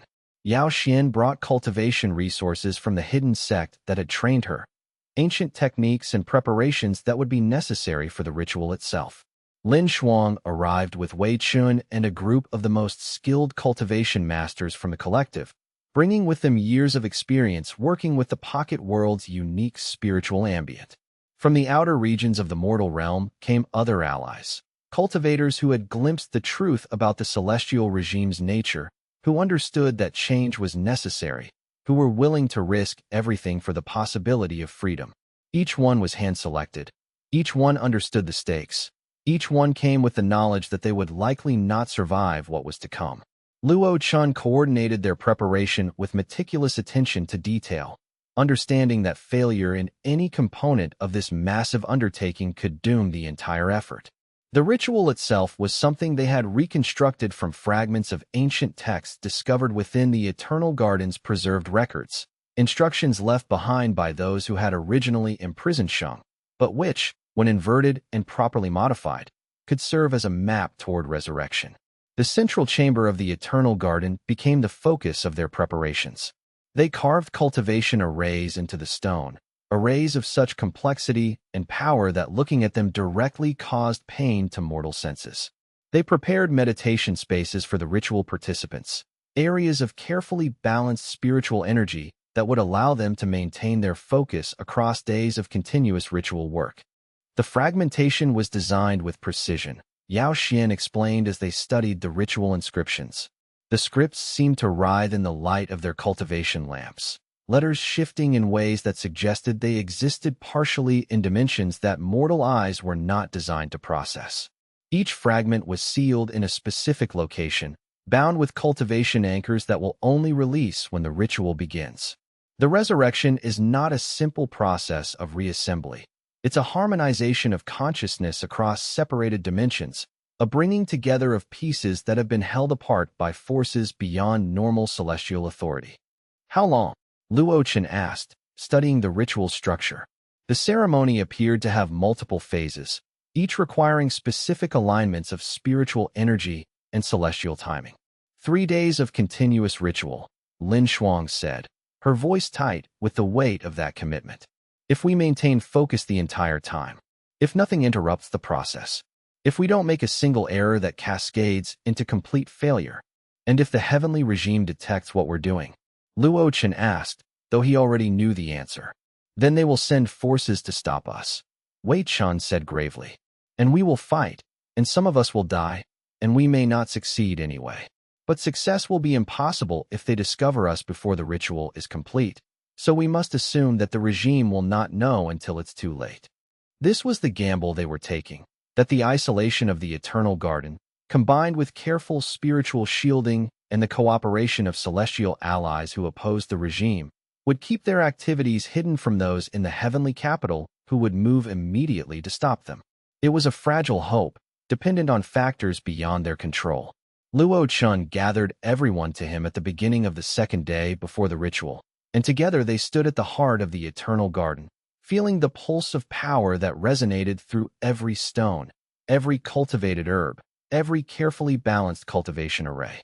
What we do here will echo across eternity, he said quietly, and they stood in silence, contemplating the magnitude of what they were about to attempt. Some of them would not see the next sunrise. Some of their cultivations would burn away in the effort. And yet they stood together, committed to the principle that some things were worth any price. Chapter 115. The Garden Awakens. The pocket world began showing signs of deeper activation within days of his return, as if the pocket world itself was responding to his decision, as if the god sleeping within was beginning to wake. It started with time distortion. Luo Chen discovered he could create zones where time flowed differently, a chamber where a single day passed as a full year, where centuries of growth could be compressed into moments of external time. The application was obvious and immediately practical. Crops could be grown to completion in hours. Rare herbs could mature in days. The garden's productivity was no longer limited by the constraints of natural seasons, could be scaled up to match divine timescales. But the changes went deeper than temporal mechanics, deeper than the simple manipulation of how fast time flowed through the pocket world. The boundary walls themselves seemed to become more malleable, more fluid, more responsive to his will. Luo Chen could sense new paths opening through the pocket world structure, connections that had been sealed away for millennia, becoming accessible again. The herbs responded to his presence with eagerness that bordered on desperation, their growth becoming almost frantic, as if they were trying to reach towards something they sensed but couldn't quite perceive. Most disturbing of all, the devourer's seal began to pulse in a rhythm that matched the beating of a heart. Luo Chen rushed to the western caverns, where the creature remained imprisoned in chambers of absolute containment. The seal was stable, held firm by ancient power that Luo Chen's cultivation couldn't hope to match, but the devourer was aware. It was aware of the changes rippling through the pocket world. It was aware of the growing power, of something vast and divine beginning to stir. It was aware, Luo Chen realized with horror and hope in equal measure, that something was happening. He sat across from the sealed chamber and extended his consciousness to touch the creature's awareness, careful not to awaken it fully, careful not to trigger a rebellion that the seals might not be able to contain. What he found was not the mindless beast he had expected, not the simple hunger and violence that had defined his previous encounters with the creature's consciousness. Instead, he found something far more complex. The devourer was hungry, yes, but it was also ancient. It remembered the world before the heavenly regime had risen to power. It remembered Shang. And, Luo Chen realized with a chill that transcended his physical form, the devourer had once served the god. The creature's emergence as a corrupted force was itself a result of Shang's imprisonment. The god's power had been twisted as it was sealed, had been corrupted and inverted by the process of fragmentation, and that twisted power had taken form in the devourer. The creature was not truly evil, but rather a reflection of what divinity became when it was forced into opposition with its own nature. If Shang was resurrected, the creature's nature might change entirely. The corruption might burn away. The hunger might transform into something else. Luo Chen felt the boundaries of the puzzle shifting, creating new complications and new possibilities that he had not anticipated. The garden was awakening because Shang was awakening, or perhaps because Shang had never truly slept, and the god was finally beginning to pull itself from its fragmented prison, the effort of resurrection taking form in the stirring of all the sealed power throughout the pocket world. The awakening of the eternal garden was not a sudden transformation, but a gradual rising of power that began with a subtle shift in the spiritual ambient and crescendoed into something that reverberated through all the cultivated realms. Luo Chen felt it beginning as the ritual words were chanted, as the cultivation masters poured their collective power into the summoning formations, as Yao Xian and Lin Shuang anchored the process with their own foundations. The earth beneath them trembled, not with violence, but with something like anticipation. The herbs in the gardens began to glow with inner light, their spiritual essence reaching toward some distant call. The preservation arrays hummed with frequency that made the air itself vibrate. And deeper than any of these things, in the very bedrock of the eternal garden, something vast began to move. Luo Chen could sense it now through the keeper's bond, the fragments of Shang stirring, awakening from their long imprisonment, responding to the resonance of the ritual with hunger and confusion. The god's consciousness was not yet unified, was still scattered across distances and dimensions, but there was communication happening between the pieces, a reaching out and touching of parts that had been separated for millennia. The pain of it was almost unbearable. Luo Chen staggered, and Yao Xian caught him, her cultivation flowing to stabilize him. The fragmented god's agony was being channeled through him as the keeper, through the bond that connected him to the pocket world. It was like trying to hold back the ocean with bare hands, like trying to contain a star in a crystal vial. "Hold," Lin Shuang commanded, her voice cutting through the chaos of sensation. Her cultivation was burning brighter now, drawing on reserves that should have been reserved for the final phases of the ritual. The consciousness is unstable, but the coherence is increasing. We continue the chant. We maintain the formation. For what felt like an eternity, but was actually only hours, the ritual proceeded with meticulous precision. The companions poured everything into it, their cultivation bases, their knowledge, their will itself. Around them, the eternal garden transformed, flowers blooming in impossible colors, the air filling with fragrances that had no earthly source, spiritual energy roiling through the space like a sea before a storm. Luo Chen's mind reached out toward the fragmentary consciousness of the god, offering his own will as an anchor, helping the scattered pieces find each other through the chaos. It was intimate work, sharing awareness with a being of incomprehensible power, feeling the god's confusion and pain and desperate hope for reunification. And then, as midnight approached on the first night of the ritual, something fundamental shifted. The scattering began to cohere. The pieces of Shang's consciousness began to recognize each other, began to move toward reunion, began to understand what they had been before the fragmentation tore them apart. For the first time in millennia, The god of growth and transformation began to become whole again. Luo Chen felt tears on his face, though he didn't remember crying. The joy and sorrow of what was happening overwhelmed normal emotional categories. They were doing it. The resurrection was beginning, and there could be no turning back now. Completion was the only way forward. Chapter 116. The fragments secured. Finding the remaining fragments took 2 months of careful searching and celestial maneuvering, 2 months of moving through the mortal realm like ghosts, of using Han Lai's contacts in the independent faction to locate pocket worlds that the celestial bureaucracy had carefully hidden and sealed. Han Lai's connections proved invaluable. They located 3 more fragments, one in the far north, containing vast reserves of frozen spiritual power, locked in caverns of perpetual ice, one in the southern seas, existing in a strange space between water and air, accessible only through specific tide conditions, and one in the deep earth beneath the central kingdoms, sealed in caverns where light had never reached, and the stone itself was older than civilization. Securing them without alerting the heavenly regime required coordination so careful that it bordered on paranoia, required moving with precision that left no trace, no sign that anything had been disturbed. Song Wei organized teams that moved like ghosts through the mortal realm, that slipped through the spaces between celestial surveillance networks. Yao Xian used her cultivation to create interference patterns that confused celestial scrying, that obscured their movements behind walls of spiritual noise. Han Lai and Yin Shui used their thieving expertise to move the most heavily guarded fragments, to slip past celestial guards and extract the fragments from their vaults. Each time a fragment approached the eternal garden, the reaction was dramatic and unmistakable. The garden pulsed with power that seemed to resonate through dimensions that shouldn't exist.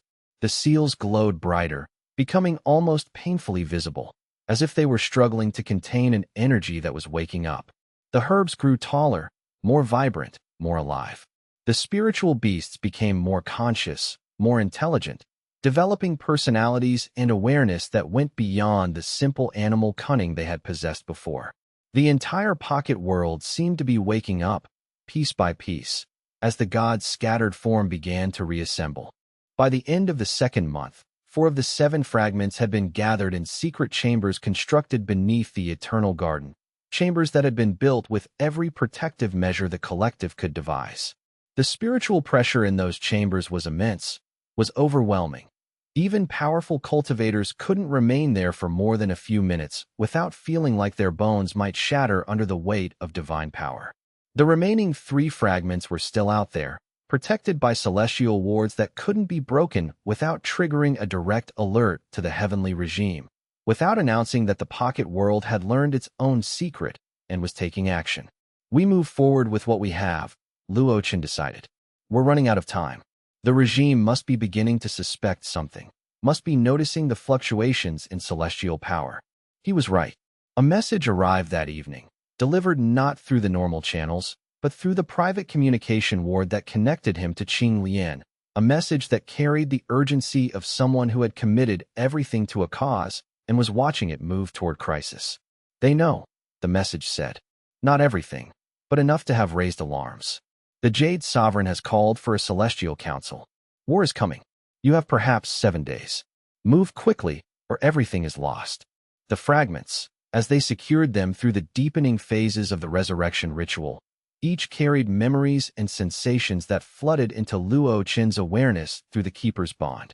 He experienced moments from Sheng's vast history, ages when the god had walked freely in the mortal realms, teaching mortals the techniques of unrestricted cultivation, watching civilizations bloom and flourish under the blessing of unconstrained growth. He felt the god's initial confusion as the celestial forces descended to capture and fragment the consciousness, the betrayal of discovering that the beings he had come to see as allies were actually orchestrating his destruction. He felt the exquisite pain of the fragmentation technique, the sensation of consciousness being torn apart into pieces so small that each fragment could only dimly sense the others. And he felt the god's stubborn will to survive, the refusal to fade into nothing despite centuries and millennia of imprisonment and isolation. Sheng had persisted, had held the pieces of consciousness together through will alone, waiting for some chance of reunification that had seemed impossibly distant. The work of securing each fragment required them to move deeper into the eternal garden's hidden chambers, to places that had been sealed since the gods' initial imprisonment. Each location bore the marks of the fragmentation technique, scars on reality itself, places where the normal laws of causality had been deliberately broken and then frozen in that broken state. "We're approaching the critical phase," Luo Chen said, his voice tight with strain. The cultivation master was visibly aged by the effort of the ritual, his hair having gone almost completely white over the course of the ceremony. "The consciousness fragments are now coherent enough to attempt full integration. If we succeed, Sheng will be whole. If we fail—" He didn't need to finish the statement. They all understood the consequences of failure. "We've come too far to fail," Luo Chen said, gathering himself for the final push. Around him, his companions moved into their final positions, preparing for the last assault of cultivation and will that would bring the god back from the edge of oblivion. His hands clenched with the strain of channeling so much power for so long. Yao Xian caught his eye across the space, and in her expression, he saw absolute resolve.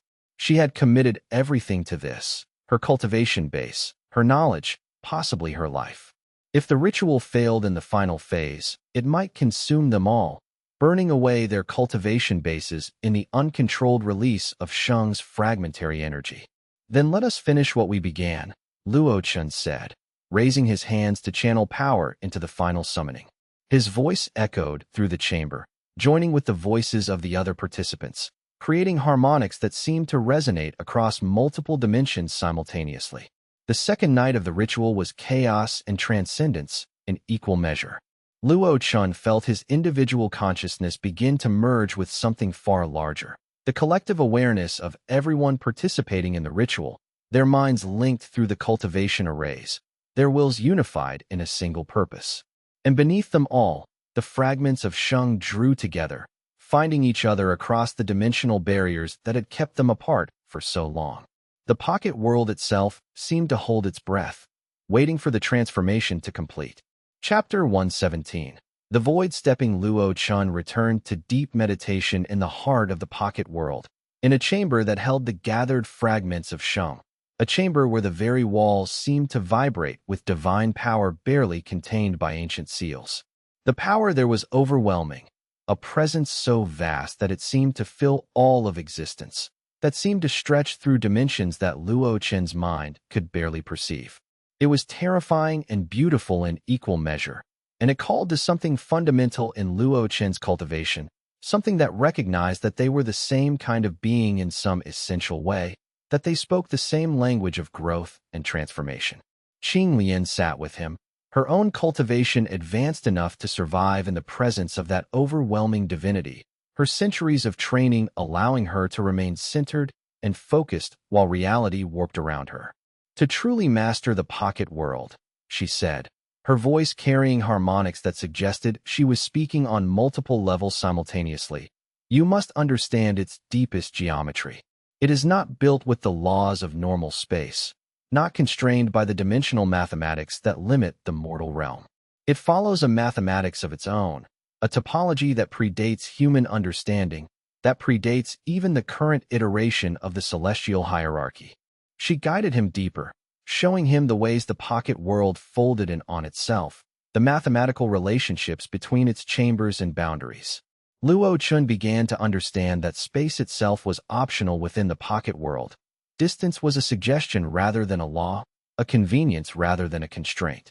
He reached out with his cultivation and touched a point in space 5 miles away, on the opposite side of the pocket world, and stepped through it like walking through a doorway. His consciousness arrived at the destination a fraction of a second before his body followed. A strange sensation of existing in two places simultaneously, of being stretched across distance in a way that should have torn him apart. It should have been impossible. It violated every principle of physical existence that Luo Chen had understood. But in the pocket world, where Sheng's power flowed beneath everything, where divine nature suffused the very fabric of reality, it was simply the next logical step in his cultivation. Luo Chen opened his eyes and found himself standing in one of the deep chambers without having traveled through the space between, without having moved through the intervening distance at all. He tried again, reaching for increasingly distant points. Each time, the step became easier, became more natural, became something he could do without conscious effort. By the end of the night, he could move across the entire pocket world in single steps, covering miles in heartbeats, existing and moving in ways that transcended conventional physical laws. Void stepping, the cultivation technique of stepping through space itself rather than traversing it, had been considered impossible for mortals, had been taught only to the most ancient and powerful immortals, had been treated as a technique that required centuries of preparation and training. Luo Chen had achieved it in a single night, powered by the gods' gathering presence, by the divine strength that flowed through the pocket world and through him. When he finally emerged from the meditation chamber, his companions barely recognized him. The cultivation step had changed something fundamental about the way he interfaced with reality, had transformed him into something that was no longer quite mortal, no longer quite bound by the rules that governed conventional existence. He seemed less solid, less bound to the physical plane, as if he were existing slightly out of phase with normal reality. 7 days, Songwei said, not bothering with preamble. The celestial scouts are gathering on the borders of our realm. The heavenly regime is mobilizing for war, is preparing forces that dwarf anything we could hope to match. Then we begin the ritual at dawn, Luo Chen said. Whatever happens next, whatever comes after, it happens now. We cannot wait any longer. The moment we have been preparing for has arrived. The void stepping was not a technique that Luo Chen had ever attempted before, and yet as he entered the trance state necessary for the final phase of the resurrection ritual, he found that he understood it instinctively. The eternal garden's knowledge flowed through him, guided his cultivation, showed him how to step between the spatial dimensions where Sheng's remaining fragments still waited to be gathered. Each step took him not through distance, but through layers of reality, passing through spaces where the normal laws of causality did not apply, where time moved in directions that mortal minds could barely process, where the laws of physics were suggestions rather than requirements. He moved with purpose, following connections that only the Keeper's bond could perceive, drawing the scattered pieces of the god's consciousness toward the central ritual space. As he gathered each fragment, he experienced moments of connection with the god's vast awareness. Sheng's consciousness, even in fragmentation, had a personality, a character that had been shaped by ages of independent existence and centuries of imprisonment. The god had a sense of humor, dark and wry, about the situation. The god had hopes and fears, desires about what the future might hold if resurrection succeeded. The god was not what the heavenly regime's propaganda claimed, not a corrupted entity seeking to undermine the cosmic order, but a being who had loved mortals, who had believed that freedom was worth the chaos it might bring, who had sacrificed everything for the principle that growth should not be constrained. In one fragment, Luo Chen found a memory. Sheng teaching a young mortal woman how to cultivate without restrictions, watching her bloom from an ordinary person into something radiant and powerful, feeling the joy of witnessing potential realized. In another, he found the god's reflection on why immortals feared mortals. Not because mortals were inherently dangerous, but because unrestricted mortals might eventually exceed the immortals, might transcend the boundaries that currently separated the realms. By the time Luo Chen returned from the void stepping, carrying the final fragments of Sheng's consciousness within his own cultivation base, he understood the god not as a distant mythological figure, but as a real being with real hopes and real regrets.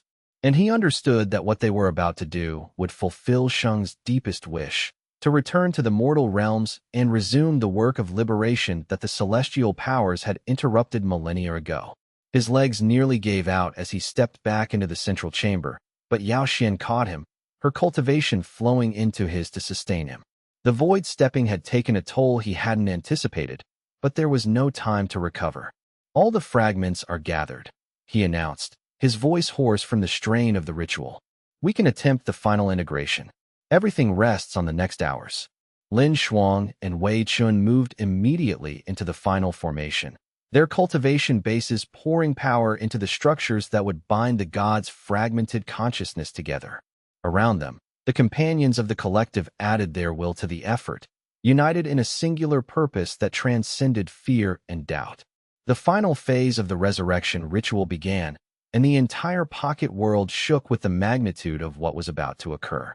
Chapter 118. The traitor rises. Qing Lian arrived at the collective at dawn, stepping through the boundary ward as if it didn't exist, as if the protective seals that had taken months to construct were merely inconveniences to be ignored. And behind her came a group of approximately 100 immortals, far less than the heavenly regime could field, but powerful in their own right. Beings who had achieved immortality outside the official celestial hierarchy and therefore owed no allegiance to the powers that ruled from the capital. The independent faction arrives, Qing Lian said, and there was a fierce joy in her voice that suggested she had been waiting her entire existence for this moment. We have broken openly with the celestial regime. We have made our choice. There is no going back for any of us now. Luo Chen clasped her arm in greeting, the gesture carrying formal respect for what she was risking.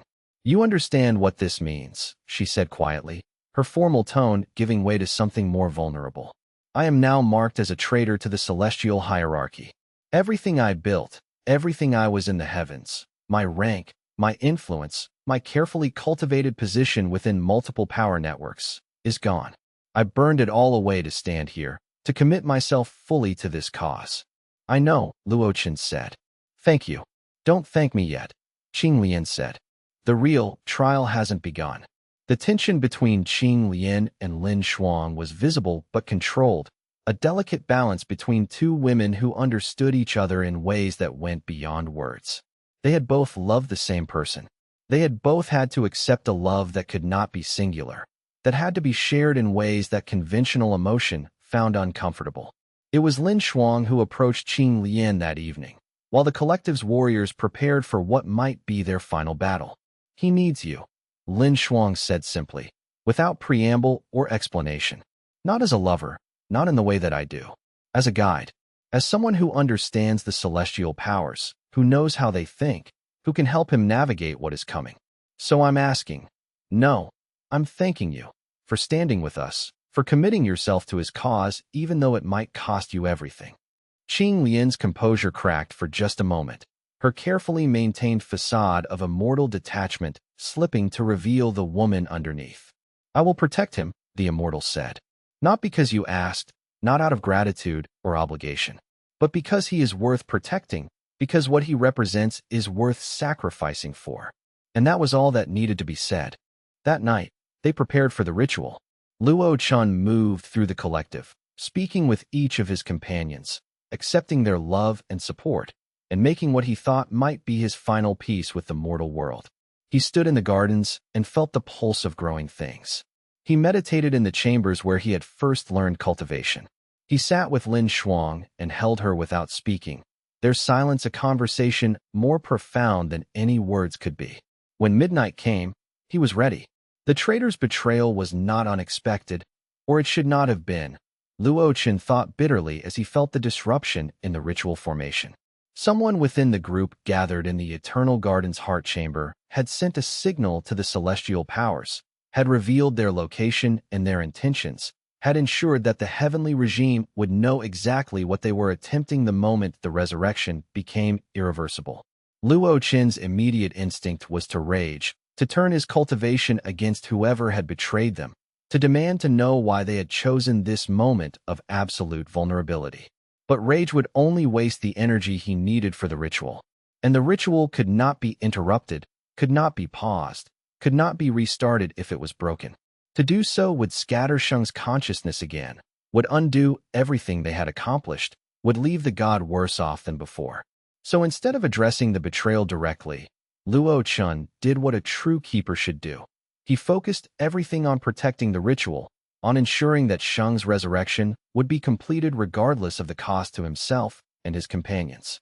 He felt the moment when celestial power touched the barrier of the Eternal Garden, felt the impact of techniques designed to unmake the pocket world and everyone within it.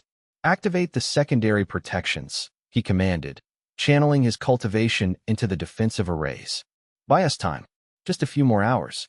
We're close.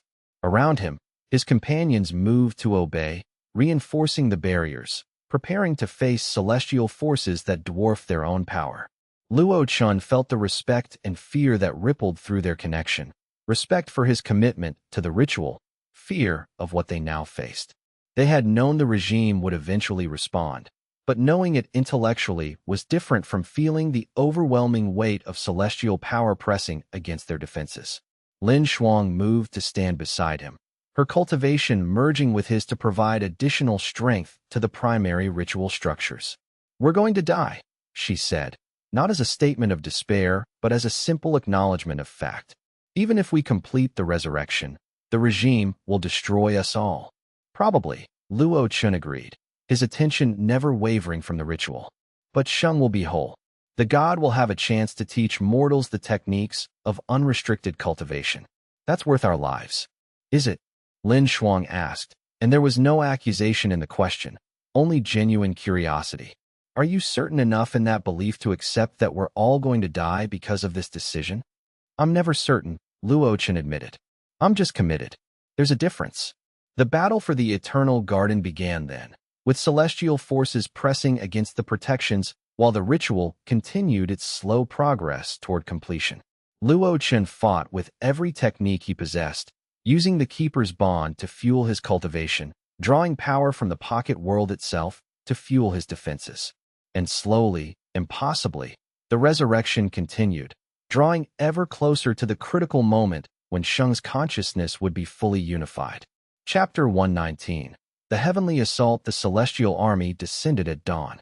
They came not as soldiers in the conventional sense, not as an organized military force with generals and strategies. They came as an expression of the heavenly regime's will made manifest. Hundreds of immortal enforcers, celestial knights riding beasts of pure light, administrators and functionaries all bearing the marks of official celestial authority, their appearance itself a demonstration of the regime's overwhelming power.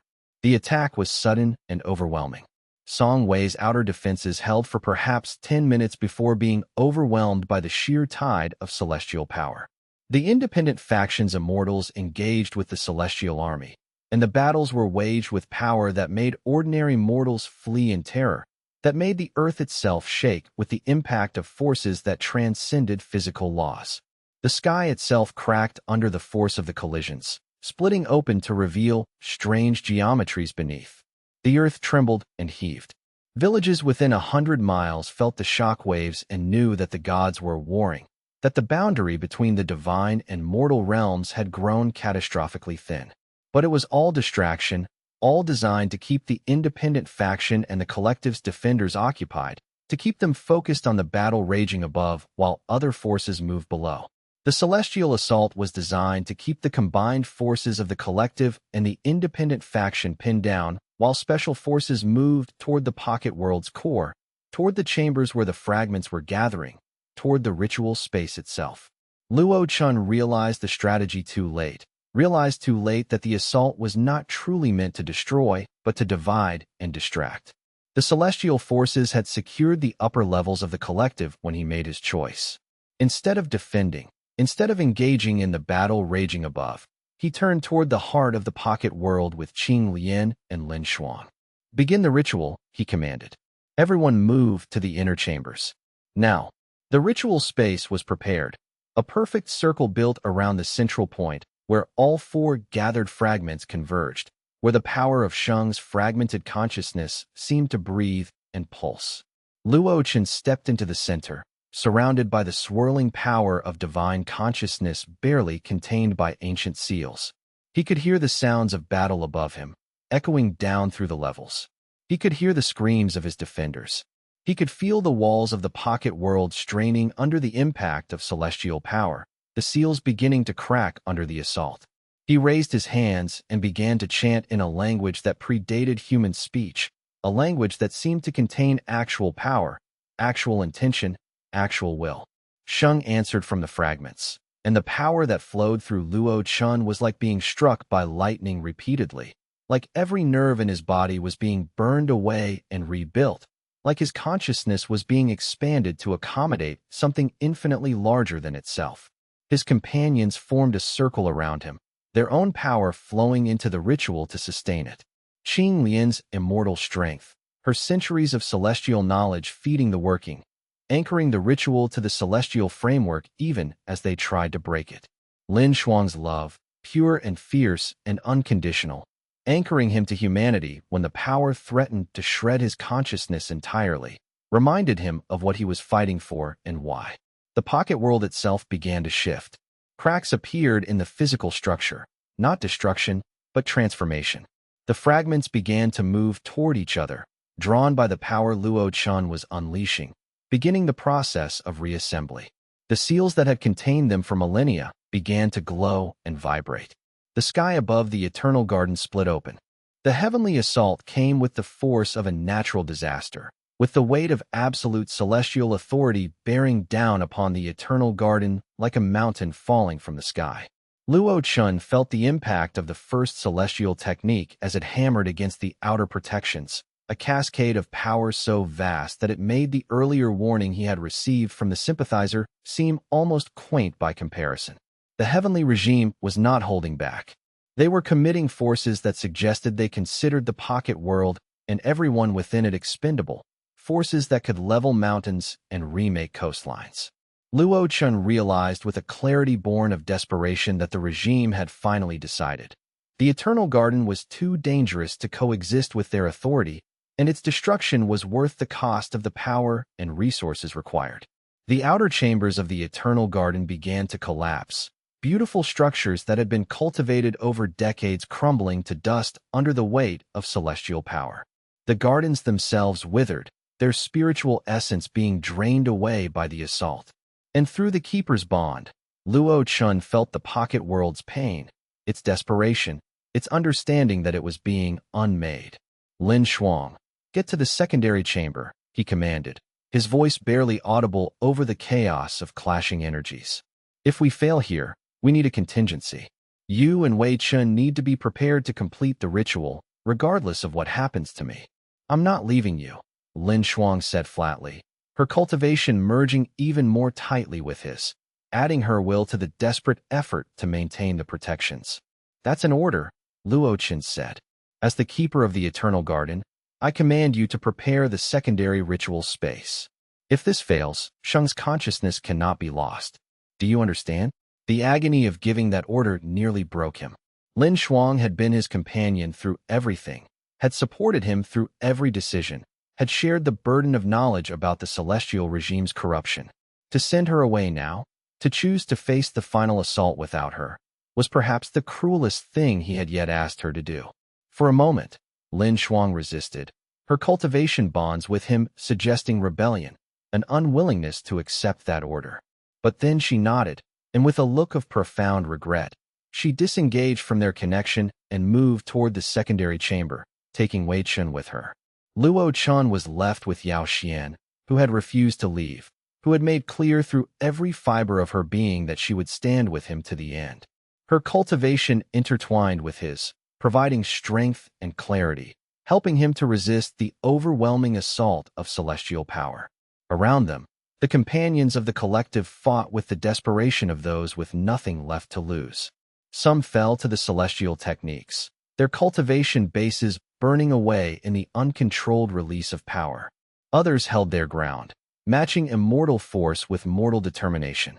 The Eternal Garden itself seemed to fight, its power rising to defend what had been awakened within it, its fundamental nature resisting the destruction that the heavenly regime sought to impose. Yao Xian, Luo Chen said, forcing the words out through the strain of maintaining the ritual and the protection simultaneously. If I fall, you continue. You maintain the ritual. You see this through to the end. Promise me. I promise, Yao Xian said, her voice trembling with emotion. But you're not falling, Chen. We're both going to see this through. Luo Chen wanted to believe her. But as the celestial assault intensified, as the outer protections began to crack and crumble under the weight of power being brought to bear, he found himself wondering if heroic commitment was enough to overcome the fundamental imbalance of power between the mortals defending the pocket world and the celestial bureaucracy seeking to destroy it. Then, in the deepest chambers, he felt something shift. Sheng's consciousness had reached a critical threshold. The god was no longer scattered and fragmentary. The god was becoming whole. Chapter 120. Beyond control, a message crashed through the mental bond that connected Luo Chen to the celestial bureaucracy, a communication so powerful that it nearly shattered his consciousness simply by being transmitted. It came from the very highest levels of the celestial hierarchy, from a consciousness so ancient and powerful that contact with it was like touching the sun. The Jade's sovereign himself. Cease this ritual immediately or be eradicated. This is your final warning. The heavenly regime has made this decision with the full authority of the eternal throne. The power behind the message was immense, was overwhelming, was a threat made manifest. Luo Chen felt celestial authority bearing down on him like the weight of mountains being dropped from the sky, threatening to crush him into non-existence, threatening to unravel the ritual before it could reach completion. But the ritual could not be stopped. Luo Chen had released the power, and now the power was beyond his control, beyond anyone's control. Sheng was awakening, and the god's resurrection was a force of nature, no more stoppable than the tide responding to the moon, no more controllable than gravity pulling things downward. The process had achieved its own momentum, its own inevitability. He turned to his companions, and his eyes were filled with tears, tears of fear and regret and hope in equal measure. Lin Shuang stood closer than the others, her hand reaching for his, unwilling to be separated even now. It's beyond my control now, Luo Chen said, each word heavy with the weight of finality. Whatever happens next, I love you all. And I'm sorry. The fragments converged. Sheng's body was reassembling, drawing together across time and space, pulling itself from the fragmented pieces that the heavenly regime had scattered across millennia, pulling itself back toward consciousness and existence. Divine power flowed through the pocket world like a river breaking its dam, overwhelming, inevitable, transforming everything it touched. Luo Chen felt himself beginning to dissolve into that power. He was no longer sure where his consciousness ended and the gods began, where his will ended and the gods' will began. He could feel every herb in the garden, every spiritual beast, every stone and stream. He could feel the devourer in its chamber, its nature shifting, the corruption burning away to reveal what lay beneath, something that had once been an angel, twisted into a monster by proximity to a dying god. He could feel the world above, the celestial forces pressing down with all their might, trying to stop what could not be stopped. And beneath it all, he could feel Sheng waking up. The moment hung in suspension, the instant before transformation, before resurrection, before everything changed. Luo Chen had become the conduit through which a murdered god was returning to existence, had become the bridge between death and life, between the past and the future. In that moment, Luo Chen understood that he had made the choice that could never be unmade. The god would rise. The heavens would be forced to change, would no longer be able to maintain the lie that had sustained their power. The age of the immortal hierarchy, as it had existed, was ending. And whether he survived to see what came next, he couldn't say. But it was just. And that was enough. The light expanded. The sky above the pocket world exploded outward, revealing not the mortal realm, but something far stranger. The boundary between worlds growing permeable, the barriers between dimensions becoming transparent, visions of alternate realities flickering at the edge of perception. The pocket world was no longer sealed. It was opening to the cosmos itself. Sheng drew a breath that shook the foundations of creation, and everything changed. The moment of full consciousness integration was not a beginning or an ending, but a threshold crossing into something unprecedented. Luo Chen felt it through the Keeper's bond as Sheng's fragmented consciousness collapsed into unity, as the god's awareness suddenly encompassed the full spectrum of identity that had been scattered across millennia and dimensions. The god awakened. It was not a gentle awakening. It was violent and profound, a resurrection that shook the very foundations of the celestial order, that sent ripples of power cascading through both the mortal and immortal realms. The pocket world convulsed, and the celestial assault faltered for a crucial moment. The beings controlling those techniques momentarily distracted by the sudden emergence of a power they had thought destroyed forever. Sheng rose. The god manifested within the eternal garden in a form that seemed to transcend normal appearance, at once ancient and newborn, vast and intimate, singular and somehow plural in nature. The god's presence flooded the pocket world with power and possibility, and the protections that had been crumbling under celestial assault suddenly surged with new strength. Shang's existence was blessing, and the eternal garden responded to that blessing by manifesting defenses that matched the power of the celestial bureaucracy itself. For the first time, Luo Chen perceived a direct conversation happening in frequencies that mortal consciousness could barely apprehend. Shang communicating with the celestial forces, and the god's message was simple and absolute. I am here. I am whole, and I will not be returned to imprisonment. The celestial assault paused. Throughout the mortal realm, in the heavenly capital, in the celestial bureaucracies and immortal hierarchies, the sudden awakening of the god of growth and transformation sent shockwaves of fear and confusion. The fundamental assumption that had underpinned celestial authority for millennia, that Shang was dead, that the threat had been eliminated, was revealed as false. Luo Chen felt the moment of choice approaching, the instant when everything balanced on a knife's edge. Shang's resurrection was complete. The god's consciousness was unified and aware and powerful beyond measure. But the celestial powers still vastly outnumbered the forces defending the eternal garden. The next moments would determine whether the god's awakening would lead to the liberation of mortal kind or the utter annihilation of the eternal garden and everyone within it. And then Luo Chen felt Yao Xian squeeze his hand, felt her cultivation reaching out to him, felt her willingness to continue standing beside him in whatever came next. He looked at her, and she smiled, a smile that carried both absolute fear and absolute faith. In that smile, he saw everything that mattered, not victory or defeat, not power or weakness, but the simple, profound truth that he was not alone in this moment. We did it, she whispered. Whatever happens now, we brought the god back. We did it. Before Luo Chen could respond, before he could say what needed to be said, before he could prepare himself for what was coming next, the eternal garden erupted in light so brilliant that mortal eyes could not perceive it. The god's power, fully awakened and unconstrained, blazed forth like a second sun, and the very fabric of reality seemed to shift and remake itself in response. And everything changed. The mortal realms trembled. The celestial bureaucracy recoiled. The balance of power that had held steady since the establishment of the current celestial age fractured like ice breaking on a spring river. The god of growth and transformation had returned, and the world would never be the same again. In the final moment, as chaos and light consumed everything, Luo Chen felt one last thing through the keeper's bond. The god's gratitude, profound and genuine, directed toward the mortal who had sacrificed everything to bring Shang back from oblivion. And then the light consumed him, and the world became something new. Chapter 121. The resurrection shockwave. The shockwave rippled outward like the breath of a dying star, and reality itself seemed to pause in that terrible instant, holding its breath before the world was forever changed. Time itself stuttered, uncertain whether to continue flowing forward or collapse entirely under the weight of such power.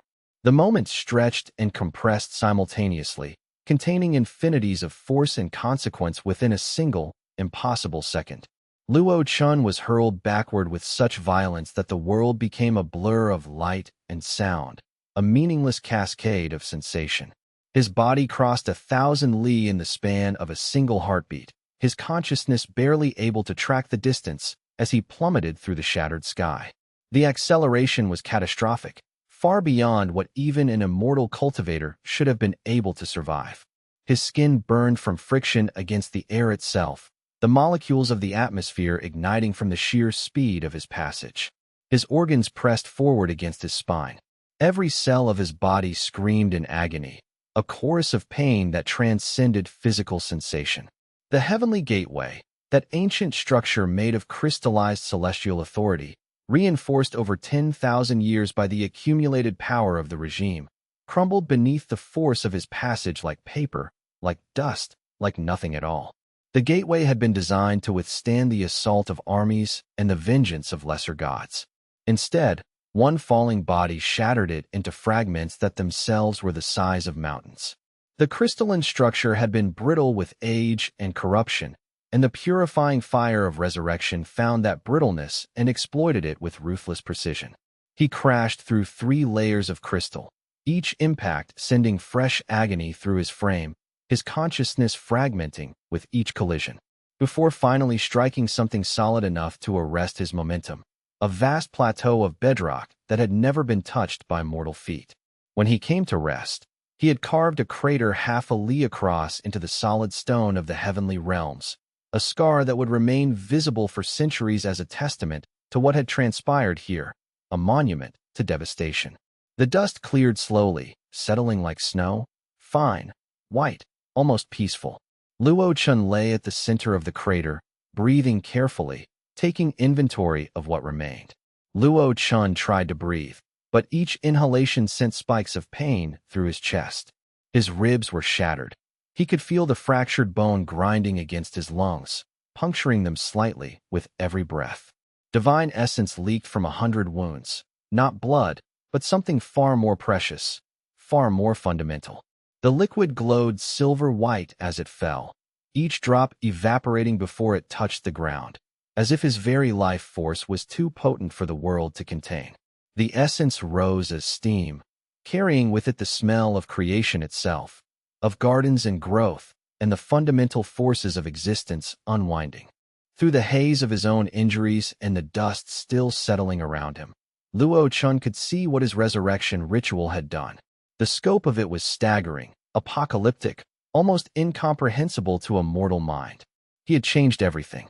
He had made the choice, lit the fuse, and the explosion of consequence was still radiating outward in all directions. The heavenly realms were breaking, fragmenting, unraveling. Entire districts, vast landscapes that had endured unchanged for 10,000 years, home to hundreds of thousands of celestial beings going about their immortal lives, were simply erasing themselves from existence. Not destroyed in any conventional way, but fundamentally unmade, as though they had never been. Buildings that had stood since the age of legends were unraveling like threads pulled from a tapestry. Gardens of crystalline flowers that had bloomed eternally were withering into nothingness. The immortal pagodas, those impossibly tall needles of crystalline power that anchored the regime's dominance over the celestial hierarchy, were toppling like children's toys knocked from a shelf by an angry child. Some shattered as they fell, exploding into shards of compressed power that spread for miles. Others simply dissolved mid-collapse, their essence reverting to raw divine power that dissipated into the void. Above it all, the sky itself was cracking, not like glass, but like the surface of a dying world. Fissures spread across the fabric of heaven like lightning frozen in place, spreading in every direction, growing wider and deeper with each passing moment. The cracks ran in complex patterns, creating a terrible geometry that hurt to look upon directly. Through them, Luo Chen could see something beyond, something vast and ancient stirring in the space where death should have been absolute. The presence beyond the cracks was impossibly large, and it was waking. The celestial army, 5 million strong, the combined military might that the heavenly regime had assembled to crush the pocket world and subjugate the age of the gardener before it could even begin, ceased to exist in the span of a few heartbeats. 5 million individual consciousnesses, each one with memories and hopes and fears, simply wiped from the universe. It was not a military defeat in any traditional sense. There was no last stand, no moment of heroic resistance, no time for final prayers or last words. The resurrection ritual's power swept outward in all directions like a tide of creation, and wherever it passed, it did not destroy, it unmade. The purging divine essence was sentient in its purity, seeking impurities in the carefully maintained celestial hierarchy, and finding them everywhere it looked. Corruption fed the flame of purification. Greed fed it. Cruelty fed it. Millennia of exploitation and suffering, embedded deep in the very souls of the celestial soldiers, burned away like chaff before a winnowing wind. The immortals in the army felt their hidden sins being exposed, felt the weight of centuries of cruelty and indifference being suddenly, horrifyingly acknowledged. Many of them welcomed the end. 50 million voices cried out across the celestial dimensions and then were silenced, erased, unmade. Luo Chen felt the deaths like weights upon his soul, each one a thread of connection severing. The feeling was beyond pain, beyond grief. It was the sensation of entire landscapes of consciousness collapsing. He had known this outcome was possible, even probable. During the long months of preparation, Qing Lian had warned him repeatedly. The resurrection will be destructive. It must be, if it is to work. The God's awakening will burn away impurity like fire consuming dried grass. Can you accept that price? Can you accept the blood of the heavens on your hands? And he had said yes, in the darkness of the eternal garden, with the seed of divinity thrumming in his hands. He had convinced himself he could bear it, that the price would be justified by the freedom that followed, by the new world that would bloom. But knowing and experiencing such magnitude of death were fundamentally different things. These were not all tyrants or immortal oppressors. Among the celestial soldiers were beings who had been conscripted into the regime's armies, who had spent centuries or millennia serving because they had no choice, because the regime owned them utterly through contracts of binding power. Their very souls held hostage to immortal bureaucracy. They had wanted freedom just as much as the pocket world's cultivators did. They had simply been born into the wrong place, in the wrong time, under the wrong masters. Now they were gone, unmade, and Luo Chen had to bear the knowledge that their deaths, while perhaps necessary, were still deaths. The blood of the heavens was on his hands now, innocent and guilty both, a mixture he could never separate. Luo Chen tried to push himself upright, but his arms would not obey. His coordination had been shattered by the impact, his nervous system still scrambling to process what had happened. When he looked down, he saw that his body was broken in ways that should have meant instant death for any mortal cultivator. His ribs were punctured, fragments of bone pressing against vital organs. His spine was bent at an angle that would normally mean permanent paralysis, the kind of damage from which there was no recovery. His legs refused to respond to any command of will, hanging limp and useless beneath him. Blood, true crimson blood, now, not divine essence, poured from his mouth, tasting of iron and copper and the bitterness of consequence. His mortal form was reasserting itself in the face of such injuries, the cultivation-enhanced body finally admitting its limitations and reverting to its physical constraints. The healing power that cultivation provided was finite, and he had burned through his reserves, pushing the resurrection ritual to completion. A shadow fell across him, immense and terrible. This was not the shadow of a person. This was not even the shadow of a creature or an immortal. This was something far vaster, something that eclipsed the sun itself and cast the entire region into twilight. The shadow was so large that Luo Chen could fit inside it and still have room to spare. It covered not just Luo Chen, but entire districts of the heavenly realms visible through the cracks in the sky. As it shifted, Luo Chen could sense the weight of its attention, moving with the slow inevitability of continental drift, ancient, powerful, and quite possibly indifferent to his existence.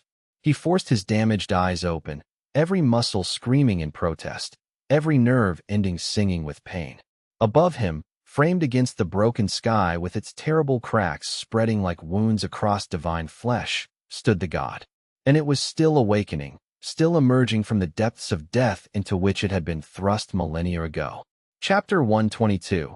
The God Awakens. The dead God's awakening defied all description, all framework of understanding that Luo Chen's mortal consciousness possessed. Words were inadequate tools for capturing what he was witnessing. Language had been built by minds that dwelled in a finite universe with comprehensible laws. This was something beyond all that.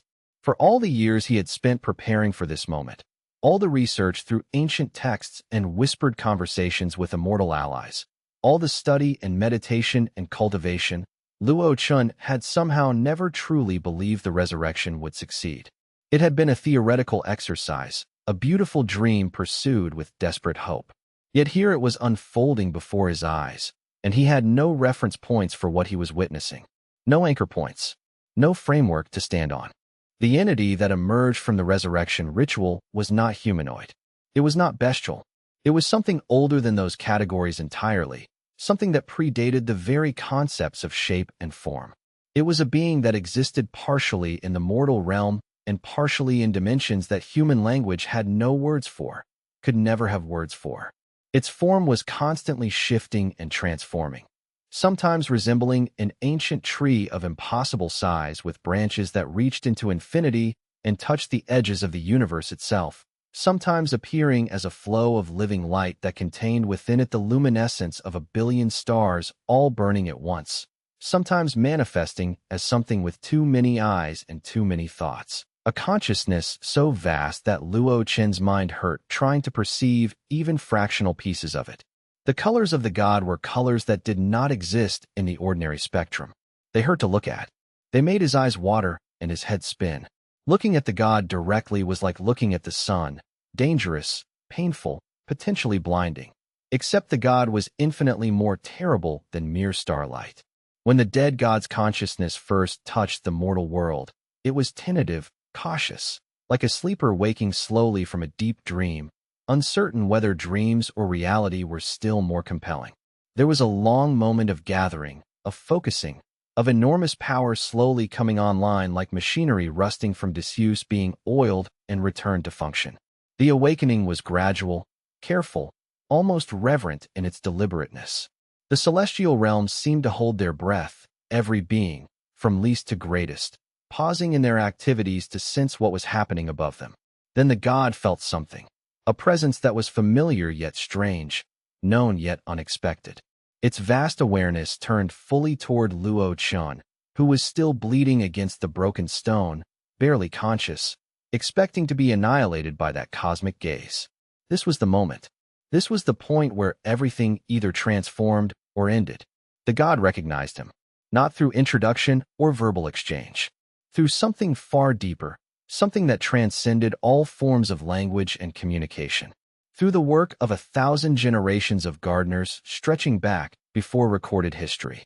Through the loving care of herb cultivation, the patience of seasons, the gentle hands that had tended the pocket world for so long without expecting anything in return, without demanding reward or recognition.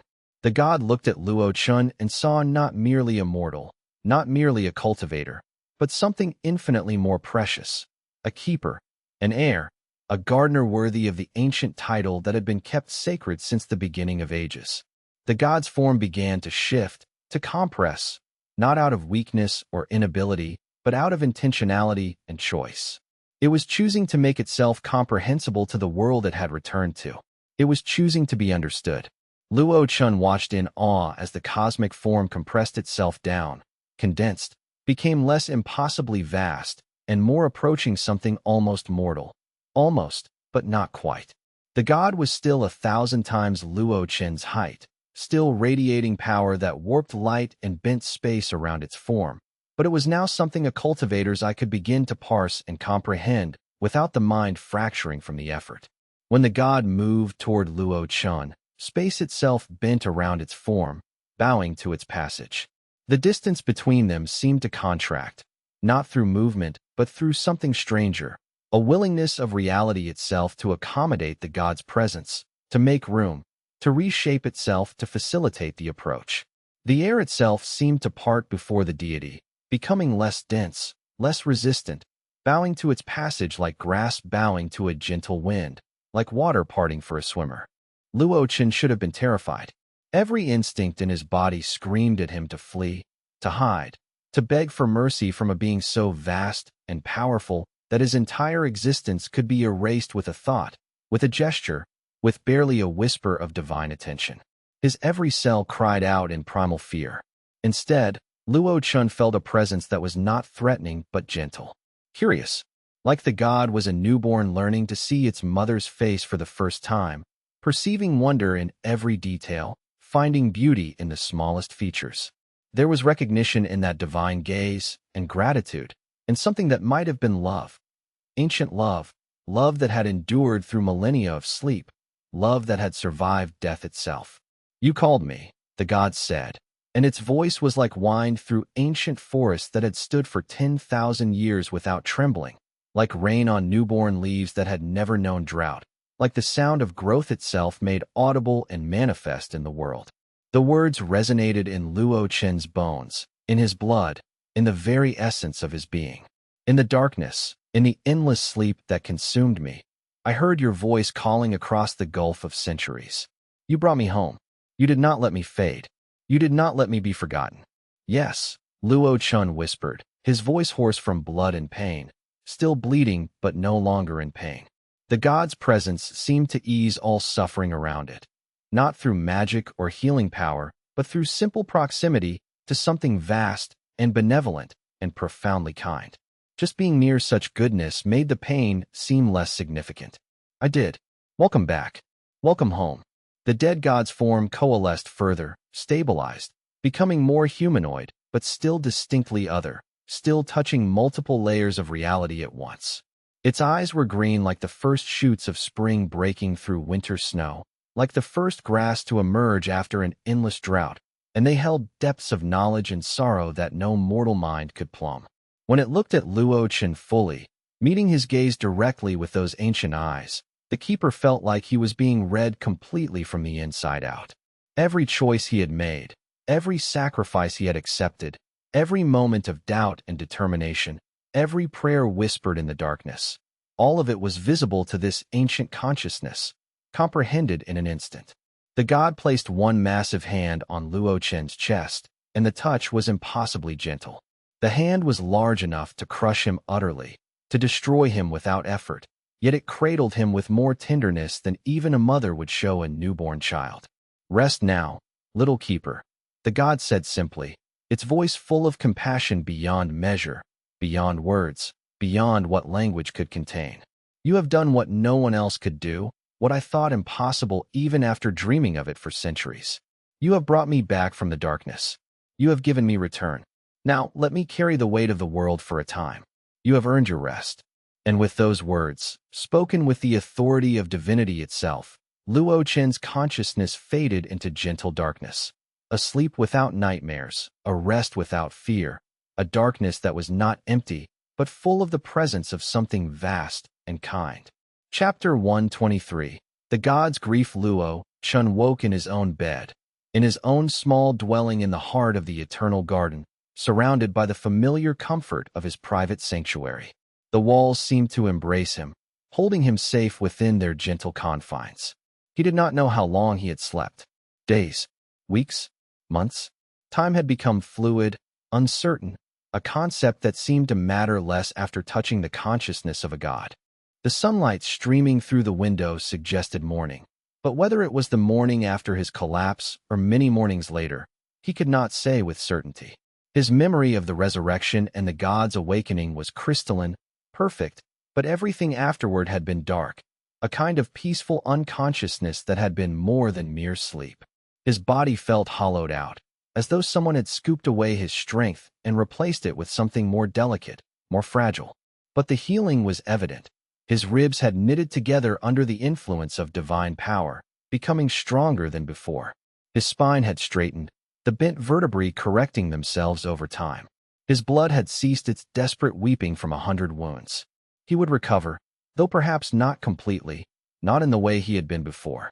The resurrection had changed him at a fundamental level. When Luo Chen finally felt strong enough to walk, he made his way slowly through the garden, following paths that his feet knew by heart even as his mind struggled to function properly. His legs were unsteady, his movements uncertain and careful, but each step grew stronger, more confident. He moved as a man learning to be alive again. The garden seemed different now, more alive, more aware. The plants watched him pass. The flowers turned their faces toward him in greeting. He found the dead god in the oldest part of the garden, the place where it all began, where Luo Chen had first discovered that impossible seed of immortal herbs and planted it into the rich soil of the pocket world so many years ago. The god sat there like a weeping willow, its form now more stable than before, more humanoid and comprehensible, though still partially translucent, as though it did not fully believe in its own existence and might evaporate at any moment if disturbed. The god's shape wavered slightly, uncertain, like a reflection in water disturbed by wind. Tears of pure light fell from the god's face in a steady stream and soaked into the soil, where they bloomed into gardens, small, perfect miniatures of forests and meadows, complete ecosystems existing for only moments before fading away like dreams upon waking. New gods in miniature, new worlds in a single drop of divine water. What troubles you? Luo Chen asked gently, approaching with cautious steps, moving as quietly as he could. His voice was soft with compassion, designed not to startle or frighten. He had seen the devastation that the god's grief could cause to the landscape. The dead god did not answer immediately. Instead, it gestured with one hand that seemed to encompass all of creation at once. The movement created visible ripples in the air itself, disturbances in reality that spread outward like stones thrown into a pond. While I slept, while centuries passed and I lay in darkness, while I dreamed dreams that were not dreams, the world changed. I can feel it through the connections I left behind, threads of divinity that I planted in the world when I first sealed myself away.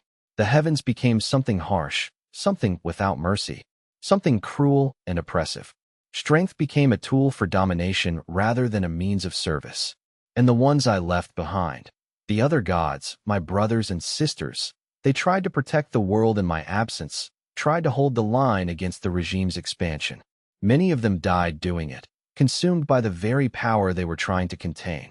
The god's eyes fixed on Luo Chen with an intensity that nearly buckled his knees, and in those depths, Luo Chen saw the full weight of its grief. Ancient, accumulated over millennia, a weight that could crush mountains and drain seas. This was an ancient being mourning not just individuals, but an entire epoch that had passed while it slumbered, an entire age of the world that it had been powerless to influence or protect.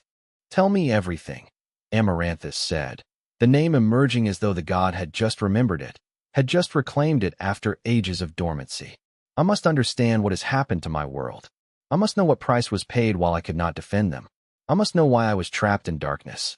Tell me every truth, no matter how bitter." And so Luo Chen told the story, sitting beside the god on the ancient earth.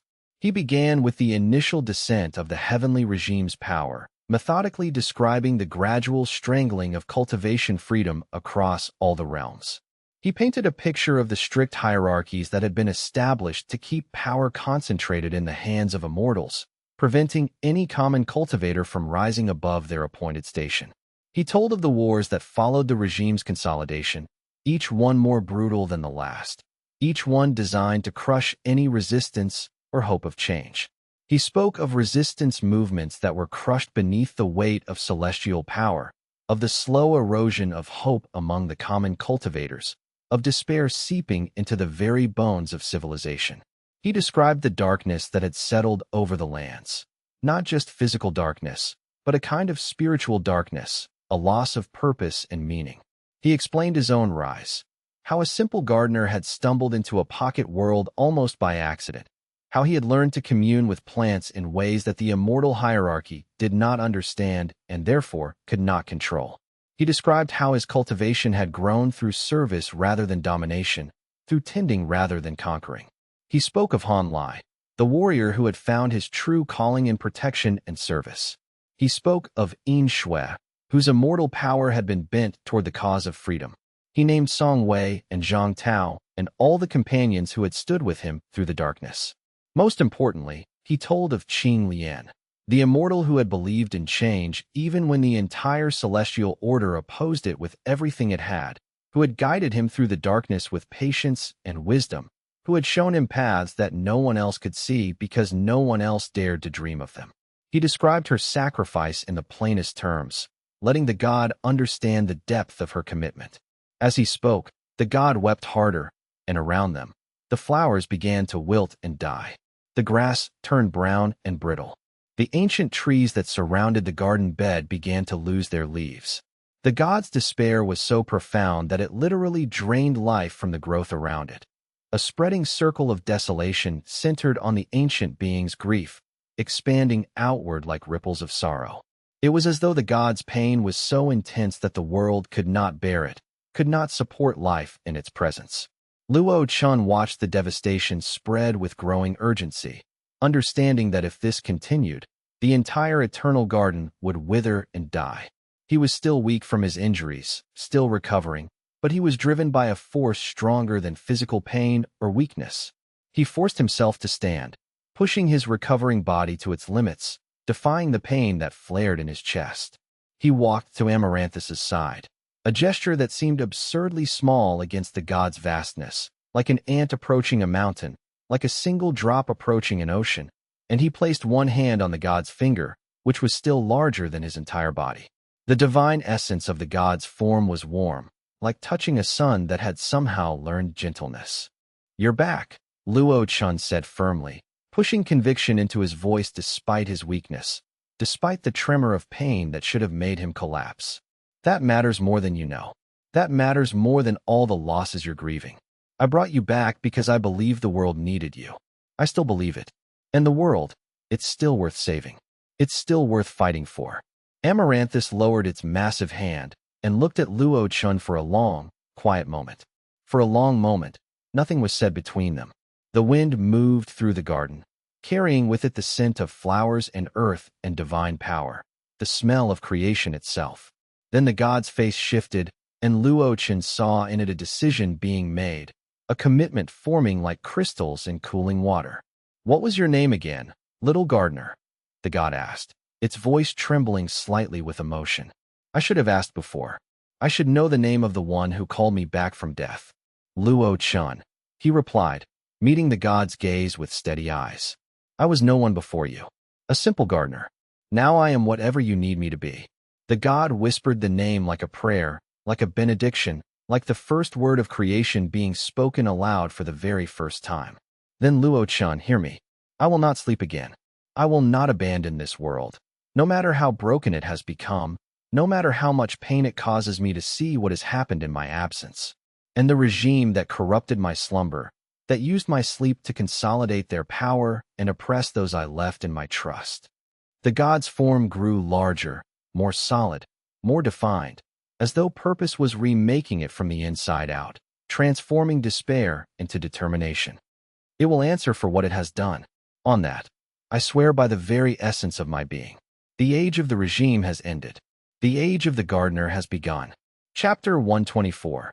The Gardener's Covenant. The proposal that Amaranthus made in the days that followed would reshape civilization itself, breaking apart the old order that had stood for 10,000 years and planting seeds of a new one in the fractured soil. The god had spent days meditating, consolidating its consciousness after the long sleep, and what emerged was a vision of transformation. The god's announcement was broadcast across all the celestial realms simultaneously, transmitted through channels that transcended normal communication.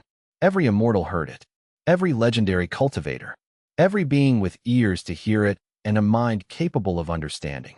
It was a message that could not be ignored or suppressed, for it carried the weight of divine authority and the inevitability of truth spoken by one who had lived since the beginning. "I will give my divine essence freely to all who seek it," Amaranthus declared, its voice carrying across dimensions and through the sealed barriers of countless territories, penetrating even those places where immortals had hidden themselves from the world.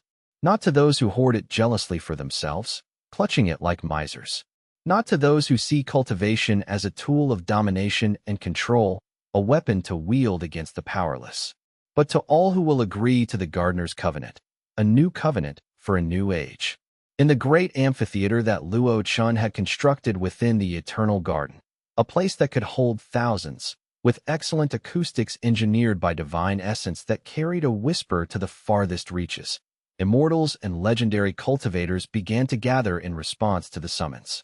Some came eagerly, hoping to hear the god's words. Some came out of curiosity, and some came with fear, understanding that something fundamental was about to change. The amphitheater had been designed with the flow of divine essence in mind, and now it hummed with power, resonating like a tuning fork struck at the frequency of creation. Amaranthus stood at the center of the amphitheater, its form stabilized into something approaching human proportions, though still vast, still imposing, still radiating power that made the air shimmer with heat and light. When it spoke, every voice fell silent. Even the immortals who had been preparing arguments and rebuttals could not find their words. The god's presence commanded attention and obedience. "The covenant is this," Amaranthus continued, gesturing with measured movements that seemed slow, gentle, and yet contained infinite power. "You will accept my divine essence freely offered.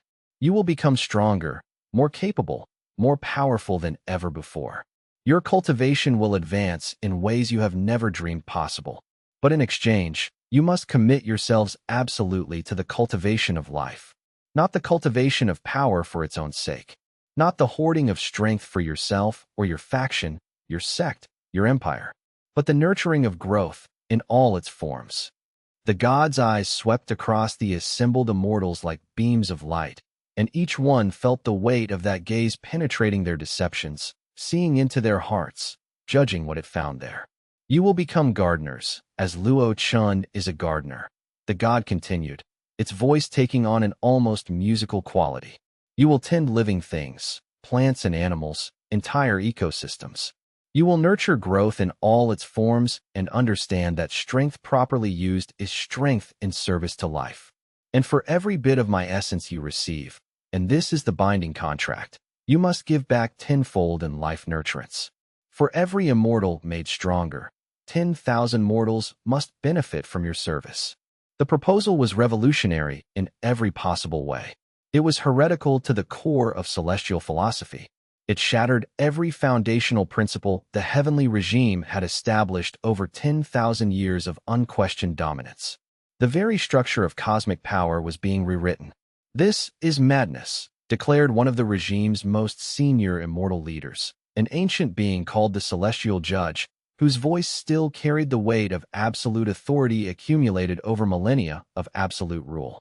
The judge rose from its seat with the deliberateness of one accustomed to commanding obedience, and as it did, the temperature in the amphitheater dropped noticeably. Frost formed on the stone seats. The air itself seemed to become hostile. You would give divine power to mortals? To common cultivators who have not earned it through hierarchy and proper channels? Who have not proven themselves worthy through generations of service? The celestial hierarchies exist for a reason that has stood the test of time. Without them, without strict order and discipline, there is only chaos.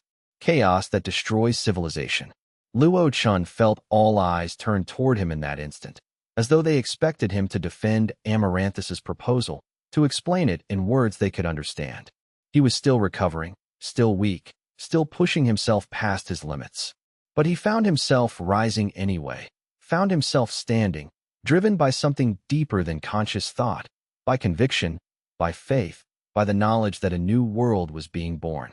There is order in a garden, he said clearly, his voice steady despite his weakness, despite the pain that shot through his recovering body. His hands trembled slightly from the effort, but his voice did not waver. The order of nature, of growth and seasons and renewal, of balance and harmony. The order of cooperation between different plants, different creatures, all working together for mutual flourishing. Different heights, different needs, different purposes, all working toward the same ultimate goal of growth. That is the order that Amaranthus proposes. The celestial judge's eyes flashed with contempt, ancient, scornful, burning with the fury of one who had never been seriously challenged in 10,000 years. And you expect the accumulated immortal hierarchy of creation to accept the word of a barely immortal boy? The judge responded with icy disdain, its voice sharp enough to cut through stone. To accept advice that contradicts 10,000 years of established celestial law? Over the accumulated wisdom of the ancient regime that has kept order and structure in place since before your great-grandfather's great-grandfather was even a whisper in the void. You are nothing but a gardener who got lucky enough to stumble into a pocket world and convince others to follow you. Your existence is a footnote in the great history of the heavens. Your opinion is beneath our consideration.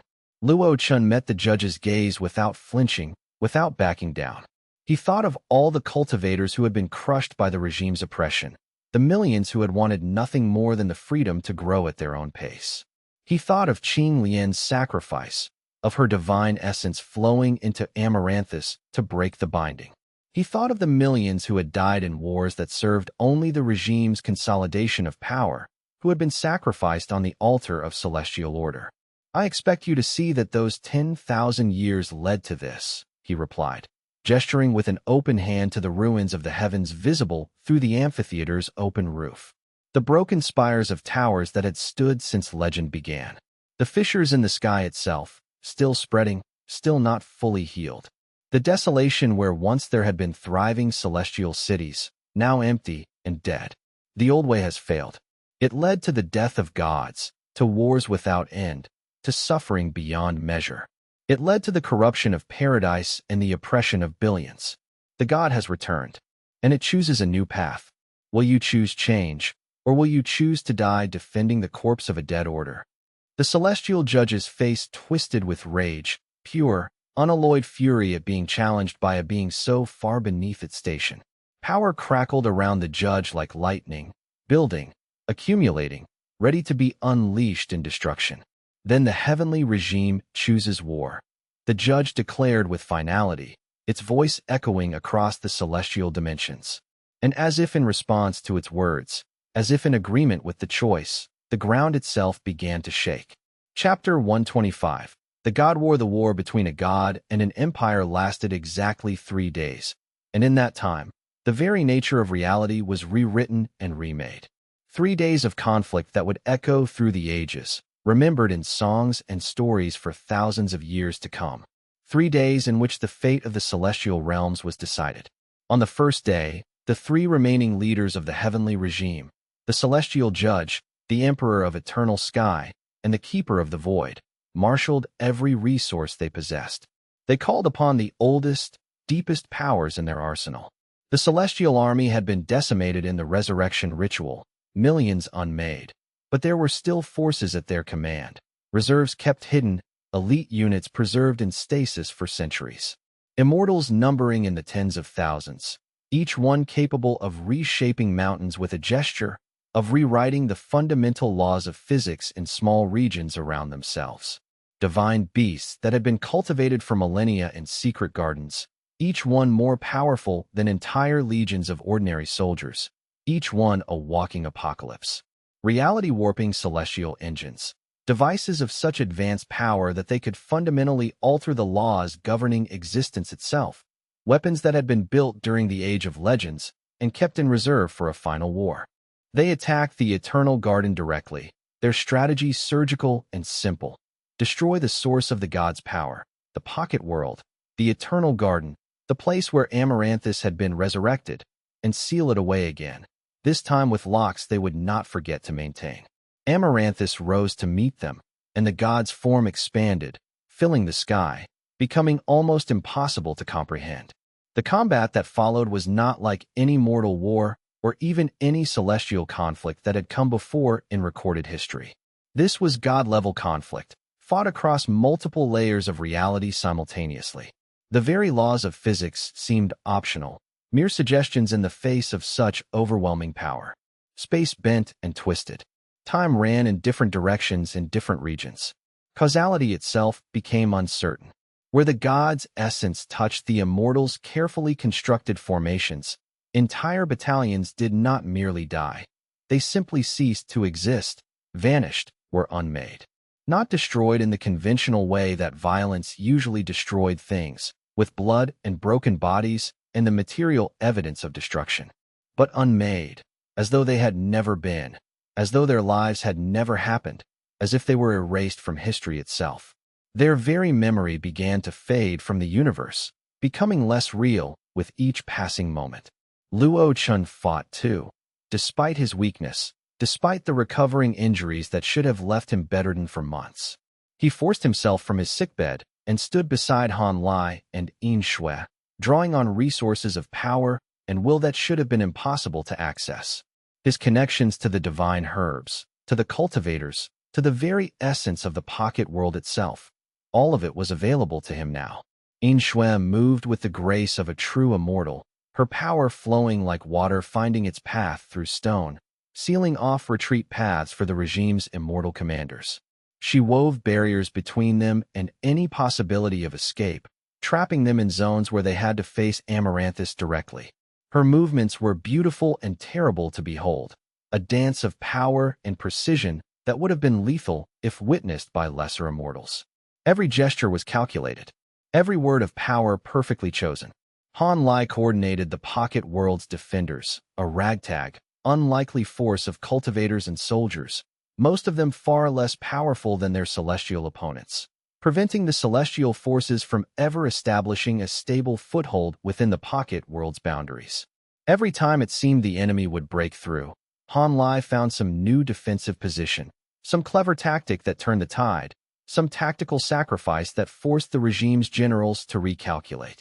His military genius blazed like a star in the darkness of the conflict, turning disadvantage into strength through sheer knowledge and cunning. And Luo Chen himself, drawing on every divine herb in the eternal garden that could be spared, channeling power through the bonds he had established with every plant, every creature, every cultivator who had come seeking refuge in his garden, augmented Amaranthus's already enormous power. It was like adding a candle's light to the sun, infinitesimal in mathematical terms, yet somehow meaningful in ways that transcended mere quantity. His connection to life itself became visible as golden threads of power flowing between him and the god, a conduit for all the potential and growth inherent in living things. The battle raged across the landscape for hours that felt like days and days that felt like centuries. It was impossible to track the passage of time when reality itself was being rewritten. Mountains crumbled under the force of celestial power, their peaks vaporized by divine essence, their cores laid bare and melted into rivers of molten stone. Forests bloomed in impossible colors, the colors of creation itself, colors that had never existed before, colors that the eye could barely process, and were consumed by divine fire that burned not just matter but the very concept of structure, only to bloom again as Amaranthus continued to transmute destruction into creation, breaking down what was old and worn and making space for what was new and vital. The ground itself became uncertain, reformed moment by competing forces, becoming sometimes stone and sometimes liquid and sometimes something that was neither, something in between, something that defied classification. The sky above the battle was rent with fissures that expanded and contracted, opening windows into other dimensions, other possibilities. The very fabric of reality was being tested to its limits. The god's power was infinite in scope, cosmic in scale, and yet it was being challenged by the combined might of the regime's forces, by immortals who had trained for 10,000 years, by weapons that had been created specifically to counter divine power. The pocket world's defenses held. They bent. They cracked. But they held. The barrier that separated the eternal garden from the regime's assault seemed almost alive, responding to threats, adapting to new challenges. Luo Chen poured his power into that defense continuously, drawing from sources that should have been exhausted, finding reserves he didn't know he possessed. His connection to the divine herbs provided him with more and more power as he called upon it, as the plants around him gave their essence willingly, understanding that they were part of something greater than themselves, that their contribution mattered. Chapter 126. The binding on the second day of the war, as the battle raged and the god seemed inexorably dominant, the celestial judge made a choice that would change everything, that would reshape the course of history itself in that single moment. Seeing that direct combat was hopeless, that Amaranthus's power was simply too vast, too fundamental, too deeply rooted in the very nature of existence and creation itself, the judge abandoned military strategy entirely. The judge attempted something different, something that had not been tried in 10,000 years. It was a gambit, a final desperate throw of the dice, a bet everything on a single card move. The judge invoked the ancient covenant of the seven heavens, a law so fundamental that it predated even the regime's rise to power, so ancient that its origins were lost in the mists of time, preserved only in the memories of the oldest and most venerable immortals. The incantation that emerged from the judge's lips was in a language that had not been spoken in 10,000 years, a language that predated language itself, that was less words and more pure expression of celestial will. The air itself shimmered. Reality convulsed. Barriers of pure divine law erupted around Amaranthus, materializing as though they had always been there, layer upon layer of crystallized celestial authority, each barrier stronger than the last, each one adding weight and substance to the binding. These were not physical barriers. They were something far more fundamental and inescapable. They were laws made manifest, the very rules of reality itself turned into walls, made concrete and absolute. They could not be destroyed through power or strength. They could only be broken by beings powerful enough to have set them in the first place. The gods' power was vast, incomprehensibly vast, power enough to reshape continents, to reshape dimensions, to reshape reality itself. But law was older than power. Law was older than gods themselves. Law had existed since the beginning of creation, perhaps even before, older than time, older than the dimensions, older than anything else that could be named. Law was the skeleton upon which all existence was built. Amaranthus was sealed, bound in place, held by chains that could not be seen but could be felt pressing down from all sides.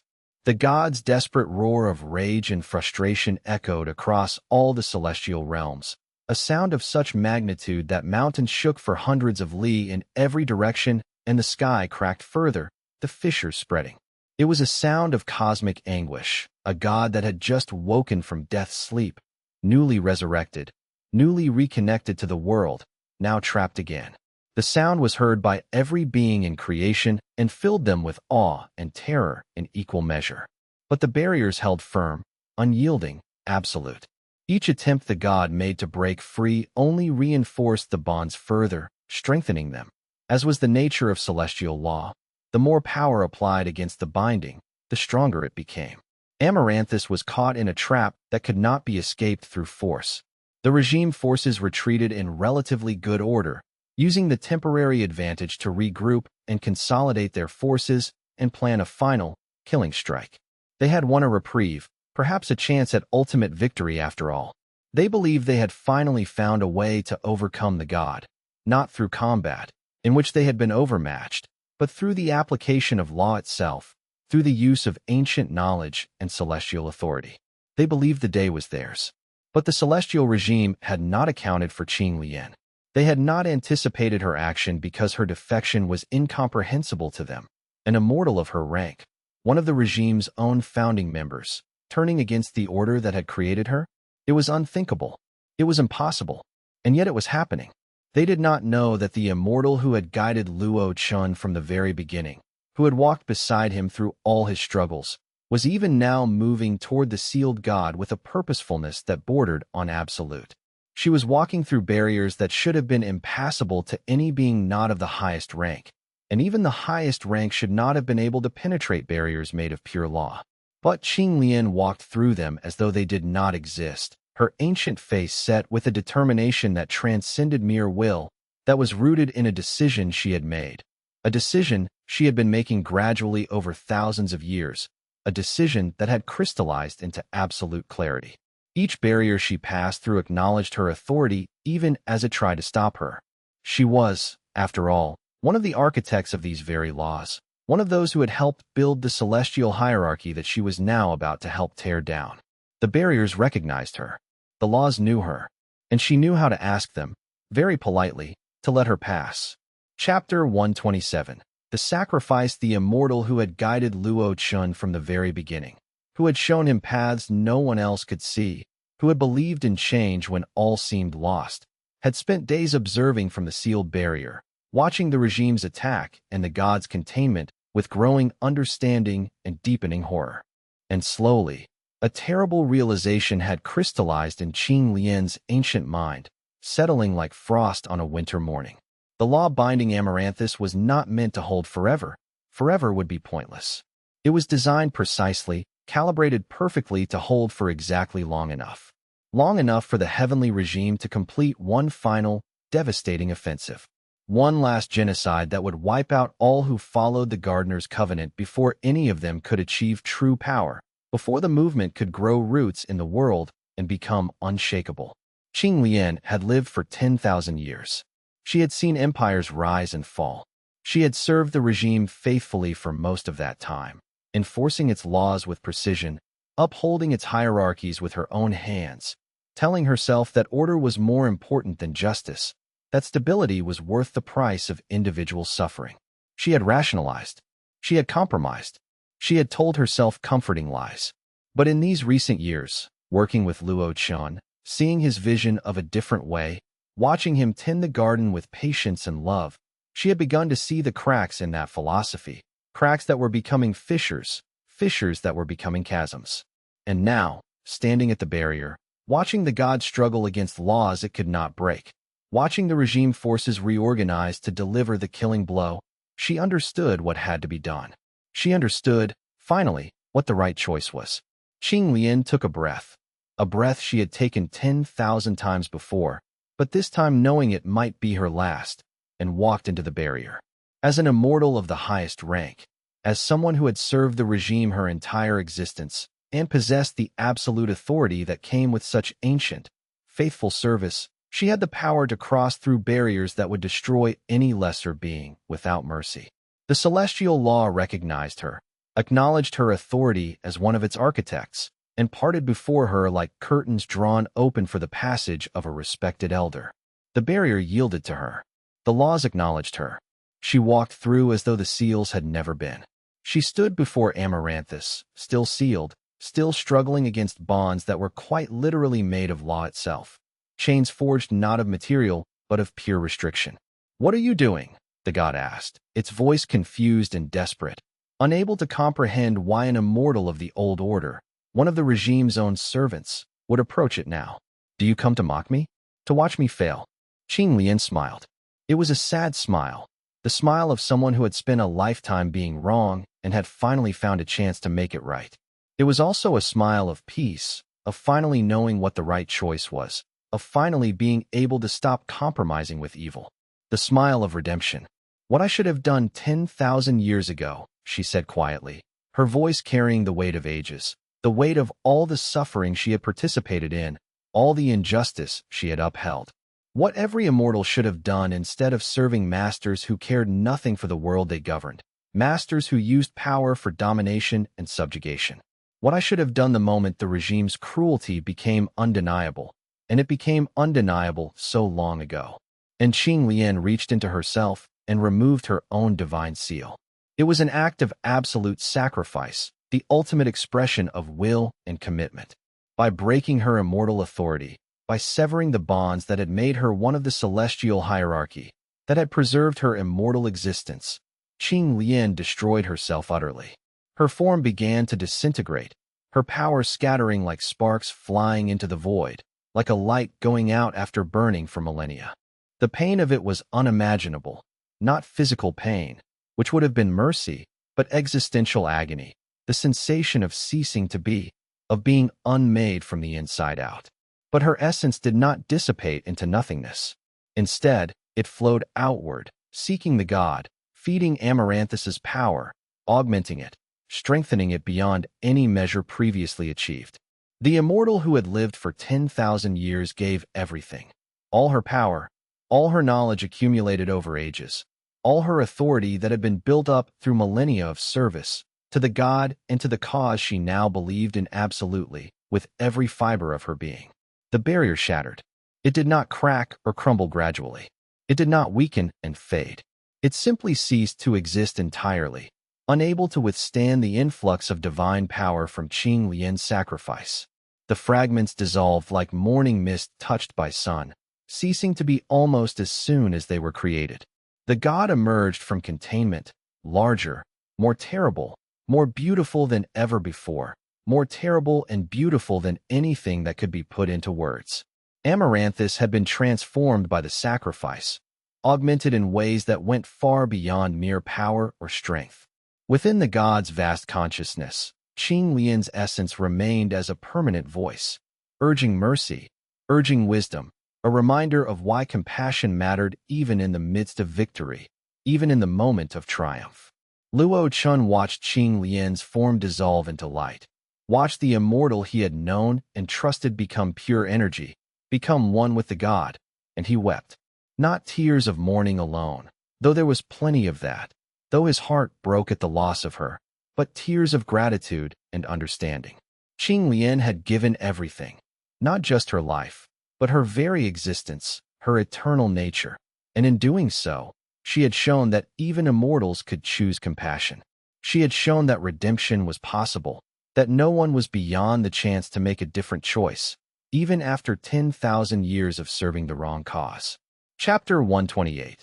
The expansion with Amaranthus free from its binding, and Qing Lian's sacrifice fueling the god's power like an eternally burning flame. The god transformed in ways that transcended mere power, that exceeded all previous understanding of what a god could be or could do. The eternal garden began to expand at an exponential rate, growing faster than thought itself could follow, faster than the eye could perceive. What had once been a hidden pocket world, a place barely the size of a province, known only to a handful of trusted cultivators, shielded from the sight of the celestial realms, became a continent, then a world, then a system unto itself. The divine essence that had been held in careful, delicate balance for thousands of years, carefully measured and rationed, was released in a controlled, intentional, magnificent bloom that reshaped reality itself. Mountains grew to impossible heights, their peaks brushing the very fabric of the dimensional barrier between the mortal realms and the celestial realms, reaching up to touch the face of creation. Forests erupted from bare ground that had been barren moments before, growing ancient and wise in the span of hours, teeming with life that had never existed before, creatures and plants that were wholly new, created by divine will. Rivers carved themselves through valleys in response to the god's intention, water singing with divine vitality, crystalline and pure, running with power that could heal or harm, depending on the will of those who drank it. Entire ecosystems assembled themselves in days that would have taken nature millennia of patient evolution to achieve, ecosystems balanced and perfect from the moment of creation. The transformation was not random or chaotic or destructive. Amaranthus guided it with clear intention, channeling the divine power in ways that created beauty and harmony rather than devastation, that built rather than destroyed. The god was expressing itself through landscape, through creation, through the very stuff of life itself. It was art and intention and love made manifest in stone and water and growing things. The pocket world became not just a garden but a full civilization, a complete world that could sustain millions. Cities rose where Luo Chen had once walked alone among the herbs, where his solitary footprints had marked the only human path. Great towers of cultivated stone, designed by divine architects to harmonize with nature rather than dominate it, to work with the landscape rather than against it. Roads lined with living trees that served as waypoints and shelters for travelers, that provided fruit and fresh water and safe places to rest.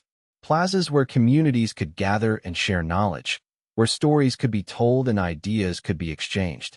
Libraries of impossible size where the wisdom of ages could be preserved and shared with all who sought it, where no knowledge would be hoarded or withheld. At the very center of it all stood the eternal garden, still the heart, still unchanged in its essential nature, still the most sacred place in all of creation, still tended by Luo Chen's own hands. But now it was surrounded by the physical manifestation of Amaranthus's dream, made real through divine power and intention, made solid and lasting. The god's vision had become the world, and people came in floods, refugees from the regime's crumbling territories and seekers drawn by hope. Cultivators from across the celestial realms came, drawn by the promise of the gardener's covenant, by the possibility of a new way. Those who had been oppressed by the regime for centuries, their power and freedom deliberately limited by unjust laws. Those who had questioned the old ways and been punished for their doubts, executed or imprisoned for daring to think differently. Those who had lost everything to the regime's cruelty, families, homes, futures, came seeking a place to rebuild. Thousands came, then tens of thousands, then hundreds of thousands, then more than could be counted even by immortal mathematicians. They came to learn from Luo Chen's teachings about cultivation through service. They came to touch the god's essence and understand what growth truly meant, how to grow without oppressing others, how to strengthen oneself while nurturing those around them. Luo Chen's garden, which had been a secret hidden from all the realms, which had been a small refuge in a hostile world, was now the center of all things, the fulcrum upon which the world's future turned, the place where the new age was being defined and shaped. The transformation was not chaotic or unplanned. Amaranthus worked with divine intention, understanding exactly what was needed and how to provide it. The god consulted with Luo Chen on every decision, respecting his judgment, trusting his wisdom about what people needed and how to build a society that honored both growth and freedom. Together, They crafted a system unlike anything that had ever existed. It was not a new version of the regime's hierarchy. It was something fundamentally different. Power was distributed widely rather than concentrated. Authority came from demonstrated wisdom and service rather than from celestial rank or ancient bloodline. Disputes were resolved through dialogue and mediation rather than through force. Mistakes were seen as opportunities for learning rather than occasions for punishment. And most importantly, the divine essence was shared freely with all who sought to grow. There was no artificial scarcity, no rationing of power to maintain control. Amaranthus's divine essence flowed like water, abundant, essential, available to all. The gods seemed to take joy in giving, in providing, in seeing beings discover their own potential and reach toward it. Chapter 129. The final assault. The regime's final assault was not a military operation in any traditional sense. It was not calculated strategy or tactical genius. It was an act of nihilistic desperation, born of the knowledge that they had lost everything and could not win, that the old order was dying and they could not save it. The Emperor of Eternal Sky and the Keeper of the Void, the last two leaders of the heavenly regime, seeing that they could not defeat Amaranthus through any means, seeing that their power was fading as the old celestial hierarchy crumbled beneath them and immortals by the thousands defected to the new order, made one final decision in desperation. They would destroy everything. If they could not rule, nothing would prosper. If they could not have dominion over creation, then creation itself would burn. Better that all should burn, that all should be ash and void, than that they should admit defeat, than that they should be forced to bow to a new order. The attack came without warning. A coordinated strike across multiple continents of the mortal realms, targeting the places where people had gathered to hear Luo Chen teach, to touch the god's essence. Divine weapons of unimaginable power were unleashed, weapons that had been kept hidden for 10,000 years because they were so destructive that even the regime feared their use, had feared to unleash them even in their moment of greatest confidence. Entire mountains were reduced to ash in the span of moments. Rivers boiled away under the heat of celestial fire that burned with the intensity of 1,000 suns. Cities that had stood for thousands of years, that had been home to millions, were erased from the landscape utterly, as though they had never existed. Forests burned with fire that consumed not just wood and leaves, but the very concept of growth itself, that burned away the potential for new life. Millions died in that moment. Millions of souls were snuffed out, leaving destruction and grief in their wake. Luo Chen felt every death, not through some distant immortal omniscience, but through the bonds he had established with each and every one of them. The cultivators, the gardeners, the common people who had come to his garden seeking refuge and new life. Each death was a thread severing, a connection breaking, a light going out in the darkness. The pain was overwhelming, crushing, nearly insurmountable, threatening to break his mind with the sheer weight of it. He rose to his feet in the heart of the eternal garden, power surging through him, and the very air around him seemed to burn with golden light. His hands clenched into fists, divine essence crackling between his fingers. "Enough," he whispered, and his voice echoed with power that transcended normal speech, that carried across all the dimensions, that was heard by every being in creation. The word itself seemed to reshape reality around it. And then he gathered everything. Every divine essence in the pocket world that could be spared. Every bond he had established with every plant, every creature, every cultivator that he had tended. The god Amaranthus itself, responding to his need, lending him its vast power in full trust and love. The dying prayers of millions who had been struck down unjustly, their final breaths carrying power toward their defender. Luo Chen had never performed such a ritual, had never imagined he would be capable of such a thing, but in that moment, desperation became its own kind of cultivation, became its own kind of power. He pulled all of it together, all the threads, all the connections, all the power that flowed through his being, and all the power that flowed around him. He compressed it into a single point of pure creation, held it in his hands like the future itself made manifest, like reality that could be shaped by will and love. And then he released it all as a counterstrike. The energy that erupted from his hands was not destructive in any traditional sense. It was not meant to kill or harm. It was transmutative, transformative, meant to turn death back into life. Where it passed, death became life. The mountains that had been destroyed and vaporized rose again, more beautiful than before, with new forests growing on their slopes, forests that shone with divine light. The rivers that had boiled away reformed and flowed with water that was sweet and pure and crystalline. The cities that had been completely erased were restored, brick by brick, stone by stone, each one placed with divine intention and perfect care, as though they had never been destroyed at all. And Luo Chen's cultivation base, stretched far beyond all normal limits, finally broke through the final barrier. He achieved immortal ascension, true immortality, not borrowed or loaned from some greater being, but earned through the fire of sacrifice and love. His mortal form was burned away in that transformation and remade as something entirely new, entirely divine. He stood in the center of the eternal garden, his new immortal body glowing with gentle, golden light that was warm and welcoming rather than harsh and burning, and he understood at last what it truly meant to be infinite, not in power alone, but in capacity for love, for service, for growth without limit. Chapter 130. The final duel, the final confrontation lasted until dawn painted the sky in shades of gold and crimson and rose, a beautiful sunrise that seemed to herald a new age coming into being. Luo Chen, transformed into his new immortal form, faced the Emperor of Eternal Sky and the Keeper of the Void in a duel that reshaped the landscape around them, that turned mountains into valleys and valleys into mountains.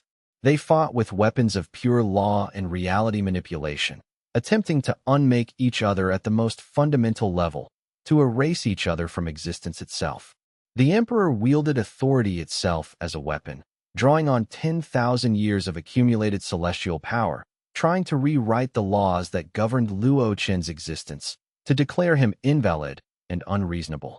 Reality twisted around the Emperor's attacks, the very fabric of creation bending under such power, almost succeeding in unmaking the young immortal. The Keeper of the Void used the spaces between creation, attempting to erase Luo Chen by pulling him into that void, into the nothing that existed in the gaps of existence. But Luo Chen fought for growth, not his own, but the growth of all things. He fought for life in all its forms. He fought for the future that Amaranthus had promised, that Qing Lian had sacrificed herself to create. He fought not for victory, but for love. When the Emperor fell at last, thrown backward by a strike combining all of Luo Chen's new power with the power of the eternal garden itself, the young immortal could have delivered the killing blow.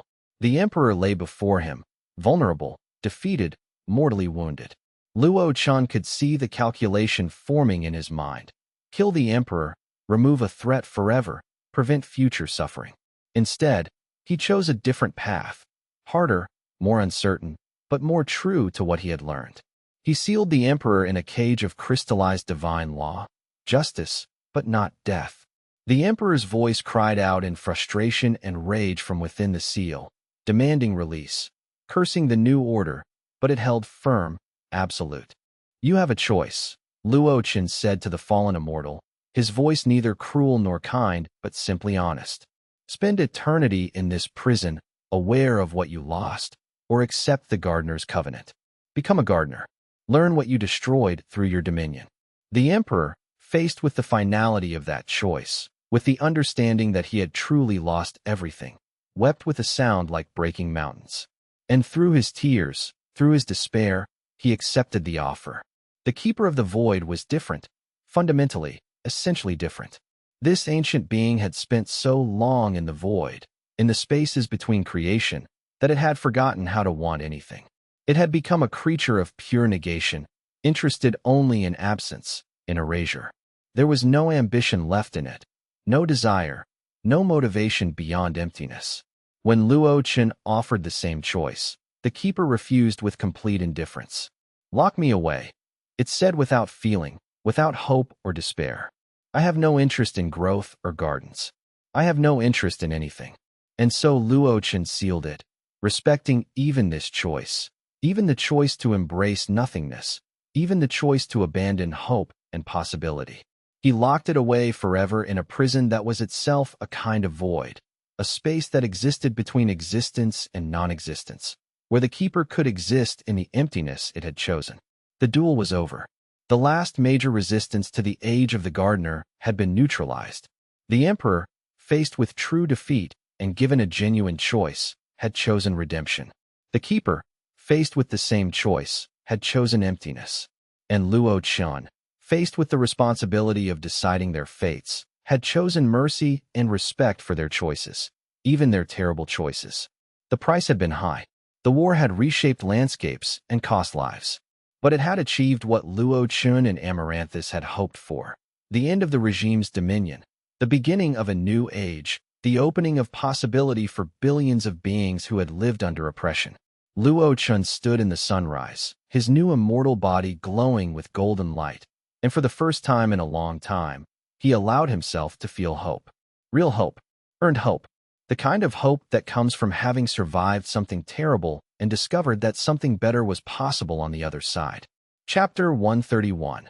The age of the gardener, the age of the heavenly regime, ended on a morning of clear skies and gentle breezes. The celestial bureaucracy that had lasted 10,000 years did not collapse in a single dramatic moment. Instead, it crumbled gradually, like a structure built on sand facing the tide. Immortals who had served out of fear departed, going their own ways. Celestial districts that had relied on the regime's protection disbanded and reformed as autonomous communities. The great towers that had anchored the old order simply shut down, their purpose no longer relevant. What rose in its place was something unprecedented in the history of the celestial realms. Amaranthus and Luo Chen stood together at the center of the eternal garden, addressing the cultivators and immortals who had gathered to witness the declaration of a new era. The amphitheater was full, thousands of beings, from newly ascended mortals to ancient immortals, all waiting to hear what would be proclaimed. "We proclaim the age of the gardener," Luo Chen announced, his immortal voice carrying with perfect clarity to every corner of the assembled crowd, reaching the farthest ears, resonating in every heart present. "In this age, strength is measured not by the power you hoard jealously for yourself, not by the dominion you exert over others, but by the growth you nurture in others, by the life you help flourish. Authority comes not from dominion and force, not from fear and coercion, but from service to life and service to growth. The divine is not locked away in temples and reserved for the privileged few. It flows through every seed, every creature, every living thing, every cultivator willing to participate in the work of creation and growth." The crowd listened in absolute silence, hanging on every word, understanding that the world was being remade even as he spoke. Luo Chen's gaze swept across the assembled beings, and he saw hope in their eyes, saw belief, saw the possibility of a better world taking root in their hearts. Then Amaranthus spoke, the god's form rising, becoming more visible, more present. When the god's ancient voice emerged, still carrying echoes of its cosmic origin, still holding the weight of ages, but now tempered with compassion and gentleness. Even the most jaded immortals, those who had served the old regime, fell silent in awe before such power combined with such kindness. "I have slept for 1,000 years, and in that sleep, caught in dreams of darkness and death, the world forgot what growth meant. The world forgot that the purpose of power is not control and domination, but creation and nurturing. Today, I awaken not as a god to be feared or worshipped from a distance, not as a distant force to be obeyed and appeased, but as a gardener among gardeners, as a cultivator like all of you, working together toward growth. Together, we will grow a world where every being has the freedom to flourish, where strength serves life instead of dominating it, where the powerful protect the weak instead of exploiting them." The celestial realms erupted in cheers that echoed across all dimensions, a sound of hope and renewal, a sound of the old age dying and the new age being born. It was a sound that would be remembered for ages to come, the moment when the world officially, ceremonially, began anew. Immortals who had served the regime out of fear found themselves free from that fear. Cultivators who had been oppressed for centuries discovered hope. Entire civilizations that had been held under strict control began to imagine what freedom might taste like. The work of transformation had just begun. The declaration of the new age was only the first step. Much remained to be done. Laws had to be rewritten, hierarchies had to be dismantled, new systems had to be built from the ground up. But the possibility of transformation was now undeniable. The future was open. Growth was possible. Luo Chen and Amaranthus stood together before the assembled multitude, and in that moment, they knew with absolute certainty that they had chosen the right path. The doubts and fears that had plagued them throughout the struggle fell away. The weight they had been carrying became lighter. Not because the work ahead would be easy. It would not be. But because they now knew that they were not alone. That billions of beings had chosen to walk this new path with them. That together they could build something beautiful and true. Chapter 132. Reconstruction. The work of reconstruction began immediately, and it would continue for years. Years of patient, dedicated effort to heal the scars that the regime's cruelty had left upon the world. Entire teams of cultivators, blessed with portions of Amaranthus's divine essence, and trained in Luo Chen's methods of service and growth, spread across the devastated lands to begin the monumental work of healing. Where the regime's final attack had left terrible scars, regions laid waste, lands poisoned, entire ecosystems destroyed, the gardeners worked with divine intention and endless patience to restore what had been lost. The work was immense, overwhelming, but they approached it with peace, knowing that growth could not be rushed. Mountains that had been reduced to ash and slag were raised again through their efforts, more beautiful than before, with new peaks that touched the clouds and valleys that sang with water.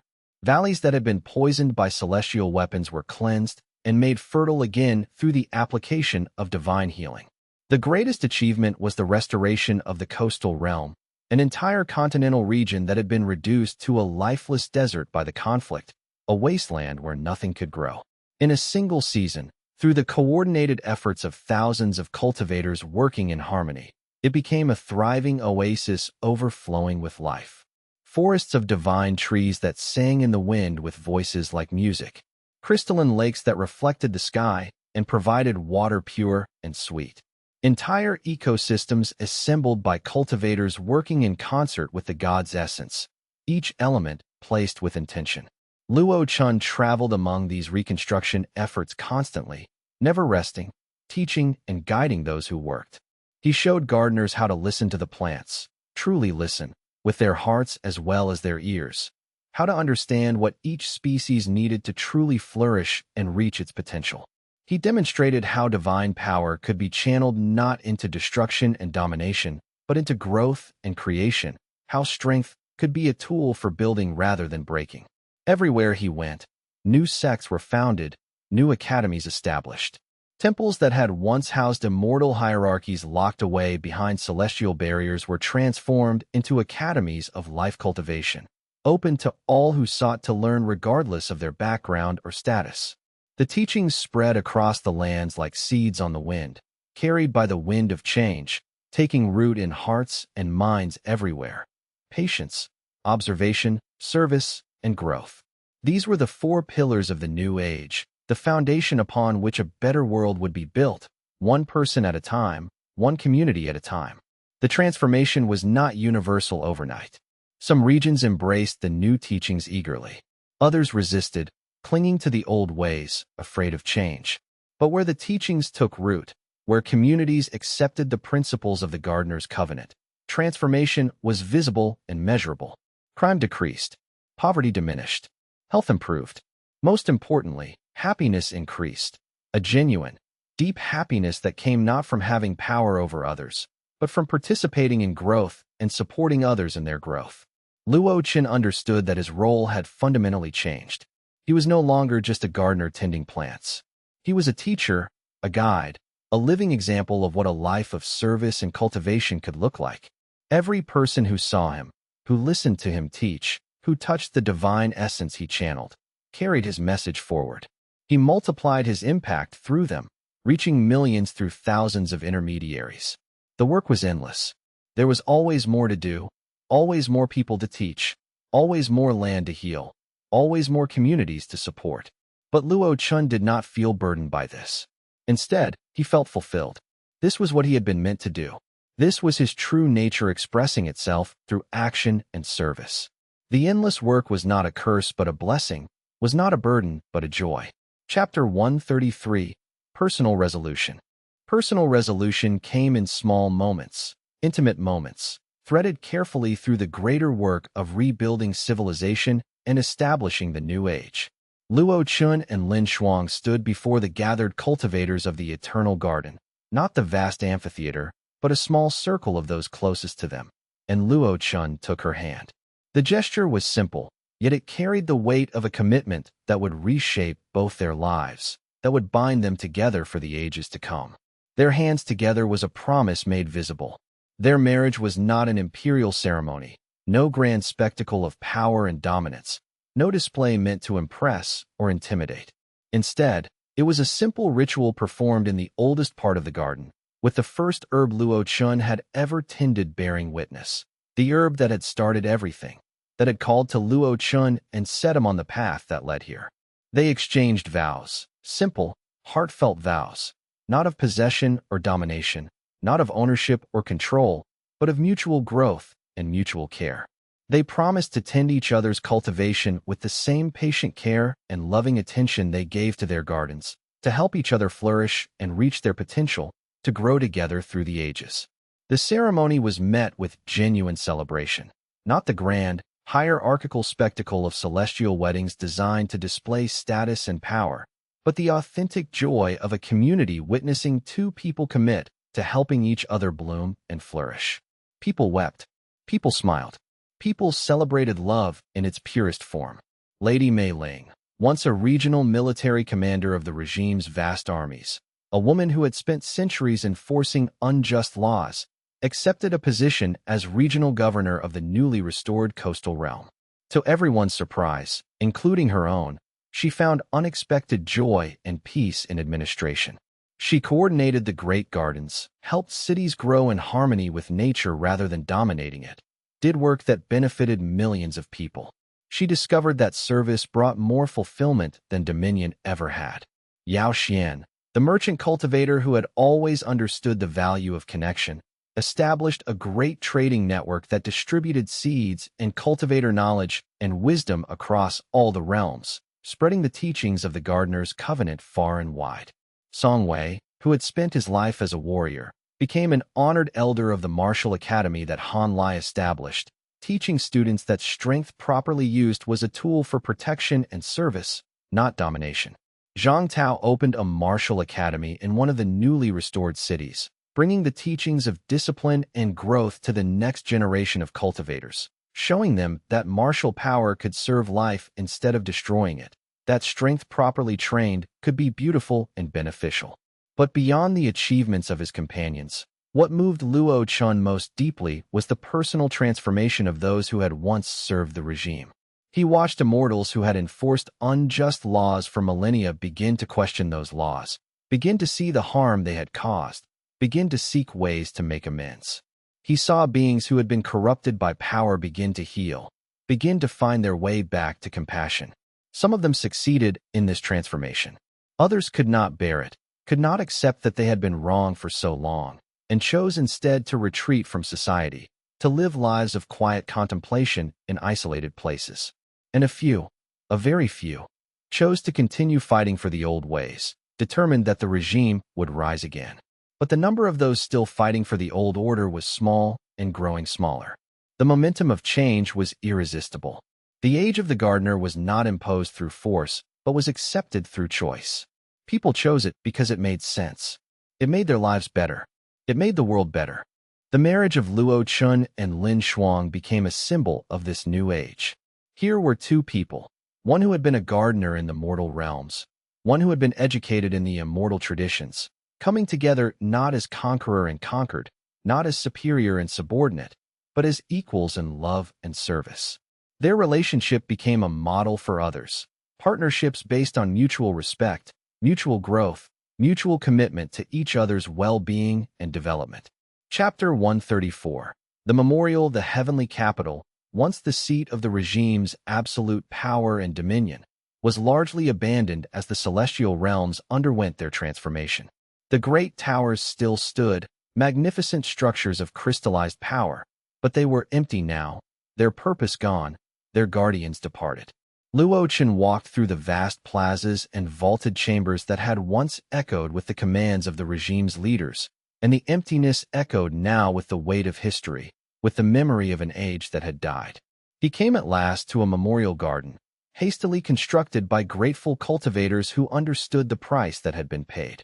In its center stood a name carved in stone, glowing softly with divine power, Qing Lian.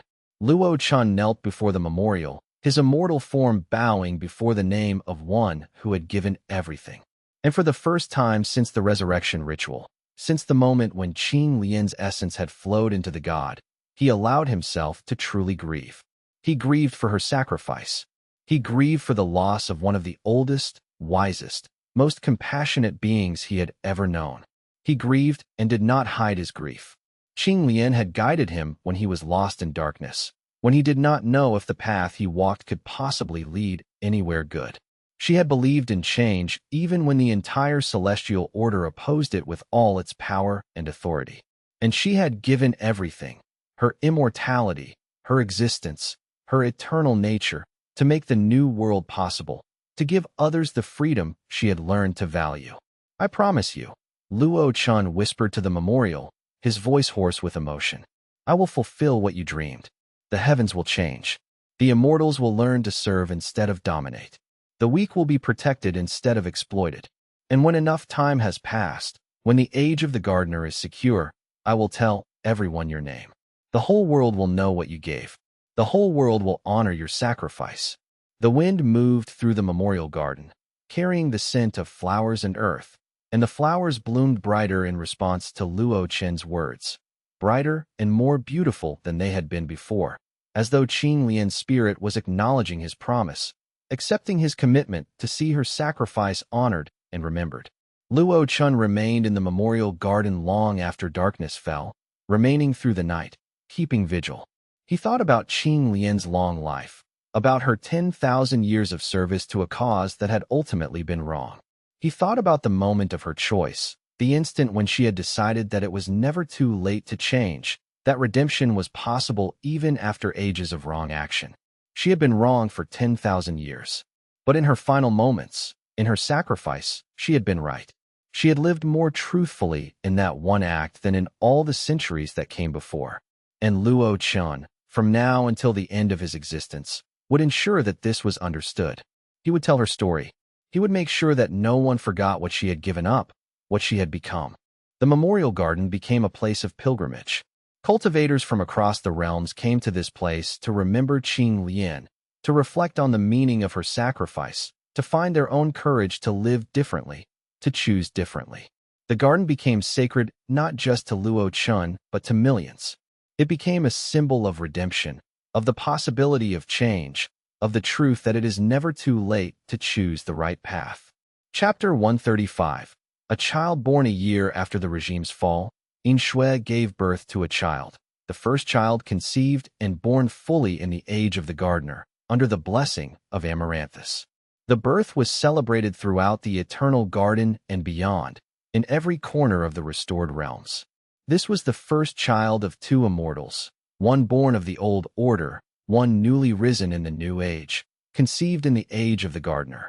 This child would grow up in a world where divine power was not hoarded jealously by the powerful, but shared freely with all, where strength was used for protection instead of domination. Han Lai stood outside the birth chamber, trembling with a joy he had never expected to feel, never imagined his heart could contain. He had spent centuries as a warrior, had killed thousands, had seen bloodshed beyond measure. He had never thought himself capable of such softness, such hope. When they placed the infant in his arms, a daughter, his daughter, he could not stop crying, could not find any words to express what he felt. What will you name her? Luo Chen asked gently, understanding the importance of this moment, standing witness to the beginning of a new generation. Yin Shui and Han Lai exchanged glances, a communication that passed between them without words, a shared understanding and love made visible. Qing Chen, Yin Shui said softly, her voice full of meaning. She will carry Qing Lian's name forward. She will honor the sacrifice that made her existence possible. She will be a reminder of what was given so that she could be born free. The infant Qing Chun looked up at her father with ancient eyes, ancient beyond her age, as though she had lived before and was now returning to complete something unfinished. And Han Lai, this man who had killed thousands in his life as a soldier and commander, wept with the tenderness of a parent discovering love, discovering that his capacity for gentleness and care matched his capacity for strength, perhaps even exceeded it. The birth of Qing Chun became a symbol of hope throughout the realms. Here was a child born to parents who embodied the principles of the New Age. Here was a being who would grow up in a world where strength meant service, where power served life, where the entire structure of existence had been reoriented toward growth and cooperation. Qing Chun grew to be a remarkable child. She showed talent in cultivation, yes, but more importantly, she showed wisdom and compassion far beyond her years. She seemed to understand intuitively the principles that others had to spend lifetimes learning. Where her father Han Lai was fierce and direct, Qing Chun was subtle and understanding. Where her mother Yin Shui was strategic and calculating, Qing Chun was intuitive and spontaneous. The child became known throughout the realms as a bridge between the old world and the new, as a being who could understand both perspectives and help others transition from one to the other. Even as a child, she was already serving the same role that Qing Lian had served, showing others that change was possible, that redemption was possible, that a different way was always an option. Chapter 136. The first plant alone in the eternal garden, with no one watching, with no disciples asking for guidance or cultivators seeking teaching, Luo Chen returned to the very beginning, returned to where all of this had started. The herb bed where he had first planted those impossible seeds was still here, untouched by war or conflict, preserved through divine intention. The first plant he had ever tended, that original herb that had called to him, was still alive, ancient now, immeasurably old, and impossibly beautiful, radiating divine essence like a star burning at the heart of creation itself. Luo Chen knelt beside it with reverence, moving with the gentleness reserved for sacred things. He placed his hand carefully on its leaves, leaves that had weathered 10,000 years of seasons, that had seen the rise and fall of empires, that had endured everything. The connection was immediate and overwhelming. He could feel every conversation he had ever had with this plant, every moment of communication. Every time he had returned to it in darkness or despair or confusion, it had answered him with wisdom. Every moment of doubt, it had provided clarity, had shown him the path forward. The plant had been his teacher as much as he had been its gardener. "Thank you," he whispered to the plant, pouring all his gratitude and love into those simple words. "Thank you for calling me. Thank you for choosing me." And the plant communicated back, not in words. Plants did not speak in human language, but in sensation, in feeling, in something deeper than language, in warmth that spread through his hand, in the feeling of being known completely and accepted utterly, without qualification or judgment. Luo Chen sat in that ancient garden bed, surrounded by the herbs he had tended for so long, and felt peace settle into his soul, not the peace of victory or conquest, but the peace of purpose fulfilled, of a life well lived in alignment with his deepest nature, of being exactly where he was meant to be. He thought back on the journey that had brought him here, from a simple gardener working in obscurity to the steward of a new age, from one person to one of the pivotal figures in transforming the entire celestial order. It seemed impossible when he thought about it, and yet it had happened, step by step, choice by choice, moment by moment. He thought about the people who had made it possible: Han Lai's unwavering loyalty and military genius, Yin Shui's strategic brilliance, Lin Shuang's steadfast love and support, Song Wei's mastery of martial arts, Zhang Tao's discipline and teaching, Yao Xian's commercial acumen and network building, Lady Mei Ling's transformation from regime commander to wise administrator, and most of all, Qing Lian's sacrifice and belief that change was possible. Each of them had been essential. Each of them had given something that he could not have given alone. Luo Chen understood that his success was not his alone but was shared, that it belonged to a community of people who had believed in the possibility of a different future and had worked together to make it real. And yet, sitting alone in the ancient garden bed, touching the soil that was alive with the essence of thousands of years of cultivation. Luo Chen understood something else, that his work was not complete. It would never be complete. There would always be more gardens to tend, more people to teach, more growth to nurture. And that was not a burden, but a blessing. The endless work was what gave life meaning. Chapter 137. The young disciples, the young cultivators arrived in spring, arrived in waves, seeking training in the ways of the gardener, seeking to learn the philosophy of growth and service. They came from across the celestial realms, from the mortal kingdoms and the immortal territories both, seeking guidance and instruction. Hundreds of youths, thousands over time, who had never experienced the old regime's cruelty directly, who had been born into the new age or were young enough to have no memory of the old order. They were the hope of the future, the generation that would truly embody the teachings of the age of the gardener. Luo Chen accepted them all without discrimination, without hierarchy, without testing their merit. He opened the eternal garden to everyone who came with sincere hearts and genuine desire to learn. And he taught them the first principle, the foundation upon which everything else was built. Cultivation begins with patience, not with ambition, not with the desire for power or advancement. It begins with the willingness to sit still, to wait, to observe the world around you, to listen with your whole being. He stopped beside a seedling, a young plant just beginning to grow, pushing its first leaves toward the light, searching for the sun. This plant does not strain and struggle to become a mighty tree. It does not demand faster growth or greater power. It simply grows, one day at a time, one season at a time, at the pace that is natural and right for it. You must learn to grow the same way, patiently, naturally, without forcing yourself beyond your limits. A young disciple, a girl no older than 12, with bright eyes and an open heart, raised her hand tentatively. But teacher, what if someone tries to hurt us while we are growing? What if there are people who still believe in the old ways and want to harm us? Luo Chen smiled gently at the question. It was a good question, a necessary question. Then you do not respond with anger or violence. You do not meet cruelty with cruelty. Instead, you respond with roots.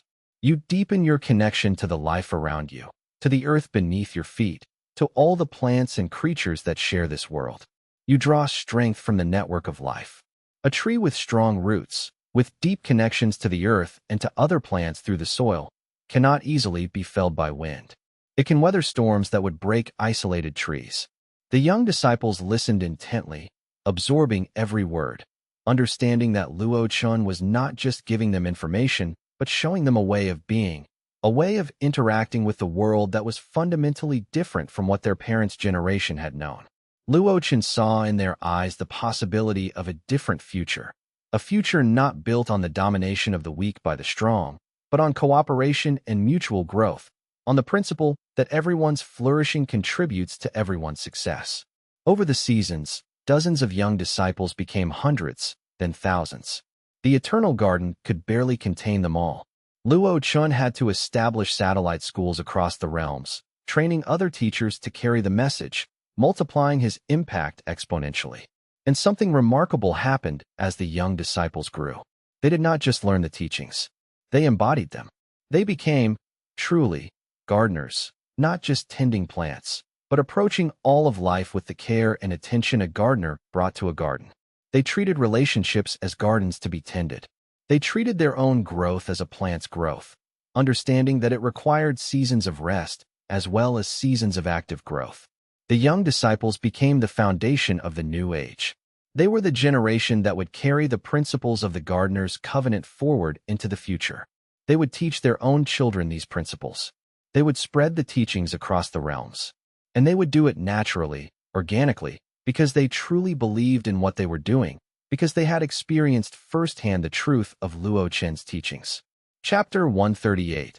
The gods Rest Amaranthus and Luo Chen met at the center of the eternal garden, in the space that was sacred to both of them, that belonged to no one else. The god had continued to change since its resurrection, had continued to evolve and transform. It was less massive now than it had been in the early days after awakening, more intentional in its form, more deliberately choosing how to express itself. But there was still something essentially cosmic about it, something that transcended normal existence, something that could never be entirely contained by physical form. My full resurrection will take centuries, Amaranthus said, its voice carrying the weight of ages, the weariness of having lived so long.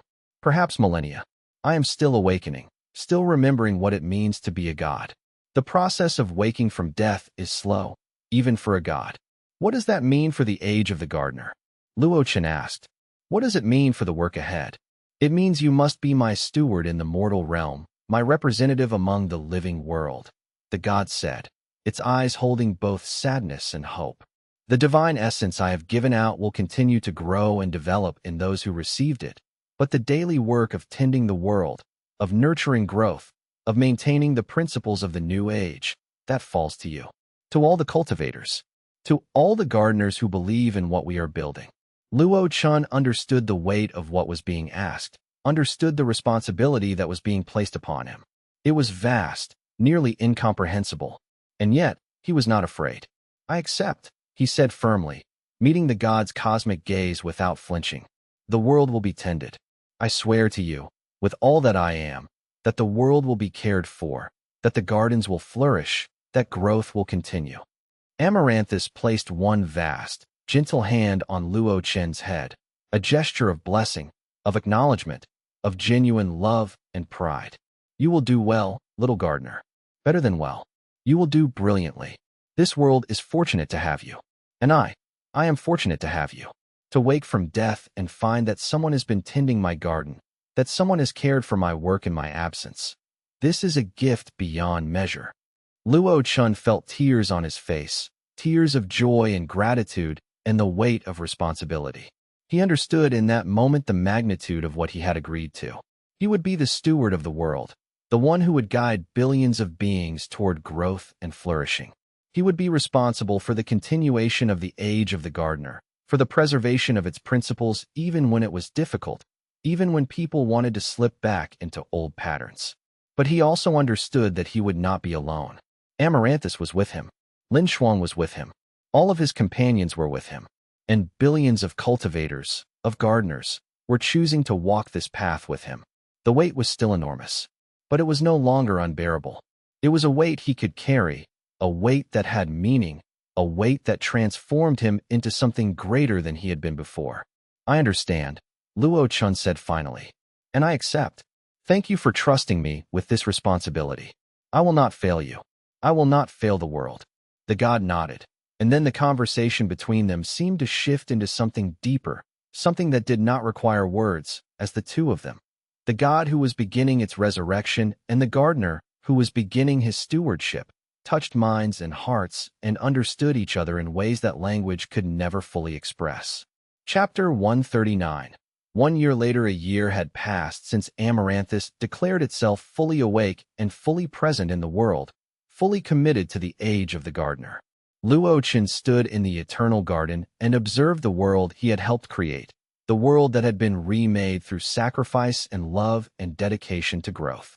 The age of the gardener had taken root, had begun to spread, had begun to transform civilization itself.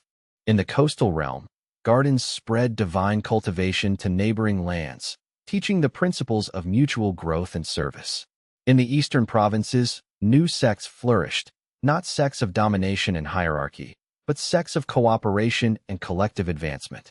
In the great cities, old temples that had once housed the regime's power centers became academies, centers of learning open to all who wished to grow.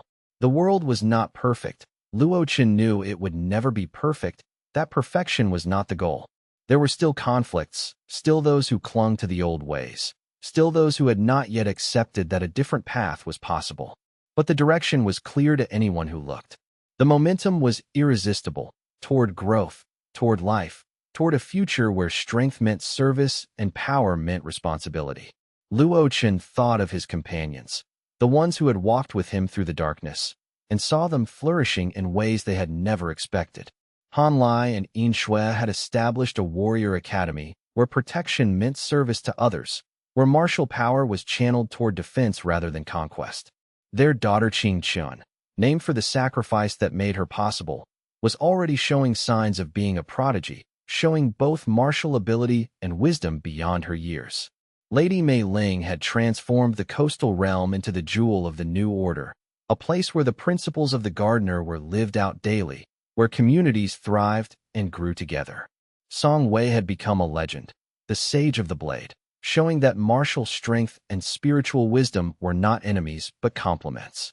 Yao Xian's trade network reached distant corners of the mortal realms, spreading seeds and knowledge and the wisdom of the gardener's covenant.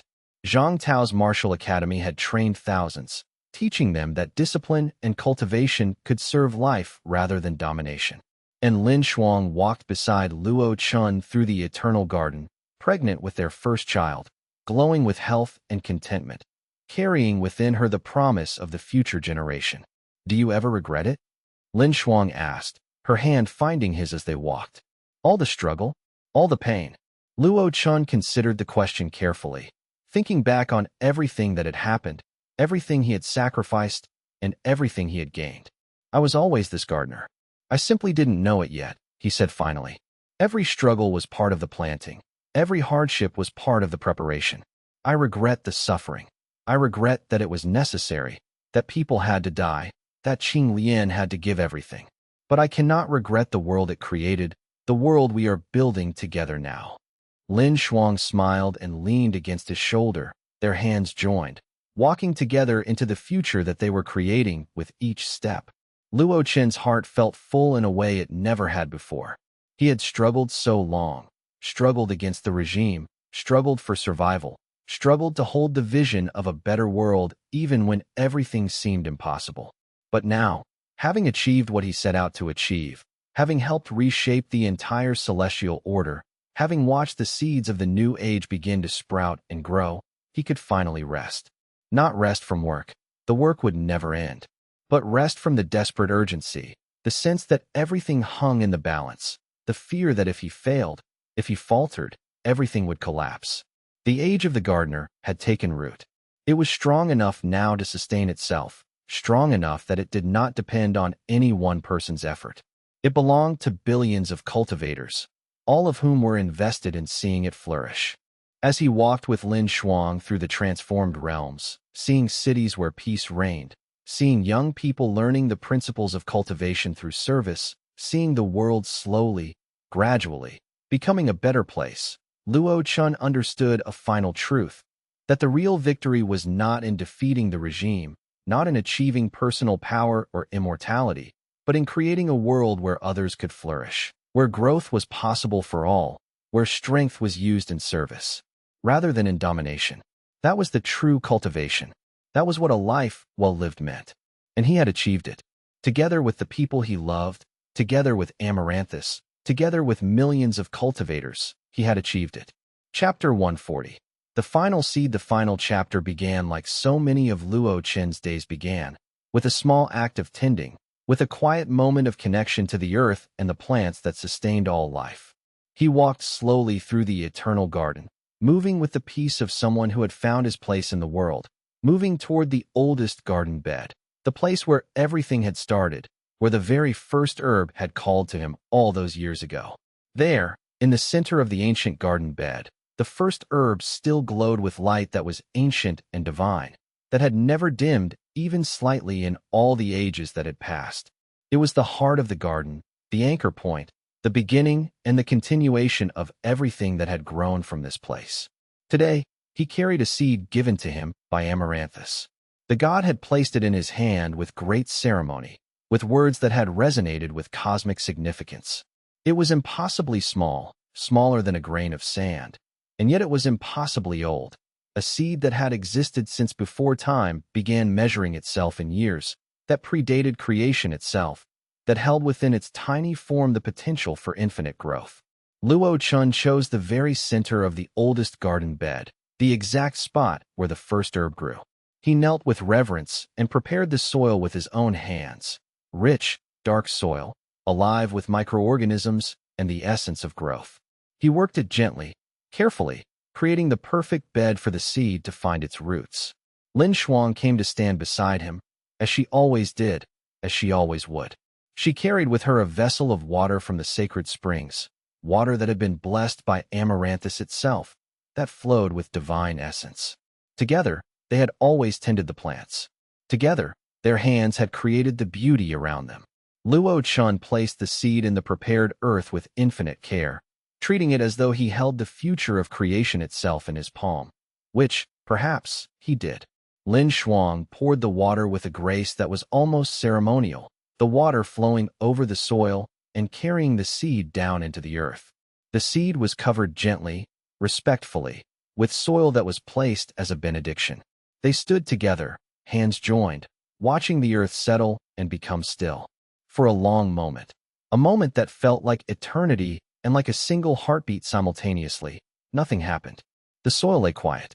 The earth seemed to hold its breath. Then, impossibly fast, a shoot emerged from the soil. It grew with the vitality of a creature that had been held back too long, that had been waiting for this exact moment to express itself. Leaves unfurled from the stem, green and gold and shimmering with divine light that came from within, that was not reflected but generated. The plant grew until it was waist-high, then chest-high, then taller than Luo Chen himself, reaching upward with a beauty and grace that seemed to defy the laws of nature. Finally, it bloomed, and when it bloomed, the entire world seemed to pause and take notice. The flower that appeared was unlike anything that had ever existed in the known worlds. It was simultaneously 10,000 different flowers and one perfect, indivisible blossom. It held colors that didn't have names in any language, colors that had never existed before, colors that seemed to shift and change as you looked at them. Its fragrance was the scent of creation itself made tangible. Fresh soil and rain and lightning and sunlight all combined into a single, perfect aroma that touched something deep in the soul. As Luo Chen and Lin Shuang watched in awe, the sacred flower began to release seeds. They detached themselves from the flower with a gentle motion and drifted on a wind that seemed to blow from within the flower itself. They carried themselves across the eternal garden, across the pocket world, across all the celestial realms that Luo Chen and his companions had helped transform. Each seed that took root would grow into its own unique expression of the divine, each one different, each one beautiful in its own way. Luo Chen turned to his wife and took both her hands in his, feeling the warmth of her skin, the strength of her presence, the love that flowed between them. "This is it," he said softly, with wonder and peace in his voice. "This is what we were meant to do. Together, we plant, and the world grows. This is our purpose, and it is enough. More than enough. It is everything." Lin Shuang smiled, and in her eyes was the reflection of the sacred flower, and in her eyes was the future, infinite, boundless, full of possibility. They knelt together in the oldest garden bed, under the light of 1,000 divine flowers, and they began the eternal work of tending. They began the work that would continue for ages, for eons, for all the time that creation existed. The soil felt alive beneath their fingers, not just physically alive, but spiritually alive, conscious, aware. The world felt alive around them, pulsing with growth and potential. And for the first time, in that moment, Luo Chen understood the deepest truth of all. That cultivation was not something you achieved, not a destination you reached, not a final state you attained. It was something you were, moment by moment, choice by choice, seed by seed, forever. It was the choice to tend, to nurture, to serve growth. And in that choice, in that commitment, lay true immortality, true power, true peace. If you've walked with Luo Chen through the eternal garden and witnessed the blooming of a new age, we want to hear from you. Subscribe to see what grows next in the celestial realms. Like this video to help these stories take root. Comment below with which companion story touched your heart most, and share this tale with anyone who dreams of tending their own garden. The seeds are in the wind. Help them spread.